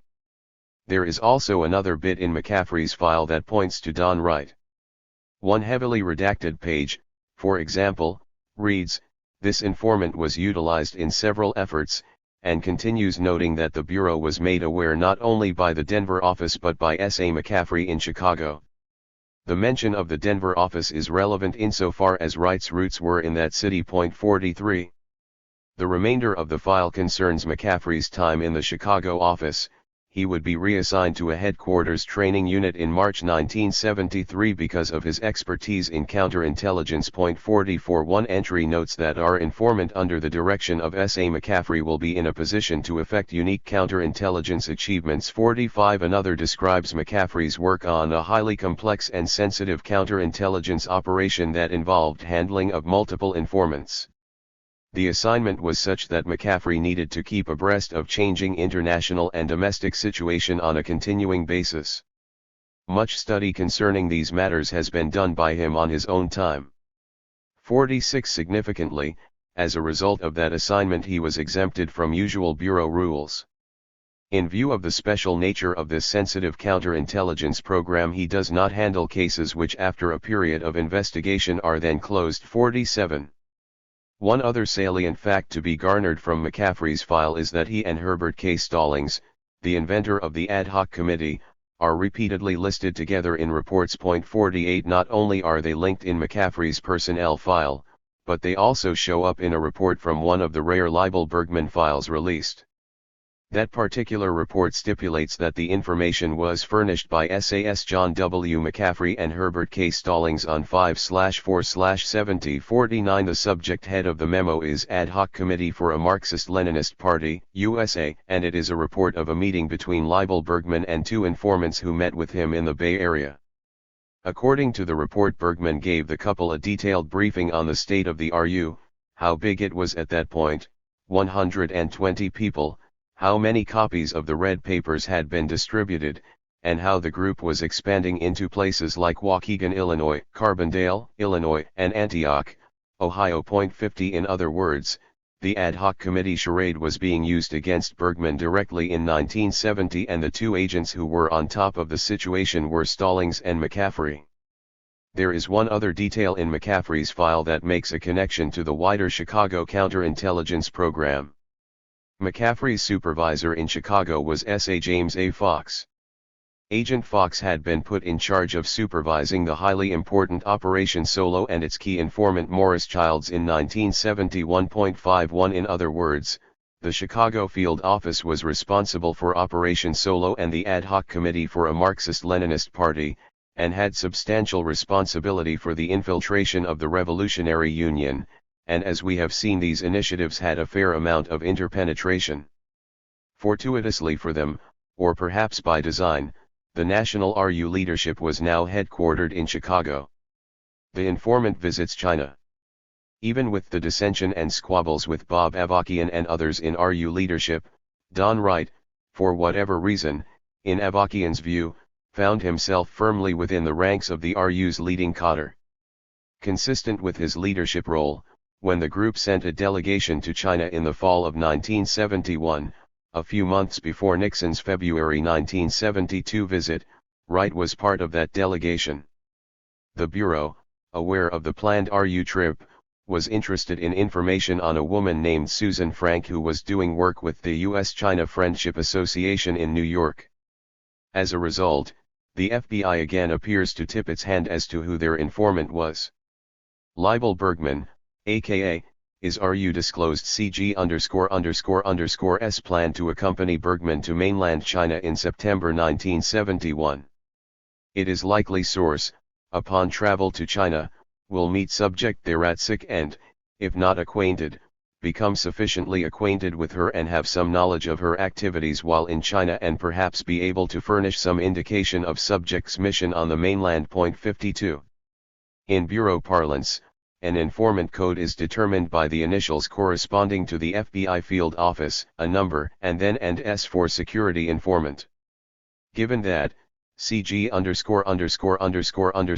indicates a Chicago security informant, with the actual number omitted. As described above, when the FBI reported on the RU's newly constituted National Interim Committee, the Chicago representative is listed only as CG7262S, so that would be the likely code from the key Chicago informant. Further, as to what the identity of the person might be, there were three RU cadre who went to China from Chicago: Bob Avakian, Mary Lou Greenberg and Don Wright. There has never been evidence that Greenberg or Avakian were informants, and both continue to be active with the RCP. That leaves only Wright. Growing unity, tighter organization. The Revolutionary Union in 1972 remained an organization on the rise.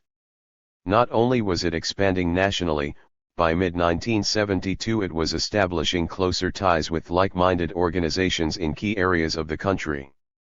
Among them was the Young Lords Party, which had transformed from its gang-based origins in Chicago into a political organization that was embracing Marxist-Leninism. By 1972 the FBI was reporting that YLP had established close ties with the Revolutionary Union and the Iworkun, an Asian, Maoist-inclined formation active in New York's Chinatown. 53 Relations between the RU and the YLP were such that when the YLP held its first and only Party Congress in June 1972, security for the event was provided by YLP cadre along with members of the RU and Iworkun. 54 Additionally, Bob Avakian gave a speech at the Party Congress, which resulted in the Young Lords becoming the Puerto Rican Revolutionary Workers Organization. 55 All in all, the prospects of further unity among the groups looked good. Don Wright, Bob Avakian, Mary Lou Greenberg and unidentified Chinese man in China, fall 1971. At the same time the RU was tightening up its organization. A good deal of study, discussion, and attention was given to the Marxist-Leninist concept of democratic centralism, particularly the need for a strong central leadership.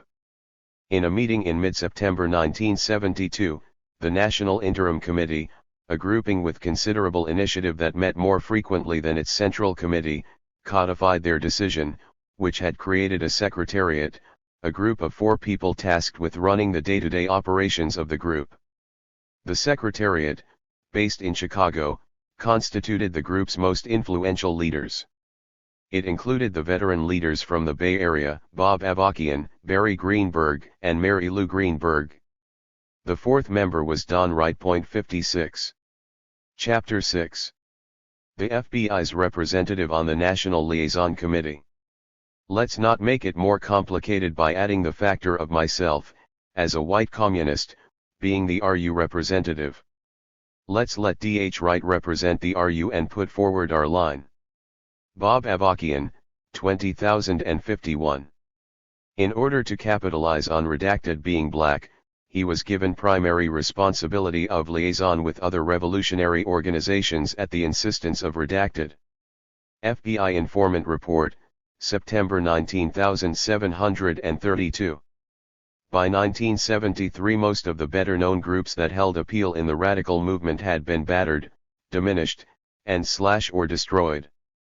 The Black Panther Party had called their remaining adherents nationwide to relocate to Oakland where they would concentrate on reformist and electoral politics. 3 The Weatherman, fully underground, had dwindled to a few dozen members. 4 As for the Progressive Labor Party, their stand at the end of the 60s against the Black Panther Party and the National Liberation Front had reduced it to a small, if hardcore, group of adherents.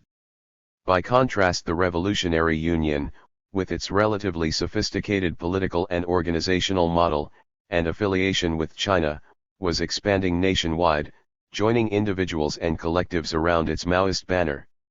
While the radical movement as a whole was ebbing, it was an ebb that still counted many thousands who had become politically active in the previous decade, one with a revolutionary edge that stood as a stark rebuke to the staid, slow-moving Communist Party USA.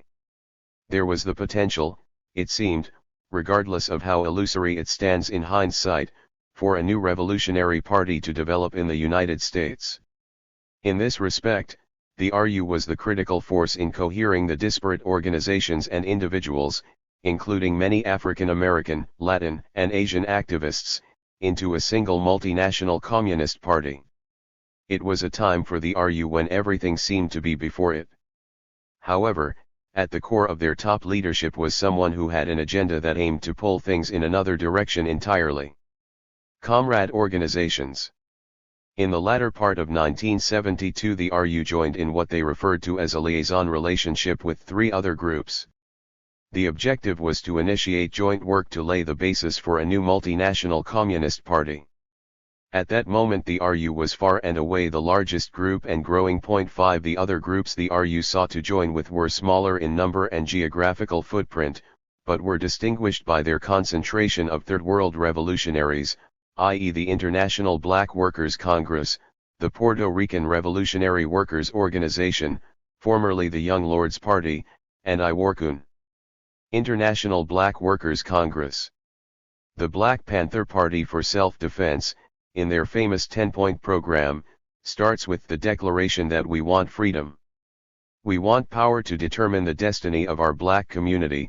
It was a demand firmly situated within the outlook of black nationalism. 6 In contrast, the International Black Workers Congress was inclined more toward a Marxist-Leninist revolutionary political program. Point 1 of their program makes this clear: workers' control of the means of work and production, transportation services, and communication facilities so that the exploitation of labor will cease. 7 The FBI in turn took note, routinely describing the group as one looking to further the revolutionary struggle in the US and other parts of the world, albeit one with a more revolutionary nationalist tilt, i.e. looking to join together many existing organizations, and to build unity among the revolutionary Third World forces. 8. The International Black Workers Congress grew out of the League of Revolutionary Black Workers, LRBW, which was formed in 1969 in Detroit. The League had incubated out of actions by black auto workers in Detroit. As a way of expanding nationally, the League in turn created the International Black Workers Congress, IBWC or BWC, with James Foreman, the former leader of the Student Nonviolent Coordinating Committee, as its driving force. 9 As the group went forward, it more and more confronted internal conflicts, which by the middle of 1971 lead the IBWC to split from the League and establish itself as a separate organization. 10. At its peak, the IBWC appears to have never surpassed 400 members, if that, the number of attendees at its founding convention in the fall of 1971, and it appears to have been shrinking from its inception. 11 By September 1972, when the group sponsored a Black Freedom Convention, the number of attendees was down to 369, a number that included representatives from 60 different organizations, i.e. not all were part of BWC. 12. While the group's successes were remarkable, not the least of which was the realization of a group of class-conscious black workers emerging from the 60s tumult, there is unfortunately another legacy to the LRBW/IBWC. This was an entity that throughout its brief history was racked by internal dissension and division, leading to multiple splits. In that respect, by 1972, its worst days lay in front of it. It was against this backdrop that the group entered into a liaison relationship with the RU, with the complicating factor of the FBI being fully enmeshed in the process. Young Lords Party/Puerto Rican Revolutionary Workers Organization. By the early 1970s, the Young Lords Party that had evolved out of the street gang, the Young Lords Organization in Chicago, had transformed into a new communist entity called the Puerto Rican Revolutionary Workers Organization. The group was especially influential as it developed in New York with ties to and a certain influence among the Puerto Rican community more broadly. This was based on activity they took against proposed layoffs and cutbacks in services at a city hospital and the takeover of a church in Spanish Harlem, which they turned into a community center for services such as free breakfast and health programs, education, and an introduction to the outlook of the YLP. 13 In this they also boldly raised the matter of independence for Puerto Rico from domination by the United States. 14. For a short period of time this led to a huge increase in membership. How large is a matter of speculation. According to an anecdotal assessment by former Minister of Education, Pablo Guzman, I tallied our New York members at the end of 1970, and we had grown to more than 1,000, with storefront offices in El Barrio, the Lower East Side, and the South Bronx. We had branches in Newark, Hoboken, Bridgeport, Philadelphia and Puerto Rico. 15. While the Chicago Young Lords had their roots as a street gang, the Young Lords Party in New York did not. The group's leadership core in New York was composed largely of students from places such as SUNY Old Westbury and Columbia University. 16 As Guzman remarked, to this day people think the New York group was a gang because of that name. We never were, and except for Felipe Luciano, one of the few New Yorkers who had been in a gang, Guzman adds, with some humor, we walked lightly around the Chicago boys. In fact, by 1970 the Lords group in New York split from Chicago, because we felt they hadn't overcome being a gang. 17. The Young Lords Party's rise, like many groups from that era, was as rapid as was its decline. By the early 70s they were already shrinking, and as the mid-70s approached the group dwindled to perhaps 100 members.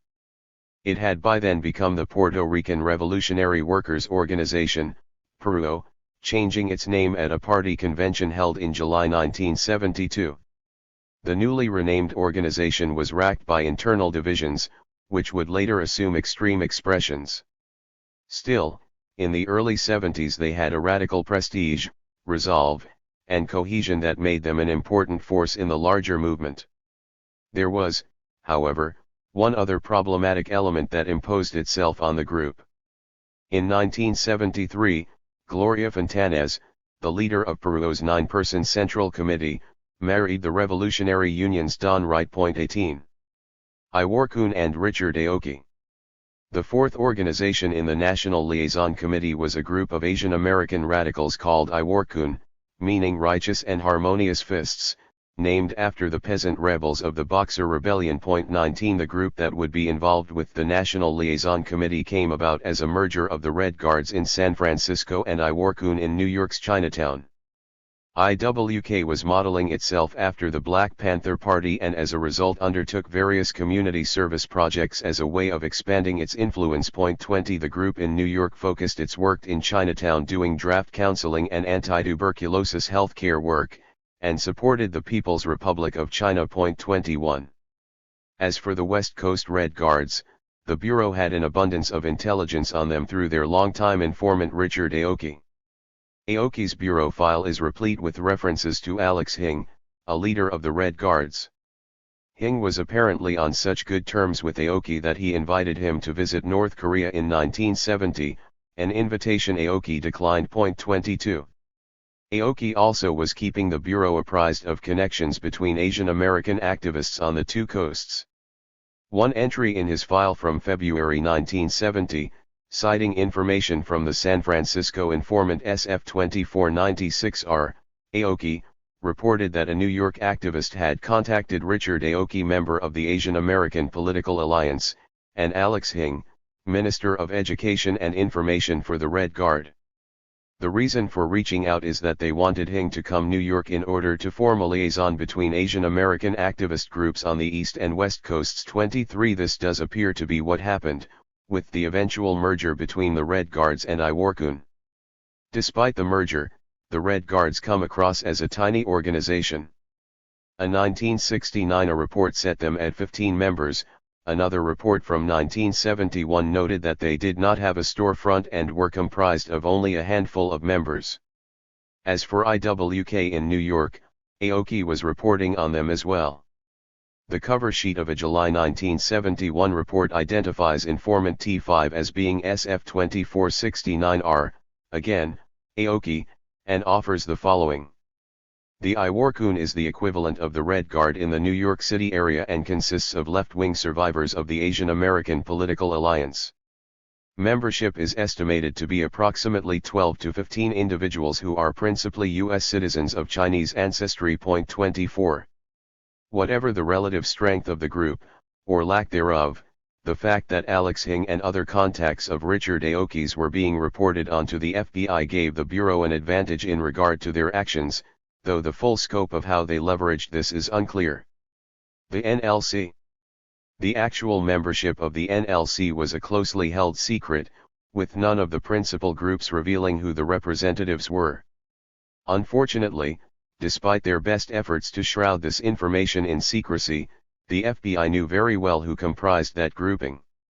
The NLC was established in mid-1972 at the insistence of Leibel Bergman, and had a representative from RU Redacted, Peru, Gloria Fontanez, IBWC, Mike Hamlin and later Dan Brown, and IWK, Carolyn Wong. IWK withdrew from the NLC during the summer of 1973.25. The simplest explanation for their knowing things so precisely would be because they had an informant assigned to that grouping. Given the redaction in the above description, that informant likely would have been the RU representative, which as we will see was Don Wright. Don Wright on the National Liaison Committee. By early 1973 Don Wright had managed to push his way into a leading position in the RU in a way that appears neither genteel nor comradely. According to Bureau documents, the process in fact had a disruptive effect inside the RU leadership. Wright's opening came from the fact that he was a black man in a situation in which the RU, an overwhelmingly white organization, was trying to fuse with Third World revolutionaries. This was something the Bureau, via their informant, was keenly aware of. As they reported, Redacted felt that a black in the RU leadership body would enhance RU's influence with blacks and other minorities. 26 As we will see, the name Redacted is likely that of Bob Avakian, who wanted Wright in that position. Wright's ascent in turn appears to have been accomplished by pushing Leibel Bergman out of the RU's leading corps, a situation that seems to have not sat well with Bergman. This can be seen in the following from the FBI. The inclusion of an outsider in the highest leadership body of RU was not looked upon kindly by Redacted, who felt this lofty position was rightly theirs alone. 27 The redaction here likely refers to Bergman. Another report describes how Leibel Bergman was sulking because he did not play a larger role. His ideas were also defeated on several occasions. 28 The level of detail, and the tone, is illuminating and highly suggestive that it came from the person who would have replaced Bergman, again Don Wright. Things did not stop there, as can be seen below, and here we take the liberty of filling in the most logical redacted blanks. In order to capitalize on redacted Wright being black, he was given the primary responsibility of liaison with other revolutionary organizations at the insistence of redacted Avakian. Responsibility for such liaison had been the task of redacted Bergman in the past, and he was very disturbed when replaced by redacted Wright. This caused a basic dislike of redacted Wright which has continued to the present time. 29. Bob Avakian in his memoir makes the process of identifying the redaction simpler. In discussing who to have as the RU representative on the NLC, he writes, "Let's let DH represent the RU and put forward our line." He does not describe Bergman's reaction, but explains that Leibel, interestingly enough, was opposed to this 30. Even with Avakian's support of Wright there was wariness. As the informant reported, both redacted Bergman and redacted Avakian were also concerned that if redacted Wright was particularly successful in his interactions with other revolutionary organizations, he might in turn build his own power base and become a threat to their leadership and influence. 31 In other words, Avakian and others in the top leadership, at least in the informant and FBI's view, were worried about Wright's ambitions, and this comes out in later internal RU bulletins, corroborating the FBI version. 32 All of which suggests a potentially volatile situation, which indeed it was. Chapter 7. The Never-Ending Campaign Against James Foreman. Peking, July 23, Xinhua, Chang Chuntiao, member of the Political Bureau of the Central Committee of the Communist Party of China, this evening met with James Foreman, leader, and Muhammad Kenyatta and Mrs. Helen Jones, members, of the delegation of the Black Workers' Congress from the United States, and had a cordial conversation with them. Xinhua, official Chinese press agency, report, July 19,711. Subject is a key black extremist who once held a leadership position in the violence-prone Student National Sikh Coordinating Committee. He now resides in New York City and is involved in organizing blacks in the labor movement. To this end he has recently traveled abroad and met with foreign communist leaders. FBI report, August 17, 19,712. There was an odd moment during the testimony of Gerald Kirk, the FBI Communist Party informant, when he appeared before Congress in 1970. Kirk was recounting what he learned when he attended the National Conference of New Politics held on Labor Day weekend in 1967, when the following exchange occurred. Mr. Norpal. Would you continue on then with what happened in the convention, as you recall it? Mr. Kirk. Well, there were several speeches amply covered by all the press. The one speech that struck me was by James Foreman, who had been an informant. Off the record please. Senator Thurmond. Discussion off the record. 3. Off the record. This was an astonishing comment, stating that James Foreman, a widely known and respected activist, was some type of informant. It was highly provocative to say the least, yet it remained unexplained, in the public record. Whether Kirk was giving voice to rumor, had been deliberately fed or was feeding misinformation, or was simply confused, is a matter for speculation. His statement, however, was not an outlier. It fits a pattern of the government's efforts aimed at Foreman that carried through to his interactions with the RU and Don Wright.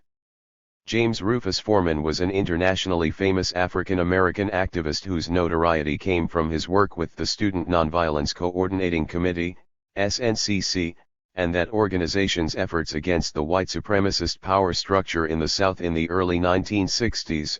Foreman himself had been the group's executive secretary in the critical years of 1964 to 1966. He was also for a short while aligned with the Black Panther Party for Self-Defense, BPPSD, but by the early 1970s his radicalism had transformed toward an exploration of Maoism and communism, and in this regard he was instrumental in the creation of the International Black Workers' Congress. Given all this, he was deemed by the FBI to be a key black extremist. Just what that meant can be seen in a 1968 memo scolding the New York Bureau office when they temporarily lost track of Foreman. The Bureau recognizes the fact that there will be instances when subject will travel without your sources knowing of his plans in advance. However, the goal of your intensified investigation and coverage of Foreman should be to place sources close enough to him to ensure that you will constantly be apprised of his contacts, activities, and travel plans. Point 4. As the FBI explained, subject is a key black extremist and is to be afforded coverage pursuant to the status. In other words, Foreman was not to be let out of their sight. Point 5. As part of this, they aggressively monitored, and apparently intervened, in Foreman's relationship with the Black Panther Party. Specifically, they seem to have had a hand in a highly influential article in the New York Times in the fall of 1968. Members of the Black Panthers walked into James Foreman's office at the committee on Fifth Avenue in late July, according to federal authorities. One of them produced a pistol and put it into Mr. Foreman's mouth. He squeezed the trigger 3 times. Point 6. The article went on to say that Foreman suffered from a nervous stomach and was so upset after the incident that he had to go on vacation. This would be the basis for a standing myth on why Foreman parted company from the BPP. Point 7. What is interesting is that the FBI reports on Foreman from the time of this incident offer a different, more ambiguous picture. The reports on Foreman, who was under non-stop FBI surveillance, suggest heated, even threatening meetings between Foreman and the Panthers, but nothing like the Times version. Here is the chronology. On July 19, 1968, James Foreman, together with a person believed to be Eldridge Cleaver of the BPP, were observed arriving at SNCC headquarters, 100 Fifth Avenue, New York by Special Agent, SAS, of the Federal Bureau of Investigation, FBI. Point 8. 2 days later, it is reported, James Foreman announced July 22, 1968, that he was resigning from BPP and severing all association with that group. Point 9. And finally, there is an account that seems compiled based on an informant report.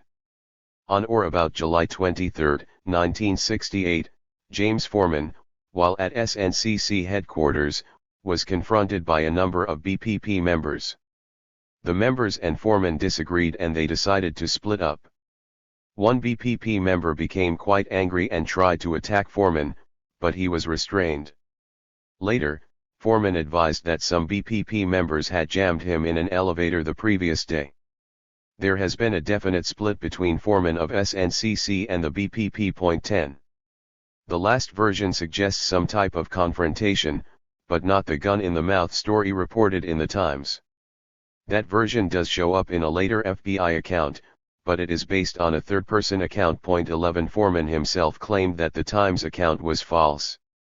However, he also writes, there had been serious differences between SNCC and the Panthers, some nearly involving gunplay, hardly putting the matter to rest. Point 12.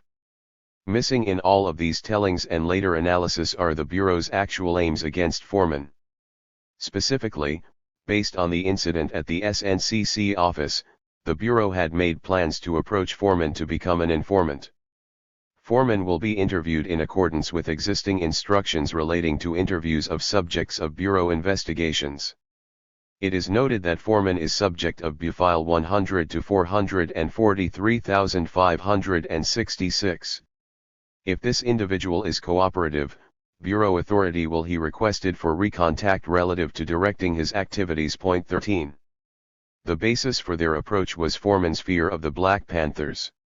The NYO desires to interview Foreman at this time because of the great pressure being placed on him as the leader of Student Nonviolent Coordinating Committee by members of the Black Panther Party for self-defense.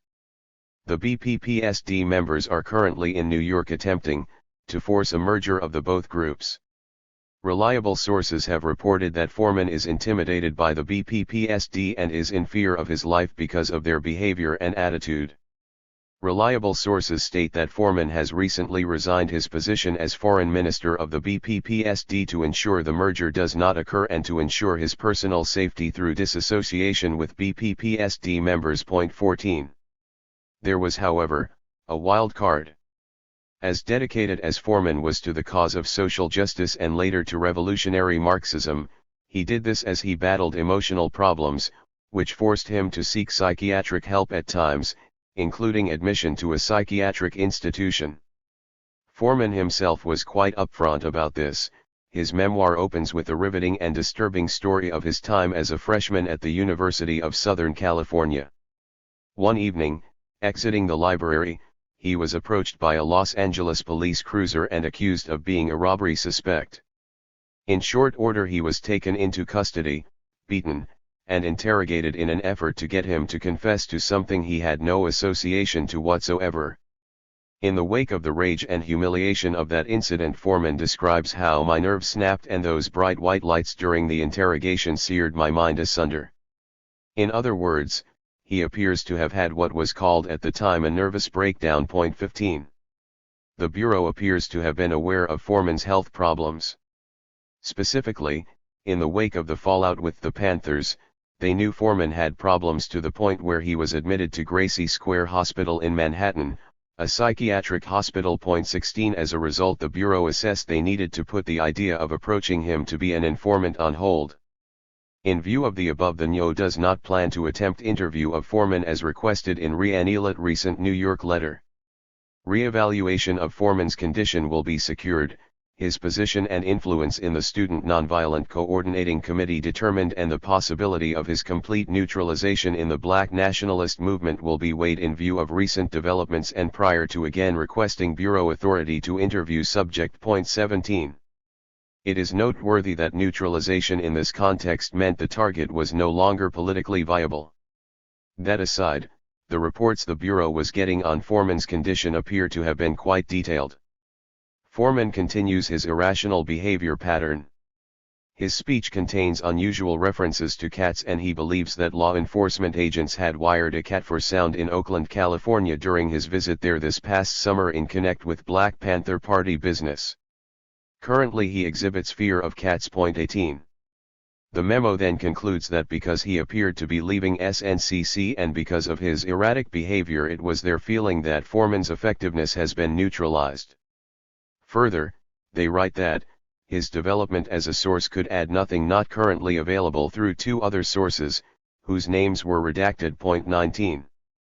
Unfortunately for the Bureau, that was not the end of James Foreman, who rebounded and by the beginning of the 1970s was active in the League of Revolutionary Workers and an offshoot organization, the International Black Workers Congress. As a result, he again shows up in the FBI files as a key black extremist who is to be afforded coverage pursuant to his status. 20. This in turn led to renewed efforts to neutralize him. While the Bureau by then appear to have abandoned efforts to flip Foreman, they do report trying another tack, suggesting falsely that Foreman was already working with government authorities. They did this in the form of drafting a letter indicating Foreman was working for the city of New York as a consultant helping quell rebellious activity among black people. The letter, which was to be written on City of New York stationery with handwriting at the bottom signed by a black brother, who worked for the city, was to read in part: he has provided on a continuing and regular basis current analysis of what might be described as potentially explosive situations in various geographical areas of the city and within certain groups familiar to him. His assistance in terms of control of potentially troublesome elements has been invaluable in our estimation. 21. The idea was to circulate the letter in advance of the August 1971 meeting of the International Black Workers Congress, though the Bureau later said it should be sent afterward.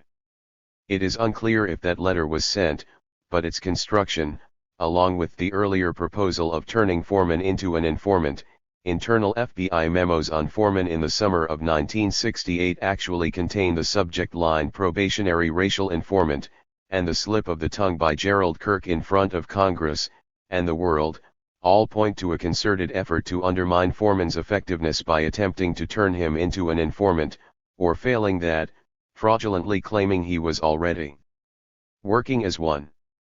The expulsion of James Foreman.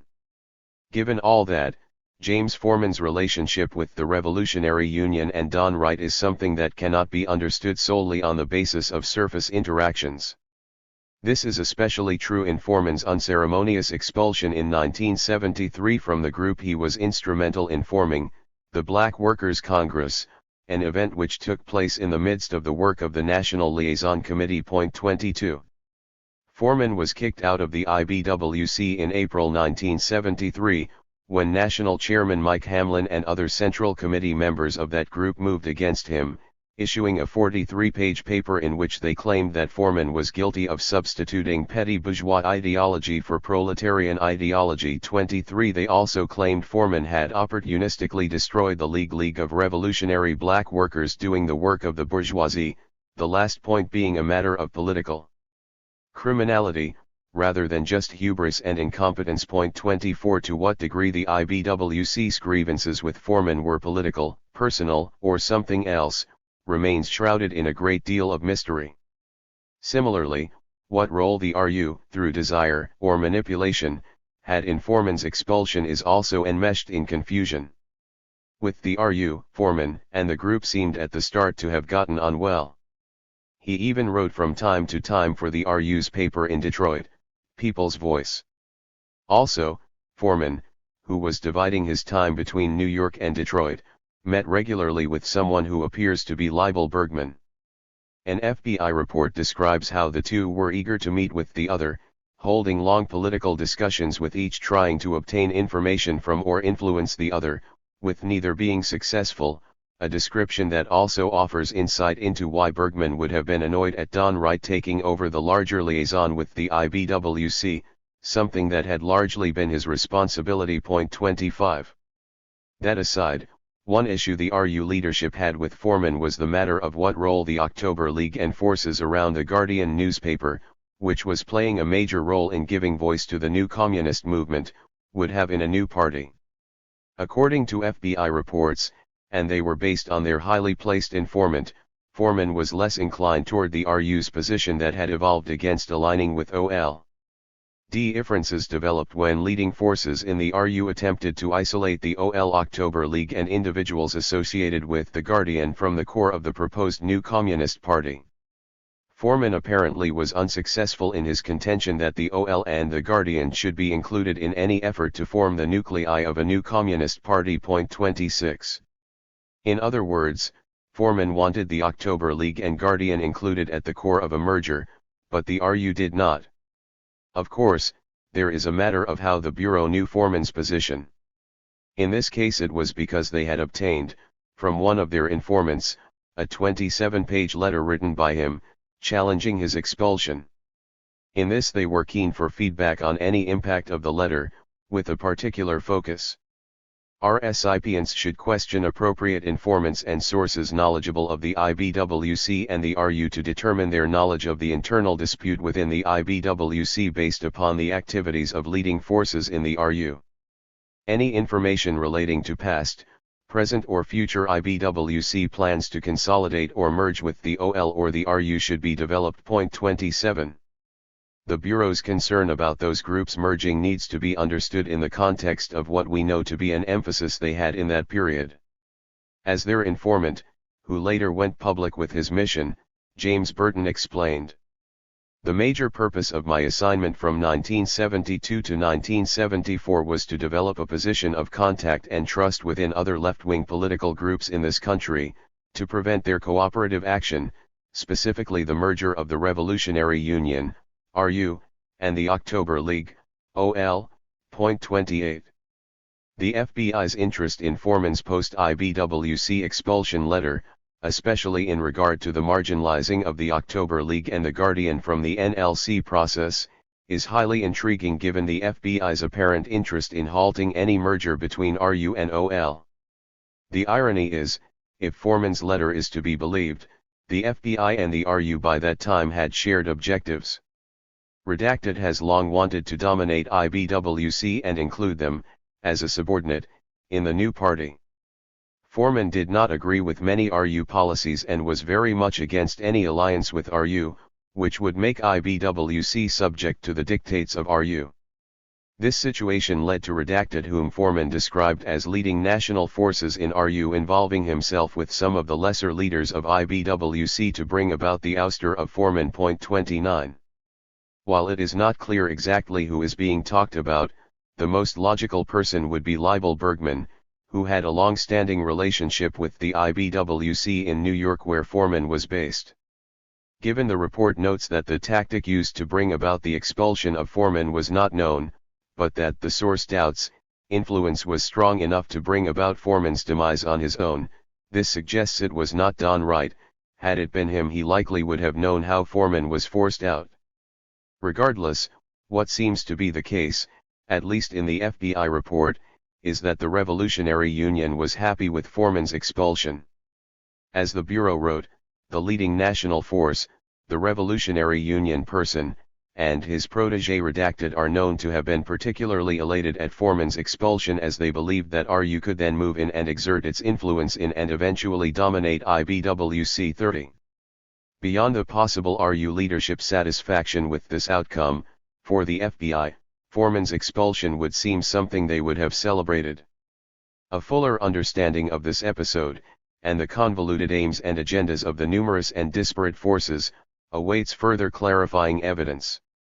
It was however the case that James Foreman, who had been a key force in the IBWC and its efforts to extend its influence, was no longer a player on the scene. Chapter 8. The wrecking of the National Liaison Committee.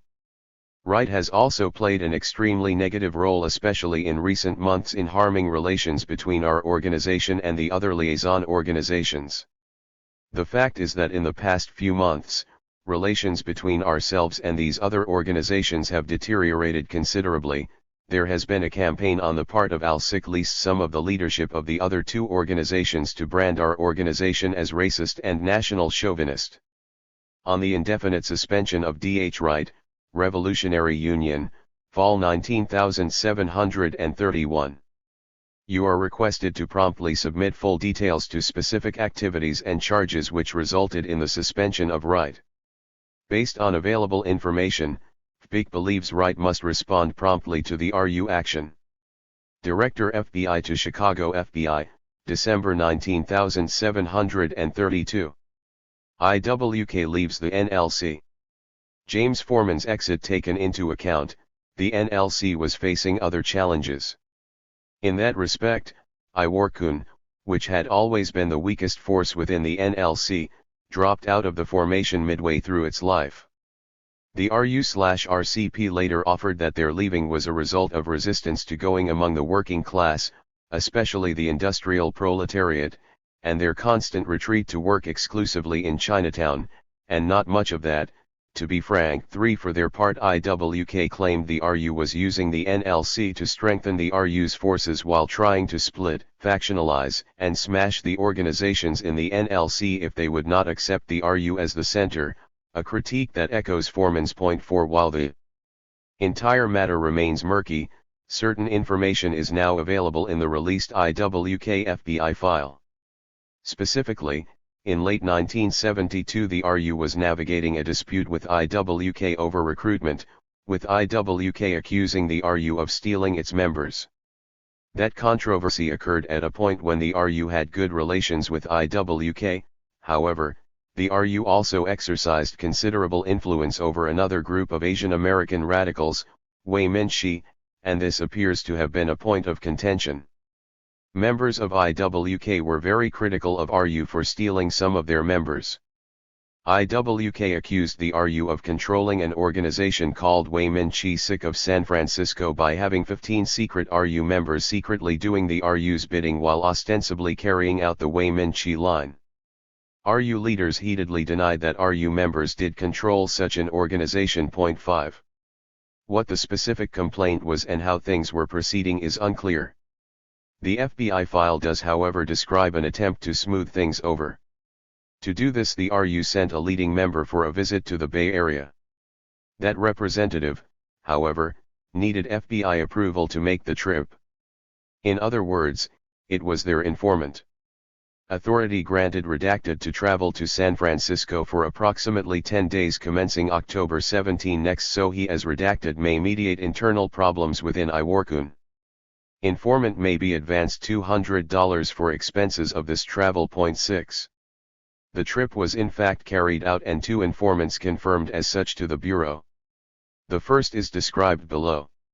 A source, who has provided reliable information in the past, advised on November 2, 1972, that the Revolutionary Union, RU, National Office sent a representative from Chicago, Illinois, to San Francisco, California, during the period between October 18 and November 1.7. The other informant was described a few lines later. A second reliable source identified redacted a member of the RU National Office Secretariat. The FBI had only one person on the RU Secretariat, a group comprised of Bob Avakian, Barry Greenberg, Mary Lou Greenberg, and Don Wright, and all evidence points to that informant being Don Wright. 8 Given everything we know of Wright's subsequent behavior in the NLC, he was likely the worst choice to try and keep IWK in the fold. Saying that, what ultimately led to IWK leaving is not at all clear. What is that they left the NLC. 9. While things with IWK lead to a break, relations between the remaining groups seem to be intact. At a meeting between the RU and Peru held in May 1973, the Bureau reported that the consensus of those participating was that at some future date, Peru would merge into the yet-to-be-formed Marxist-Leninist Communist Party. 10 In this was the caveat that forming of such a party is not now deemed possible or warranted. The reason being both Peru and the RU felt there was a need to first organize the masses and raise the political consciousness of the working class. The problem they would soon confront, however, was that the October League, OL, who they no longer held any prospect of joining with to be in such a party, strictly adheres to the position of the Chinese Communists, which advocates the forming of the party. Now 11 This would light a fire under the RU. The race to form a party. By the fall of 1973, the chances of a wider merger of the various elements of the new communist movement were at an end. IWK had discontinued its relations with RU. Meanwhile, the October League, despite the RU's numerous overtures, had not responded to the RU contacts about discussing a merger between the two groups. 12 The RU's relations with OL in the few years that group existed had gone from bad, to better, to bad again in rapid order, something the FBI was both aware of, and had likely played a role in. In this way, rather than the situation being one of a merger of all, it transformed into one of competition to see who would get there first. According to information the informant was supplying, OL's plans included possibly merging with IWORKUN and remnants of the International Black Workers Congress, IBWC, currently located on the West Coast, and the organization being formed around the Guardian newspaper in New York.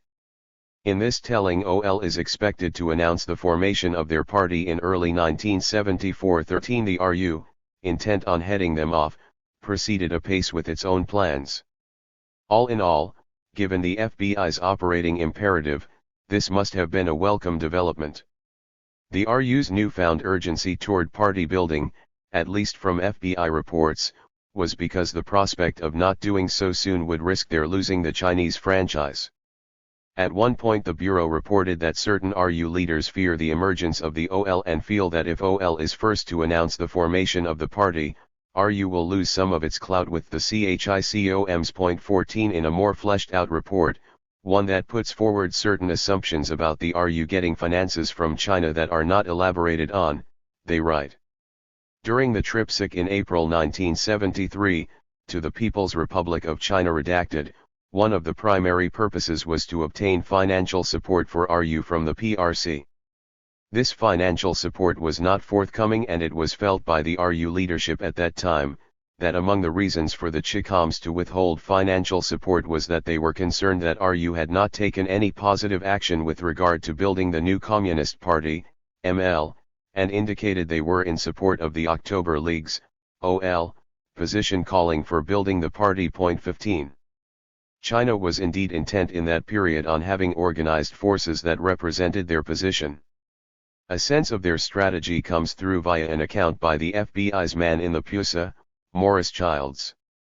Childs described how his close contact in the Soviet Union, the Secretariat member Boris Ponomarev, characterized the Chinese strategy as the Sino-Soviet schism was unfolding. The Chinese Communist Party has its strategic plan to split all the communist parties and establish communist parties under its leadership. They seek to split off from 5 to 10 people and then call them a party. Already we have examples of this in Brazil, Chile, Belgium, Switzerland, and other countries. 16. Don Wright, Leibel Bergman, and William Hinton meet Zhou Enlai in China, fall 1971. By the mid-70s, relations between the Chinese and the Soviets had degenerated badly, and the Chinese were attempting to build a worldwide united front against the country they felt was the main danger to the people of the world, not the least of those people being the people of China, the Soviet Union. This would ultimately be an issue that led the RU to lose their Chinese franchise, but in the early 70s they very much wanted to maintain it, and ceding to the pressure from the Chinese to form a party made sense. As a result, the RU felt they needed to, and could, go forward in merging with the PRU, the remainder of the IBWC, and some 50 loose collectives throughout the U.S., 17 which could include the collective in Tampa, Red Star Cotter, and a collective in Louisiana, not further identified but likely the Red Collective. The last two groupings were significant in that they were entities made up wholly of FBI informants, the Red Star Cotter being a James Burton concoction, and the one in Louisiana being the base of Jill and G.I. Schaefer. 18. It should be noted that with the Tampa group the RU appears to have had their suspicions. A letter in the Bureau's Red Star Cotter file to their informant Joe Burton from Jane in the RU in Atlanta states their decision not to work with Burton, given there is not enough political unity between our two organizations to warrant continued contact. The reason given, suggesting the RU was not really comfortable with Burton, was his uncritical attitude about something he did at Westinghouse. It also noted that he seemed more interested in relating stories about an October League member, something consistent with Burton's FBI task of heading off unity between RU and OL. 19. Regardless, the RU estimated it would take 6 months to a year to lay the necessary groundwork before they could announce the formation of the party. With this, as the informant noted, it would constitute a radical departure from its previous position that now is not the time to form the party, a position espoused in Red Papers, their national newspaper Revolution, and during a debate with OL leader Mike Klinsky at recent forums sponsored by the Guardian newspaper in New York. 20. The RU nonetheless felt they could pivot with minimum disruption. Part of this was based on their overall numerical strength, as the FBI, using their informants' information, reported, redacted RU redacted estimates OL's national membership at approximately 150 members while RU claims approximately 700 members nationally. 21 As things developed, laying the groundwork and the shift in their position regarding party building was the least of their problems. Don Wright in New York. As the RU pushed ahead, Don Wright spoke publicly for the RU on the need for a new party. One particular FBI memo contained a cover sheet dutifully noting, during the period between 5/18 and 5/22 Donald H. Wright redacted, Illinois was in New York City. Wright had been in New York to speak on the national question at a forum in New York on May 12, 1973. That same memo fails to list Don Wright at the bottom of the report where it itemizes which files to send the report to. Instead there is a redacted space. 22 In other words, the Bureau, as in other cases cited in this work, dutifully redacted the name of their informant from the bottom of the memo to obscure his identity, but failed to redact Wright's name from the body of the memo points to his being that informant. That noted, as the summer of 1973 turned to fall, efforts to merge the core groups of the National Liaison Committee into a single entity seemed to be proceeding apace. There was a sense among those in the know, and only a select number of cadre in the affected organizations were aware of the NLC, that things were moving solidly ahead, or as an RU bulletin noted, there was a growing ideological unity in the Liaison Committee. 23 Leibel Bergman was particularly optimistic, as notes of a later interview testified, things reaching the point to where the Liaison Committee made and approved a party unity motion. 24 Events would soon show this to be naive optimism. Working in the background was a deliberate effort to undermine the existing unity by inserting divisive power and racial politics. The key in all this was Don Wright.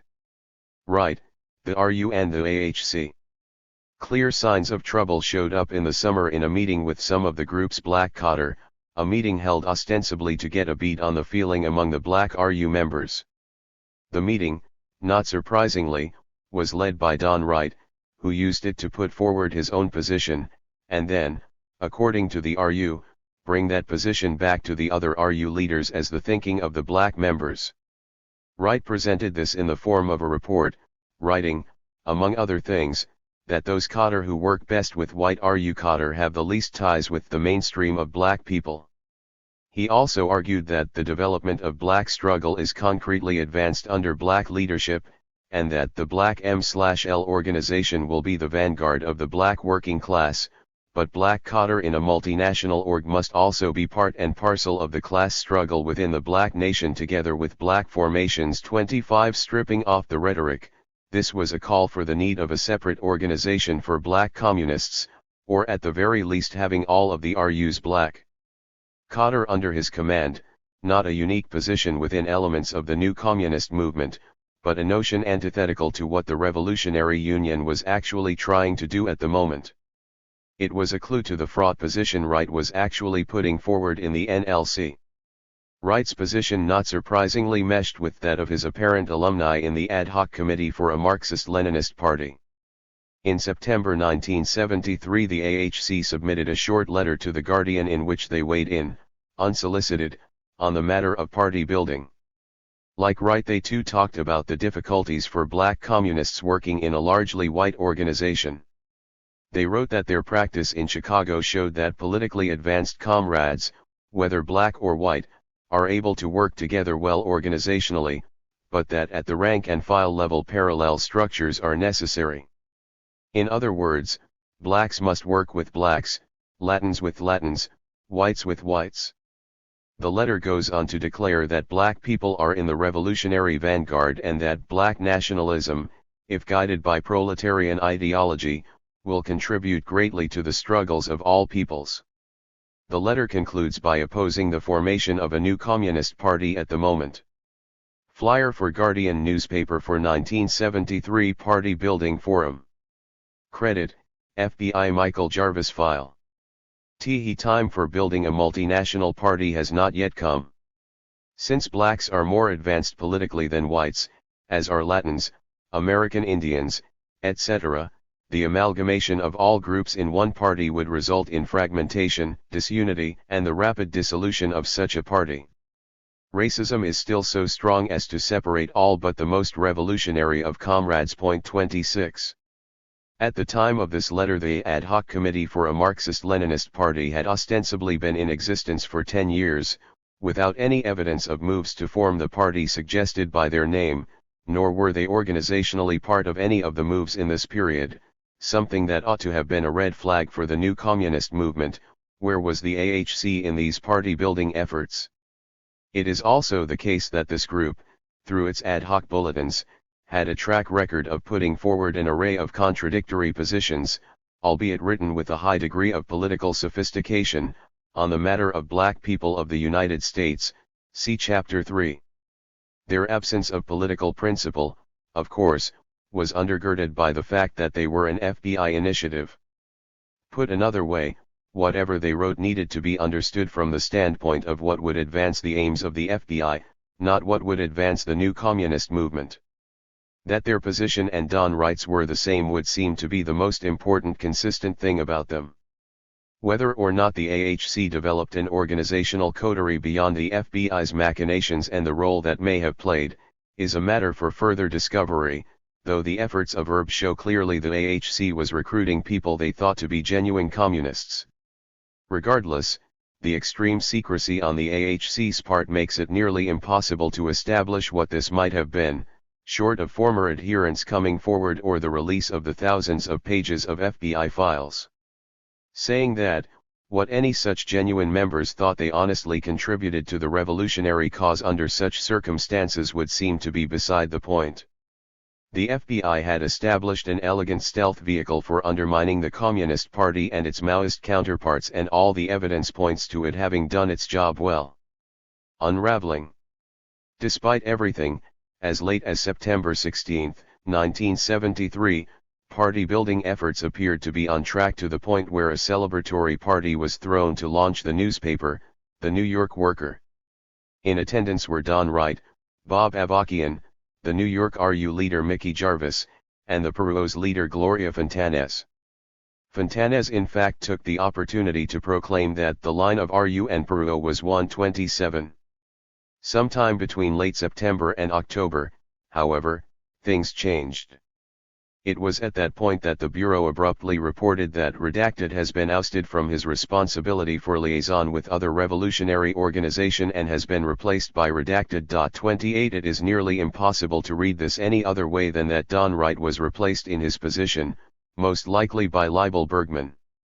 Obviously some type of crisis had occurred and Wright's tenure on the NLC was brought to an unceremonious end.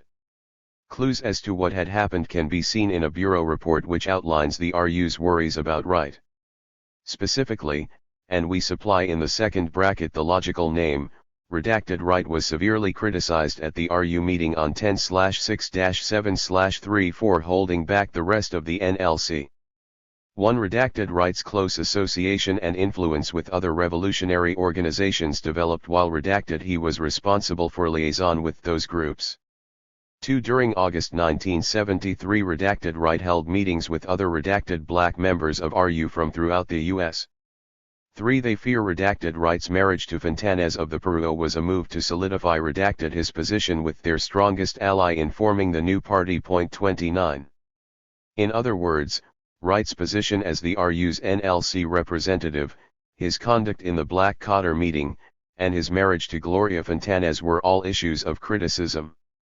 All in all, the RU appears pointedly wary of Wright's actions, to the point that they saw him building his own power base. While Wright was removed as the RU-NLC representative, he appears to have continued in his position for a brief time in RU leadership. At the same time the RU attempted damage control, calling a meeting in early November with the Peru and the IBWC. It was in those meetings that the damage Wright had wrought became obvious. The meetings, taking place over 2 days, included 4 high-level members of the RU, including Don Wright, as well as 2 representatives each from the International Black Workers Congress and Puerto Rican Revolutionary Workers Organization. During the meetings the RU representatives argued their case, saying they were ready to go ahead with plans to form the party if the Peru and IBWC would agree to join with RU in that effort. Rather than agreeing, the response was that Peru and IBWC do not believe the time is right and indicated they would not join a party now. The RU appear to have been blindsided, the FBI pointedly reporting that they thought the 2 organizations would be eager to join with RU in this matter. 30 This in turn led to a heated after meeting where Wright was accused of sabotaging the meeting by influencing the IBWC and Peru to oppose the party building proposal. He was also accused of attempting to establish Redacted his own power base to take over Redacted RU through Redacted his influence with Peru. 31. While Wright's name is redacted from these documents, it is hard to conceive of who else would have been the target. Indeed, the RU/RCP would later construct a summation of the collapse of the NLC and refer to an enlarged meeting. Discussion of the full proposal was then held, which was in fact the last meeting of the NLC. 32 Wright in turn defended himself, saying that the IBWC have felt alienated by RU, and have always felt that RU has acted in an elitist manner in their dealings with others. 33. The most logical interpretation in all this is that the RU felt Wright was aiming to build his own power base by insinuating himself into and influencing the leadership of the IBWC, rallying the RU's Black Cotter to his position, and attempting to swing the Peru to his control, including by leveraging his position through his marriage to Gloria Fontanez, derailing the RU's party-building plan in the process. What the end game of this particular scenario might have been is a matter for speculation, but that Wright accomplished all he did, in opposition to what the RU was trying to accomplish, is nothing short of stunning. Fist fights in the Secretariat. By November, however, the RU was more or less onto Wright's game and wanted to confront him, to what good end is anyone's guess. Regardless, here there is the benefit of 2 versions of the culmination, one from an internal Revolutionary Union document, the other from a meticulous, if highly redacted, FBI report. It is worth quoting both versions at length for the detail they offer. The RU claims. A member of the Secretariat started the meeting by attempting to lay out the general feelings Secretariat members had that, in fact, Wright was responsible for much of the deterioration of relations, that in fact, he had not upheld democratic centralism, in certain cases which was known, and have been cited already in this paper, and in other where if sick was strongly suspected. But this comrade hardly got a few minutes into putting things on the table, when Wright shouted that he was not going to be put on trial, and refused to let the comrade finish laying out his views. He charged that this comrade, in particular, was a racist and egotist, a punk, and that he had no line, and only used Marxist-Leninist terms to cover up bullshit, and that he was responsible for the deterioration of relations, not Wright. 34. Given Wright's earlier sparring with Bob Avakian, it seems reasonable to project that the person opening the meeting, and the target of Wright's invective, was Avakian. Regardless, the account continues.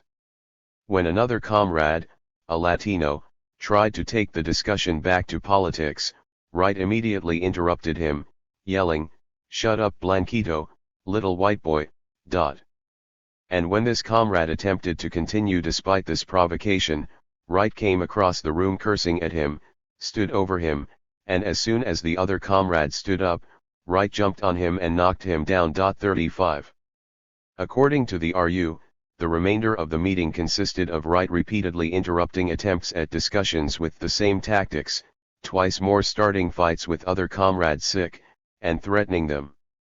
Failing to establish any kind of lasting decorum, the meeting was ended. 36. Thanks to the FBI, we have another version of the meeting. That report dates the confrontation as happening on November 15, 1973, in the Chicago suburb of Maywood. Logical identities are in brackets. The original document can be viewed in the appendix. At this meeting, the other participants began to criticize Wright severely. Avakian accused Wright of being responsible for the deterioration of relations with other groups. Wright shouted that he was not going to be put on trial, refused to let Avakian continue his criticism, and called Avakian a racist and egotist, a punk. Unknown then attempted to continue the meeting when Wright made a move toward him to stop the proceedings. When the Latino comrade attempted to force Wright to sit down and continue hearing the charges against him, the Latino comrade and Wright got into a fist fight which resulted in the Latino comrade being rendered prostrate. A Secretariat member immediately came to the aid of their fallen comrade, but was himself quickly neutralized by Wright, who then returned to his confrontation with the Latino comrade. Redacted Barry Greenberg then entered the bout and was himself rendered powerless to stop the fray. During this entire episode, redacted Mary Lou Greenberg remained a constant observer, offering only verbal support to redacted her fallen cohorts. With redacted now controlling the floor, redacted unleashed a severely critical evaluation of the ability of the others and adjourned the meeting. 37. Even with the redactions, it is clear this is a version of events from the standpoint of the FBI source/informant, who would have to be one of the people in the room, embellished with not a little bravado about his physical ability. We know from the Bureau that the Secretariat consisted of Don Wright, Barry Greenberg, Mary Lou Greenberg, and Bob Avakian, and that a Latino man, who was a party coder and member of Vietnam Veterans Against the War, had recently been assigned to the national office in Chicago. 38. Given all that, it is hard to see the source/informant as being anyone other than Don Wright. The fallout. What followed was a flurry of activity. In the wake of this meeting, Wright was suspended, and would soon be expelled from the RU. The RU, attempting to regain its footing, wrote a bulletin stating its position on the nature of the new Communist Party and the role of Black, Puerto Rican, and other non-white ethnicities and nationalities within it. The bulletin would be highly controversial, making matters much worse for the RU. It was nonetheless circulated throughout the organization as well as within the IBWC and Peru. The RU document, technically RU National Bulletin 13, was subtitled, "Build the Leading Role of the Working Class, Merge the National and Class Struggle." It was a document charging off in a wholly different direction from that put forward by Wright. For the RU things were now clear in ways they had not been. As they wrote, the national question today is in essence a proletarian question. So, are we reversing ourselves and saying with progressive labor that all nationalism is reactionary? No. But, in the final analysis, all nationalism is nationalism. And all nationalism, even the most progressive, is, in the final analysis, bourgeois ideology. It is the ideology of my nationality first which reflects and serves the interests of the bourgeoisie of the particular nationality. 39. Unfortunately for the RU, a sizable number of those who had come through the 60s, people they had wanted to join them in a new party formation, saw things otherwise. For them the struggles of black and other third world peoples were not something to be folded so fully into proletarian politics. There would as a result be considerable pushback. The bulletin also called for turning the Wright incident, which could reasonably be called a calamity, into something positive. They did this by invoking the Maoist mantra, turn a bad thing into a good thing. Noting that Wright's opportunist line and his wrecking and conspiring were a very bad thing, something which had done real, though only temporary damage to the revolutionary movement, it was nonetheless possible that, by grasping more firmly the correct line, style of work and methods of leadership in opposition this his opportunism, we can make real leaps forward. 40. Unfortunately for the RU the damage lived outside such Marxist bromides. This was something the Bureau was keenly aware of, as a report on an RU leadership meeting makes clear. The RU held a meeting to discuss how to deal with Wright's recent ouster after his suspension and the criticism which is bound to come because of it. The RU leadership reportedly sees the ouster of Wright as a further complication to the defense of NB #13. It was generally expected that RU's defense of their ousting Wright must be set forth from an ideological standpoint and extreme care must be taken not to make the ouster appear to be for personal or racially motivated reasons. 41. Put another way, while publicly the RU framed this as a matter of political line, the reality was far more fraught. The problem of course is that this was something known not just by the RU leadership, but also by the FBI. Leveraging the fallout. Immediately after Wright's suspension then expulsion, the FBI was crafting plans to maximize the damage. In a highly revealing move they fired off a memo stating that FBI believes Wright must respond promptly, emphasis added to the RU action, and the following suggestions are set forth to assist you. 42. Pointedly they do not refer to Wright as someone external to them, but someone to whom they are giving orders. As for what they had in mind, this comes through in what they write about the RU's National Bulletin 13. They note that it will cause problems for RU, and that the IBWC and Peru had already expressed deep disapproval and were in turn preparing a response. In this they reportedly have sought help from Wright, a task the FBI confidently note that Wright will reportedly agree to undertake. 43. The FBI's confidence that Wright would agree to help is yet another indication as to who he was working for. Likewise another missive makes clear that they are fully involved in accentuating things. Wright's expulsion from RU and contents of National Bulletin No. 13, merge the national and class struggle have not been well received by IBWC, Peru and other third world organizations who view these as acts of racism and contrary to RU's previous positions on black nationalism. Source has been instructed to exploit current dissension within RU and other organizations. 44. Here the Bureau was pushing to break away some RU members as a result of the controversy, noting that redacted Wright could attract a substantial following from defecting RU members. 45. To that end Wright was slotted to travel to New York in order to get in touch with the Peru and IBWC. He was also set to travel to the Bay Area to meet with redacted who are among dissident RU members in the Bay Area. 46. In this Wright was capitalizing on the ill effects of NB 13 in certain quarters of the RU. NB No. 13 is also not being well received by rank-and-file RU members. Black RU members in New York reportedly have accepted NB No. 13, but Bay Area blacks are disgusted. Redacted Avakian traveled to the San Francisco area during the Christmas holidays to visit his parents, but during this visit so much dissatisfaction had surfaced in the Bay Area over NB number 13 that Redacted held a forum for RU members to attempt to explain the bulletin and satisfy the dissenters. Point 47. As things developed, the damage to the RU's relations with the IBWC and Peru was considerable. On October 25, 1974, almost a year after Wright had been kicked out of the RU, the head of the FBI's Internal Security Section, R.L. Robert Lynn, Shackelford, wrote an extensive memo to Assistant Director W.R. Walter Raymond, Wannell, giving an overview. Wannell and Shackelford, it should be noted, stood at the top of the FBI hierarchy in the mid-70s, with Shackelford in charge of the Internal Security Section and Wannell as Assistant Director in charge of the Intelligence Division, which included supervising Operation Solo, something very much still active. Point 48. Notably, the memo gives an estimated membership of the RU, saying that it had at that point between 700 and 800 members, an indication of its relative strength in relation to similar groups. That aside, the memo outlined the state of things since Wright's exit. The level of political nuance in the memo is striking. Surveillance photo of RU demonstrators at Atlantic City Steel Workers Convention, September, 1974.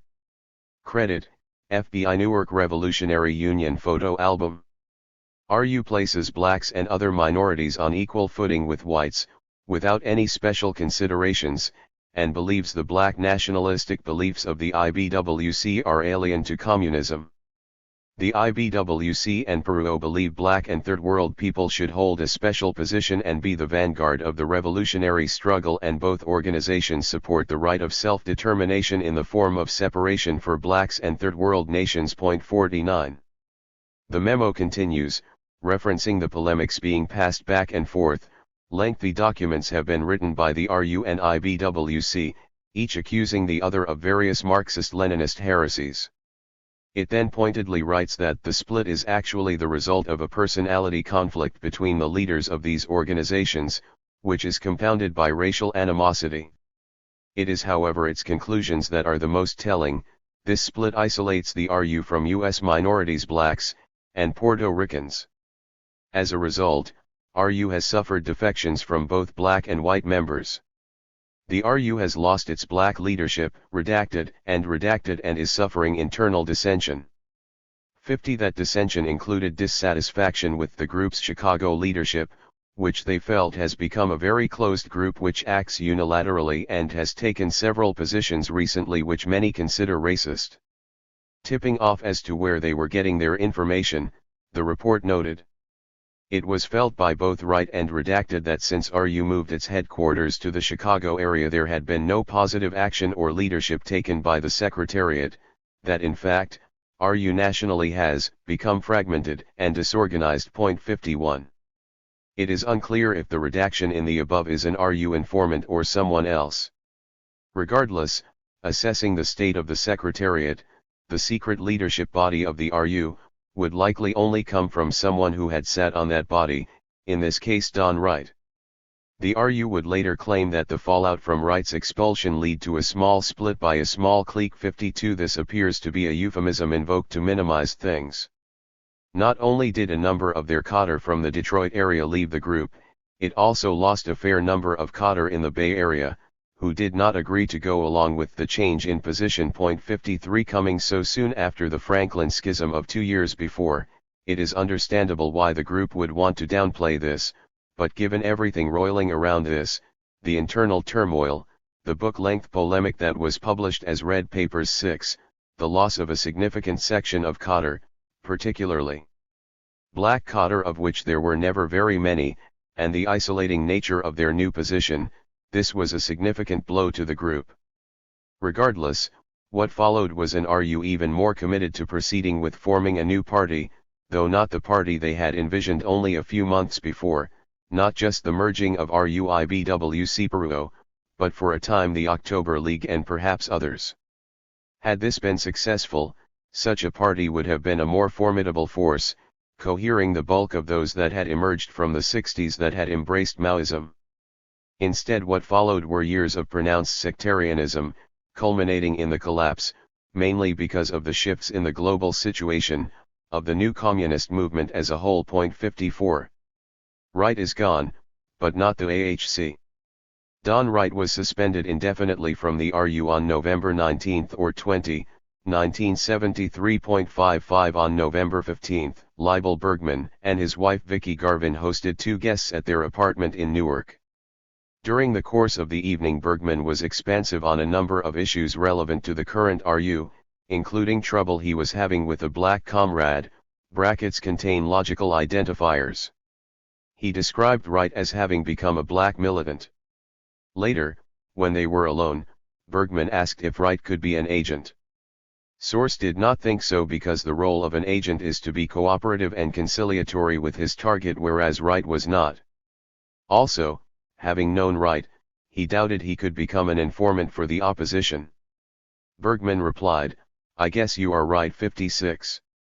As outlined in Chapter 3, this discussion took place with someone Bergman trusted implicitly, someone who claimed to personally know Wright. It appears to be Bergman's secret contact in the ad hoc committee, someone he felt confident enough with that he was willing to share his suspicions of an RU Secretariat member. 57.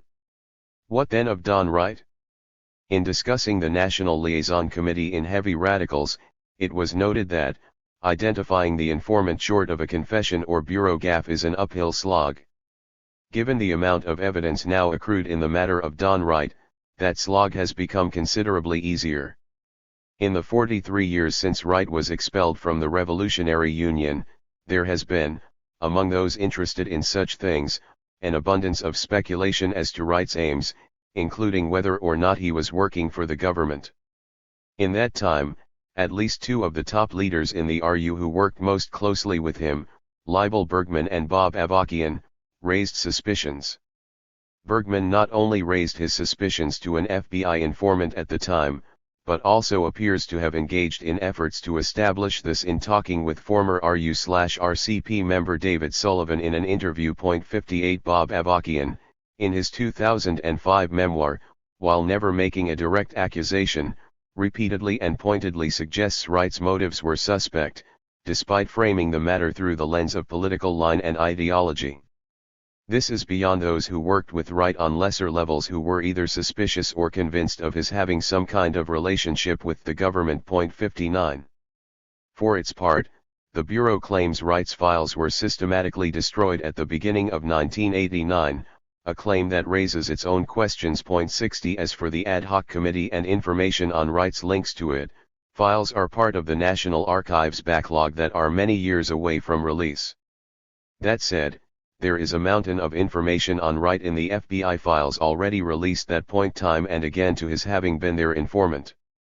Despite their best efforts, the FBI faced a mighty challenge in trying to obscure their informant's identity, because he was at the top of the Revolutionary Union's leadership and his actions are substantially documented. As a result, there are instances where Wright's name must appear, but at the same time the informant must be obscured. Further, Wright's name or a description of him consistently shows up in documents destined to be filed in categories and cabinets germane to other areas such as the Chicago RU, the Ad Hoc Committee, the National Liaison Committee, and PRO. Purging him entirely from their files is a Herculean task. As a result, the more documents released, the more difficult it becomes to read them in any other way than that Don Wright was their informant. It is striking then, that after all this time we still cannot to a certainty say who Don Wright was. Perhaps, because of the acrimony Wright himself helped generate, it was not possible for the groups to cooperatively pursue this at the time. However, in the ensuing years it would seem that the collective knowledge of the RU and their former allies would have been a sufficient pool to draw on to answer this question, or at least move closer to an answer. Yet there appears to have never been such an effort, or if there was, the findings were never shared, leading to the same result. Instead, what was given were assumptions that did not rise above the level of gossip, coupled with a deadening amount of ink aimed at reconciling the conflict Wright was at the center of, in contentious sectarian political terms. Leaving aside the fact that Wright embodied actual political contradictions, none of this dispenses with the problem that were he an FBI informant, that would be a political problem of a very different kind. Yet rather than resolve that mystery, the aggrieved parties were more intent on making it disappear, thus kicking the can down the road for future activists to disentangle and leaving them vulnerable to fall victim to similar methods. Chapter 9. Aftermath. The RCP, RSP, and its front groups, identified as the VVAW, UWOC, and USCFA, represent a threat to the internal security of the United States of the first magnitude. FBI, 19,761. We began to convince ourselves that we were the greatest threat to American imperialism. We were down to about 40 people. Richie Perez, Peru 2. The new communist movement.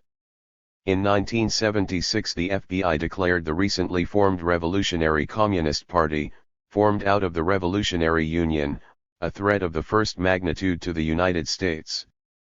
That assessment, while containing the hyperbole necessary for the government to justify the legal and extra-legal operations against the organization, was not without substance.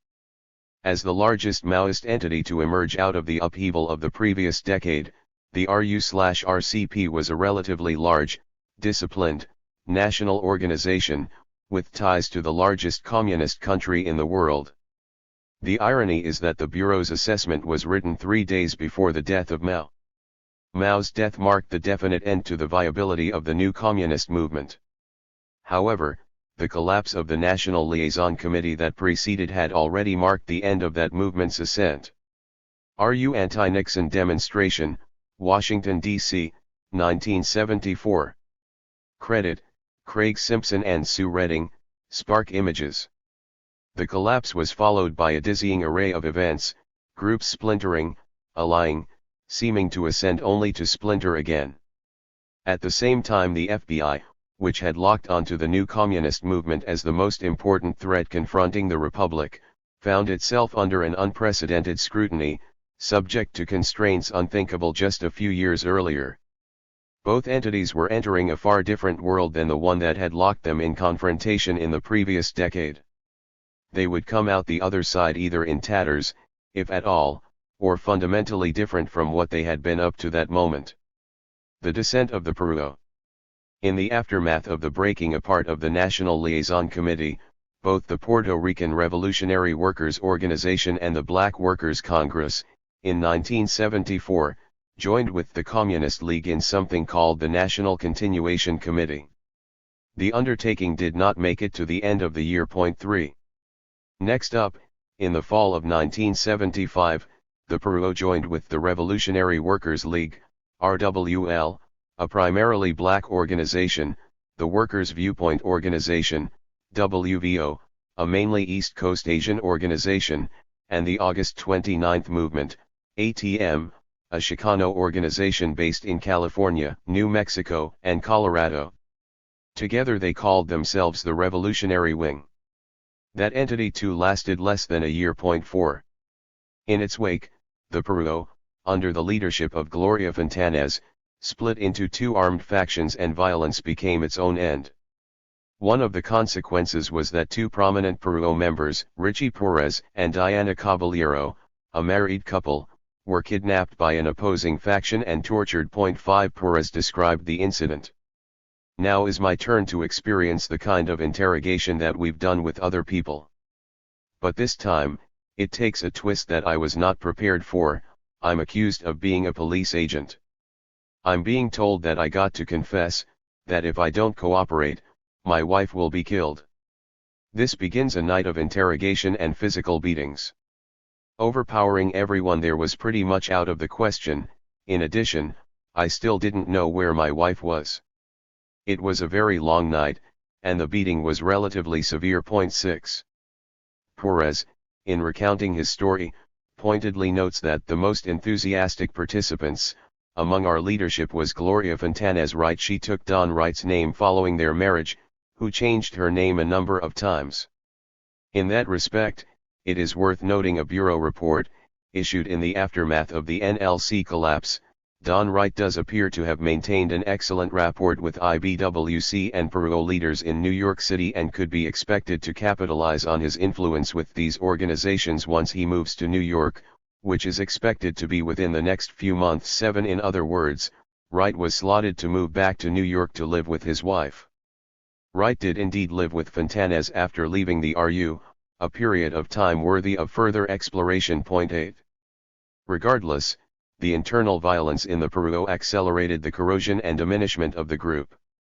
By June 1976 the FBI was recommending that the investigation of the Peruo be closed, both in light of new restrictive Attorney General guidelines and because an informant who was close to captioned organization has advised that the organization no longer has a headquarters.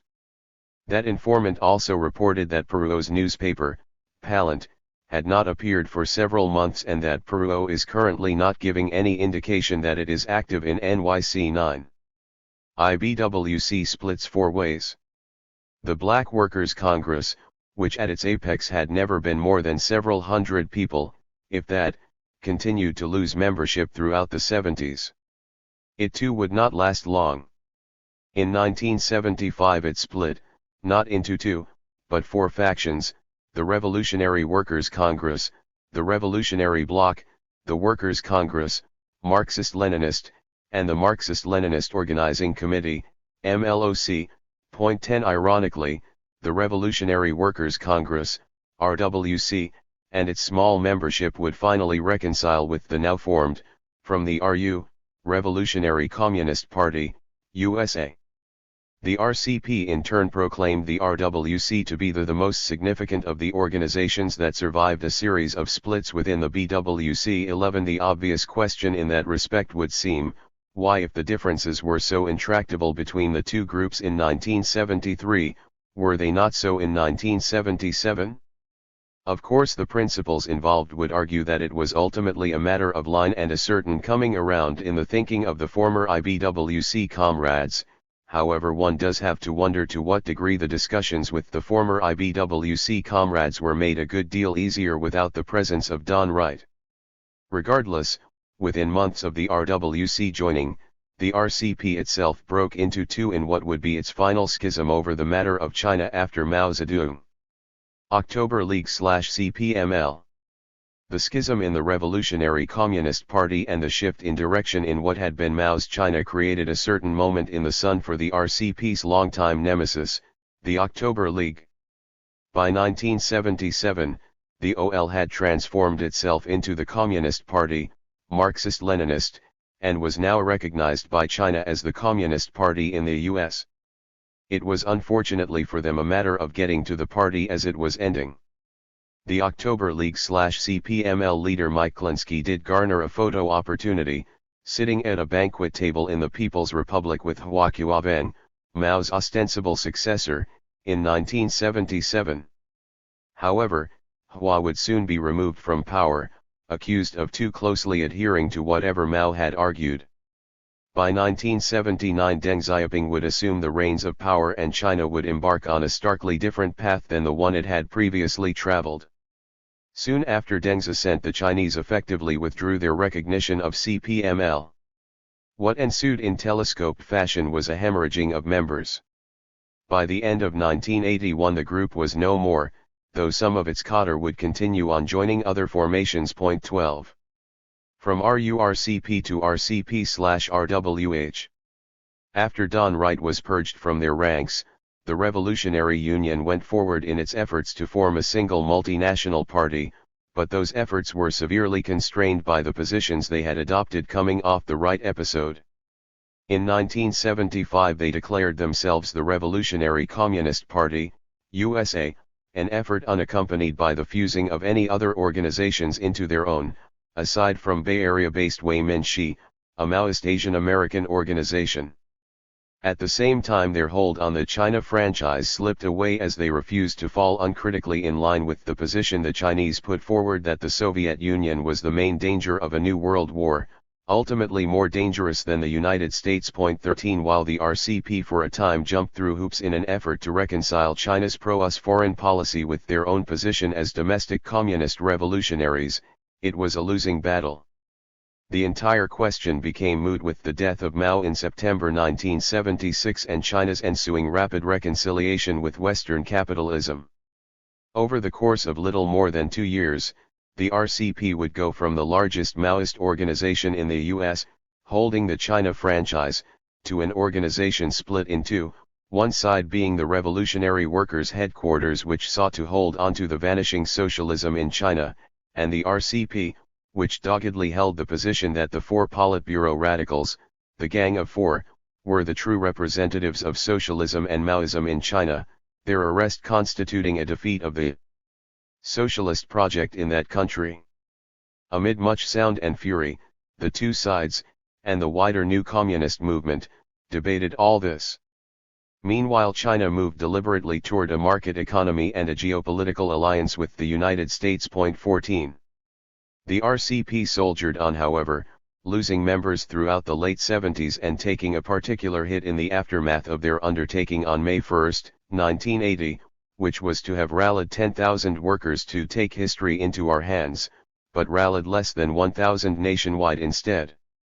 Under Bob Avakian's unquestioned, and exalted, leadership, it maintained a hardcore of diminishing cadre that kept the group going, which still exists as a small ultra-left sect. Closing shop on domestic security investigations. Ironically, the FBI, which had mounted massive investigations on these groups and launched extreme efforts to ensure they would not unite, was effectively forced to close up shop on their domestic security operations as they had been constituted for much of the 20th century. By 1976, the FBI was subject to an extraordinary amount of attention. Gone were the days when J. Edgar Hoover had carte blanche to undertake any investigation he saw fit, under any justification. The new Attorney General, Edward Levi, in the wake of the extensive congressional hearings, set out new guidelines that went into effect in April 1976, that set limits on domestic security investigations. Mere advocacy of violence in the abstract was no longer sufficient for the FBI to snap into action. Instead, the FBI could commence a full domestic security investigation only on the basis of specific and articulable facts giving reason to believe that an individual or group is or may be engaged in activities which involve the use of force or violence. 15. They also set guidelines on factors to be evaluated in using informants. Specifically, they outlined instructions for informants and the steps to be taken in the event the FBI learned that an informant used in investigating criminal activity had violated the instructions or learned of the commission of a crime. Informants were not being abandoned, but it was outlined that special care be taken not only to minimize the use of informants but also to ensure that individual rights were not infringed and that the government itself did not become a violator of the law. Here the matter was not so much a moral one, but that of restoring credibility to a badly damaged system. Nonetheless, it was not ethereal. The Bureau went from 21,414 open investigations in July 1973 to 4,868 in March 1976. By May 1978, it was said that the Bureau was practically out of the domestic security field, an overstatement to be sure, and things would change over time, but things were significantly different. 16. For the Revolutionary Communist Party, the implications were immediate and far-reaching, though the group itself was oblivious to the change. The FBI began instructing its various field offices to begin closing down its domestic security investigation against the RCP. A missive to their Albany field office is exemplary of the orders going out. For the information of recipients, the full domestic security investigation of the RCP is being discontinued because the activities of the organization no longer fall within the current Attorney General's guidelines governing domestic security investigations. Although in the past the RCP has encouraged its membership to acquire weapons and engage in firearms training, the RCP has discontinued this practice. Since June 1976, when the Statue of Liberty was taken over by the Vietnam veterans against the war and supported by the RCP, there have been no reported incidents where force or violence was used or the violation of federal law resulted for the purpose of overthrowing the government. 17. As for what this meant, the orders were unambiguous. Investigations based solely on membership were to be stopped, and informants reporting on the activities of the RCP should be redirected to report on the activities of organizations and individuals who are of investigatory interest to this Bureau. Those informants the Bureau could not justify redirecting were to be discontinued. 18. This corresponds to the instructions the FBI was issuing to its various field offices. For example, in August 1976 they closed their investigation on Jan Ford, who was the RCP leader in Seattle.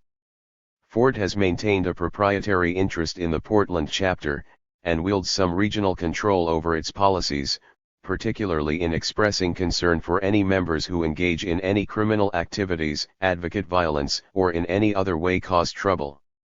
He has recently urged the ousting of a member of the Tacoma chapter, despite that member's long tenure, because of the trouble-making label. 19. The conclusion offered by the FBI was firm: in view of the above, this investigation is being closed at Seattle. 20. Ironically, the RCP was about to head in a different direction from that outlined in Ford's file. The remains of the RCP mounted an effort to make a political statement against the new Chinese premier, Deng Xiaoping, when he visited Washington in January 1979.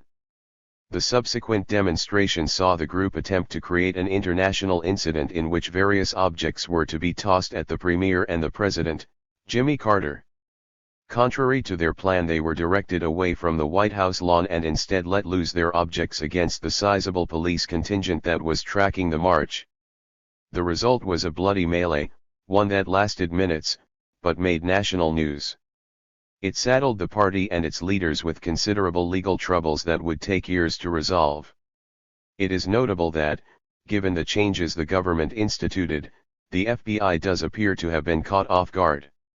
This can be seen in the following testimony assessing the effect of the Levi Guidelines. The chief counsel for the Senate Subcommittee on Terrorism asked the Chief of the Interior Department's U.S. Park Service, Lynn Herring, about instances of the government being called up short, specifically if they knew about the Deng demonstration. "We were caught completely by surprise. Most of these participants were carrying water-soaked handkerchiefs and missiles. They carried clubs with railroad flares affixed to the ends and bags of marbles that they used against our horse-mounted officers to hinder the effectiveness of the horses. The demonstrators threw rocks, bottles, fish hooks, fish hook weights, and metal fragments. They had nails made which were soldered together like stars, so that regardless of the direction that they were thrown, you would be pierced with a pointed nail. We also discovered 2 Molotov cocktail pipe bombs which did not ignite during the attack. In this particular incident, we also had many officers who were injured." 21. For their part, the RCP characterized their actions as self-defense against an unprovoked police attack, one that aimed to silence the political message of the demonstration. Regardless, 78 of the demonstrators had been arrested. Initially they were charged with misdemeanors, but over the course of the next couple of days the government leveled felony charges, and targeted the group's leader, Bob Avakian, with multiple felonies. Though those charges were ultimately dropped, the change in tack from misdemeanor to felony does appear consistent with the government being caught off guard and initially not clear on how to respond. Further, Freedom of Information requests relating to the RCP that have been satisfied in the period after 1977 show a stark diminishment in results. While there are notes of prior arrests, copies of flyers, and letters from concerned citizens, there are not detailed informant reports, reports on meetings, surveillance reports, or political assessments that would accompany a major domestic security investigation. The Felt-Miller trial. The Levi Guidelines represented the high watermark in the government's effort to constrain the reach of the FBI. For the few years they were in place, they appear to have led to a severe curtailment of the Bureau's overall reach. It was a very peculiar time in the history of the Bureau, one that would not last long. The elements of reversal had been set in motion almost as soon as the rules fully took hold. This can be seen in the investigation and prosecution of W. Mark Felt and Edward S. Miller, 2 FBI agents who sat at the top of the Bureau hierarchy in the 70s. In April 1978, Felt and Miller, along with former FBI Director L. Patrick Gray, were indicted, charged with conspiracy to violate the constitutional rights of American citizens. Gray's case never went to trial and was dropped for lack of evidence in December 1980.22. Felt, the former Associate Director, and Miller, the former Assistant Director of the Intelligence Division, were brought to trial in 1980, and charged with conspiracy to violate the civil rights of their targets. 23 They each faced 10 years in prison and a fine of up to $10,000. Much of the trial revolved around the authorization of illegal break-ins and wiretaps of the Weather Underground in the 1972-73 period, though there was also extensive testimony on the so-called Bergman investigation, leveled against Leibel Bergman, which included what the Bureau called sensitive techniques, break-ins and illegal wiretaps. 24 The two were convicted in December of that year and fined the modest sums of $5,000 and $3,500 respectively. However, in March 1981 President Ronald Reagan granted the two full and unconditional pardons. The middling penalty followed by the pardon made clear that the ruling apparatus was not going to punish the FBI at any leading level for doing their work. The guiding sentiment is perhaps best expressed in a comment made in a 1971 congressional hearing by Representative Frank T. Bowe of the House Subcommittee on Appropriations for the Department of State, Justice, Commerce, and the Judiciary.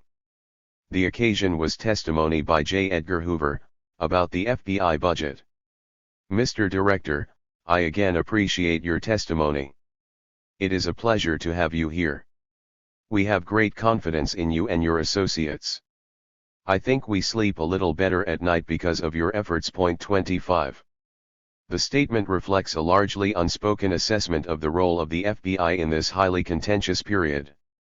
In that respect, it goes a long way in explaining why so many of the Bureau's secrets, even after all this time and so many scandals and revelations, remain hidden.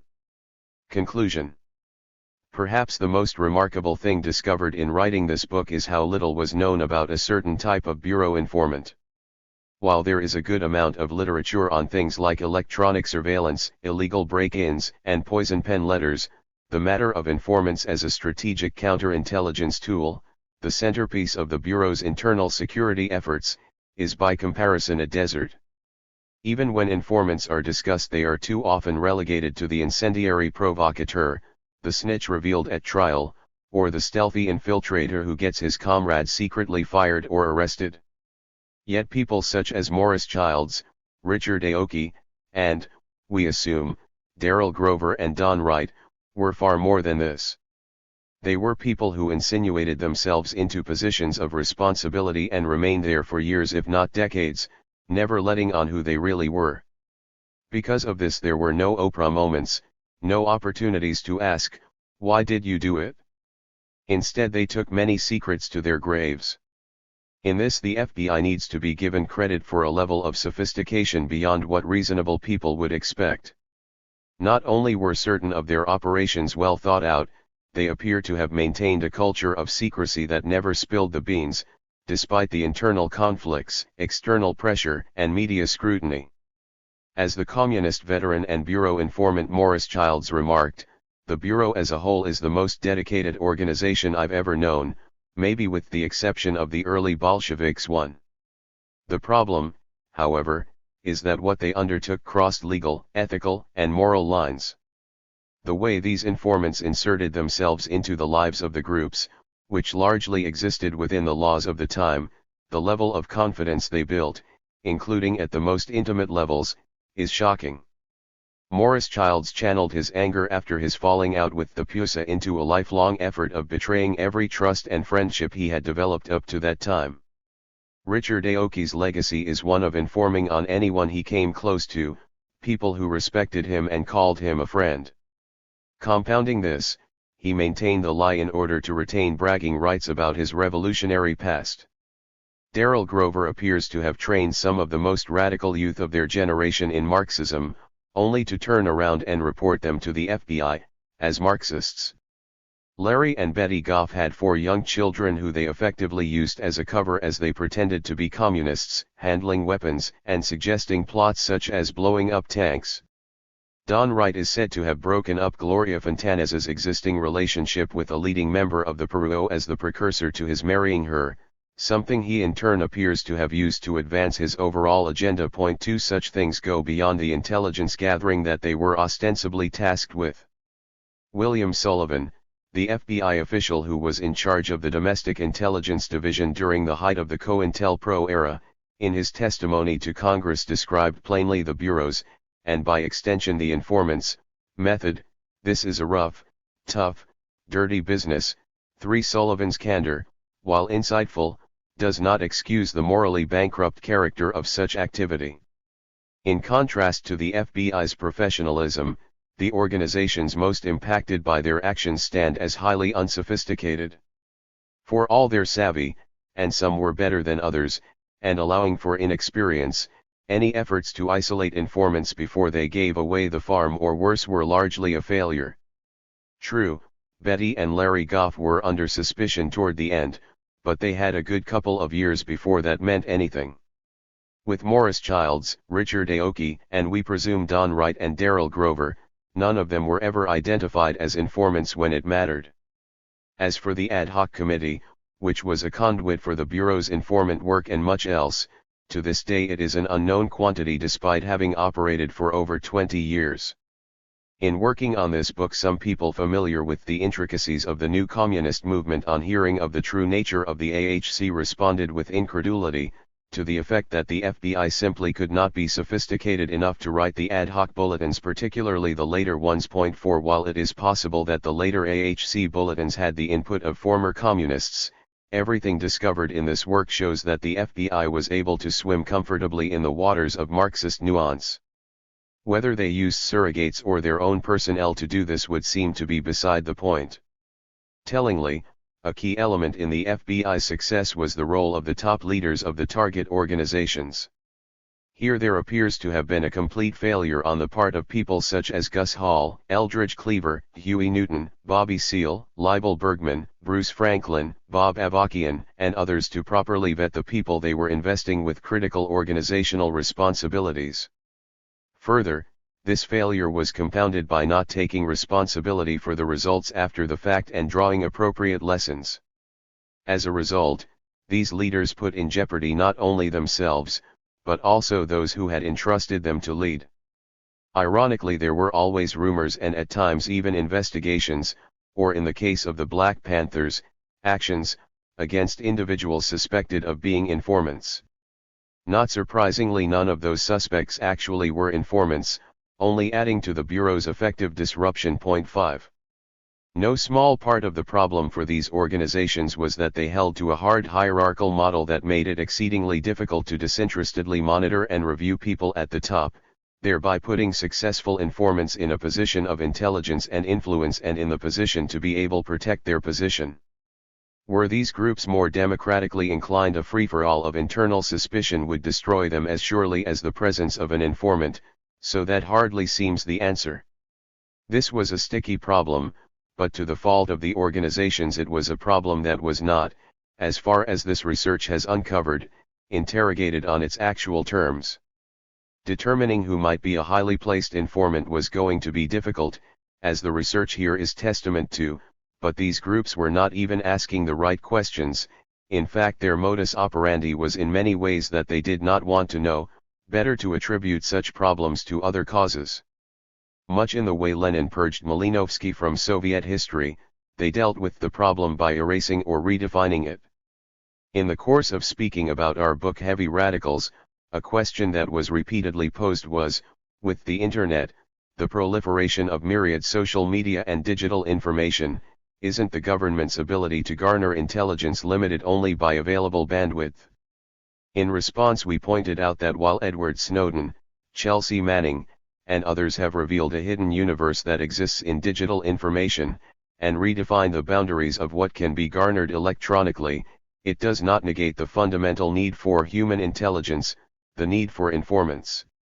The FBI on its website makes this plain, noting that the use of informants not only remains lawful and often essential, but that using them may involve an element of deception, intrusion into the privacy of individuals, or cooperation with persons whose reliability and motivation may be open to question. 6. In fact, informants have been and continue to be used by the FBI and other law enforcement agencies against environmental activists, anti-globalization forces, anti-police brutality activists, and others. 7.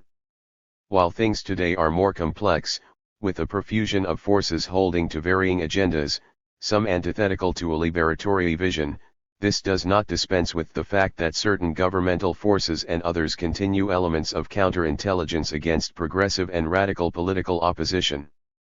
The success of those who stand against the ravages of the status quo and strive for a freer and more just world is in no small way dependent on learning the lessons of the past.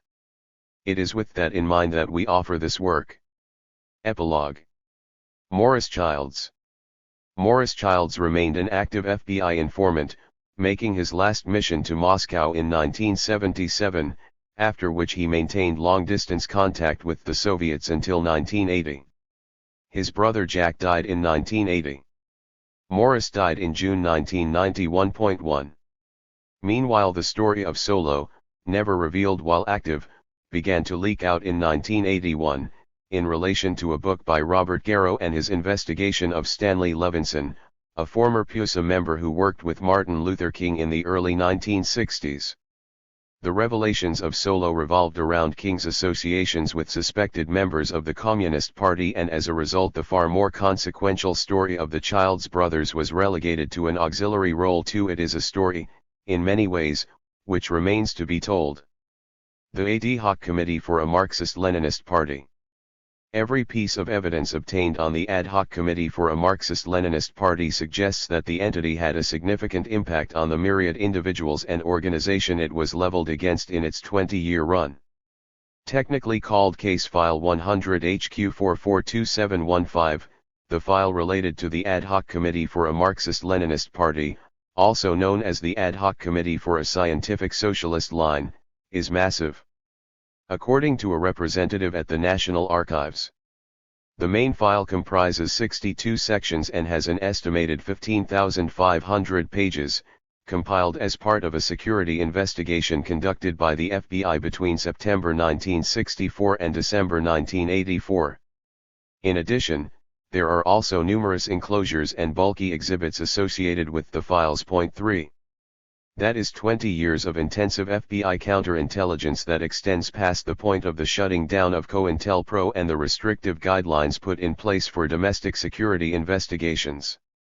What is contained in the files needs to be made available to begin to contextualize and understand long ago events and quite possibly rewrite the history of that time. Notification of when those files might be forthcoming is pending. 4. Richard Aoki. In 2005 Richard Aoki suffered a stroke, but fought to recover, continuing to speak about his time with the Black Panther Party and maintaining the facade that he had been a revolutionary activist.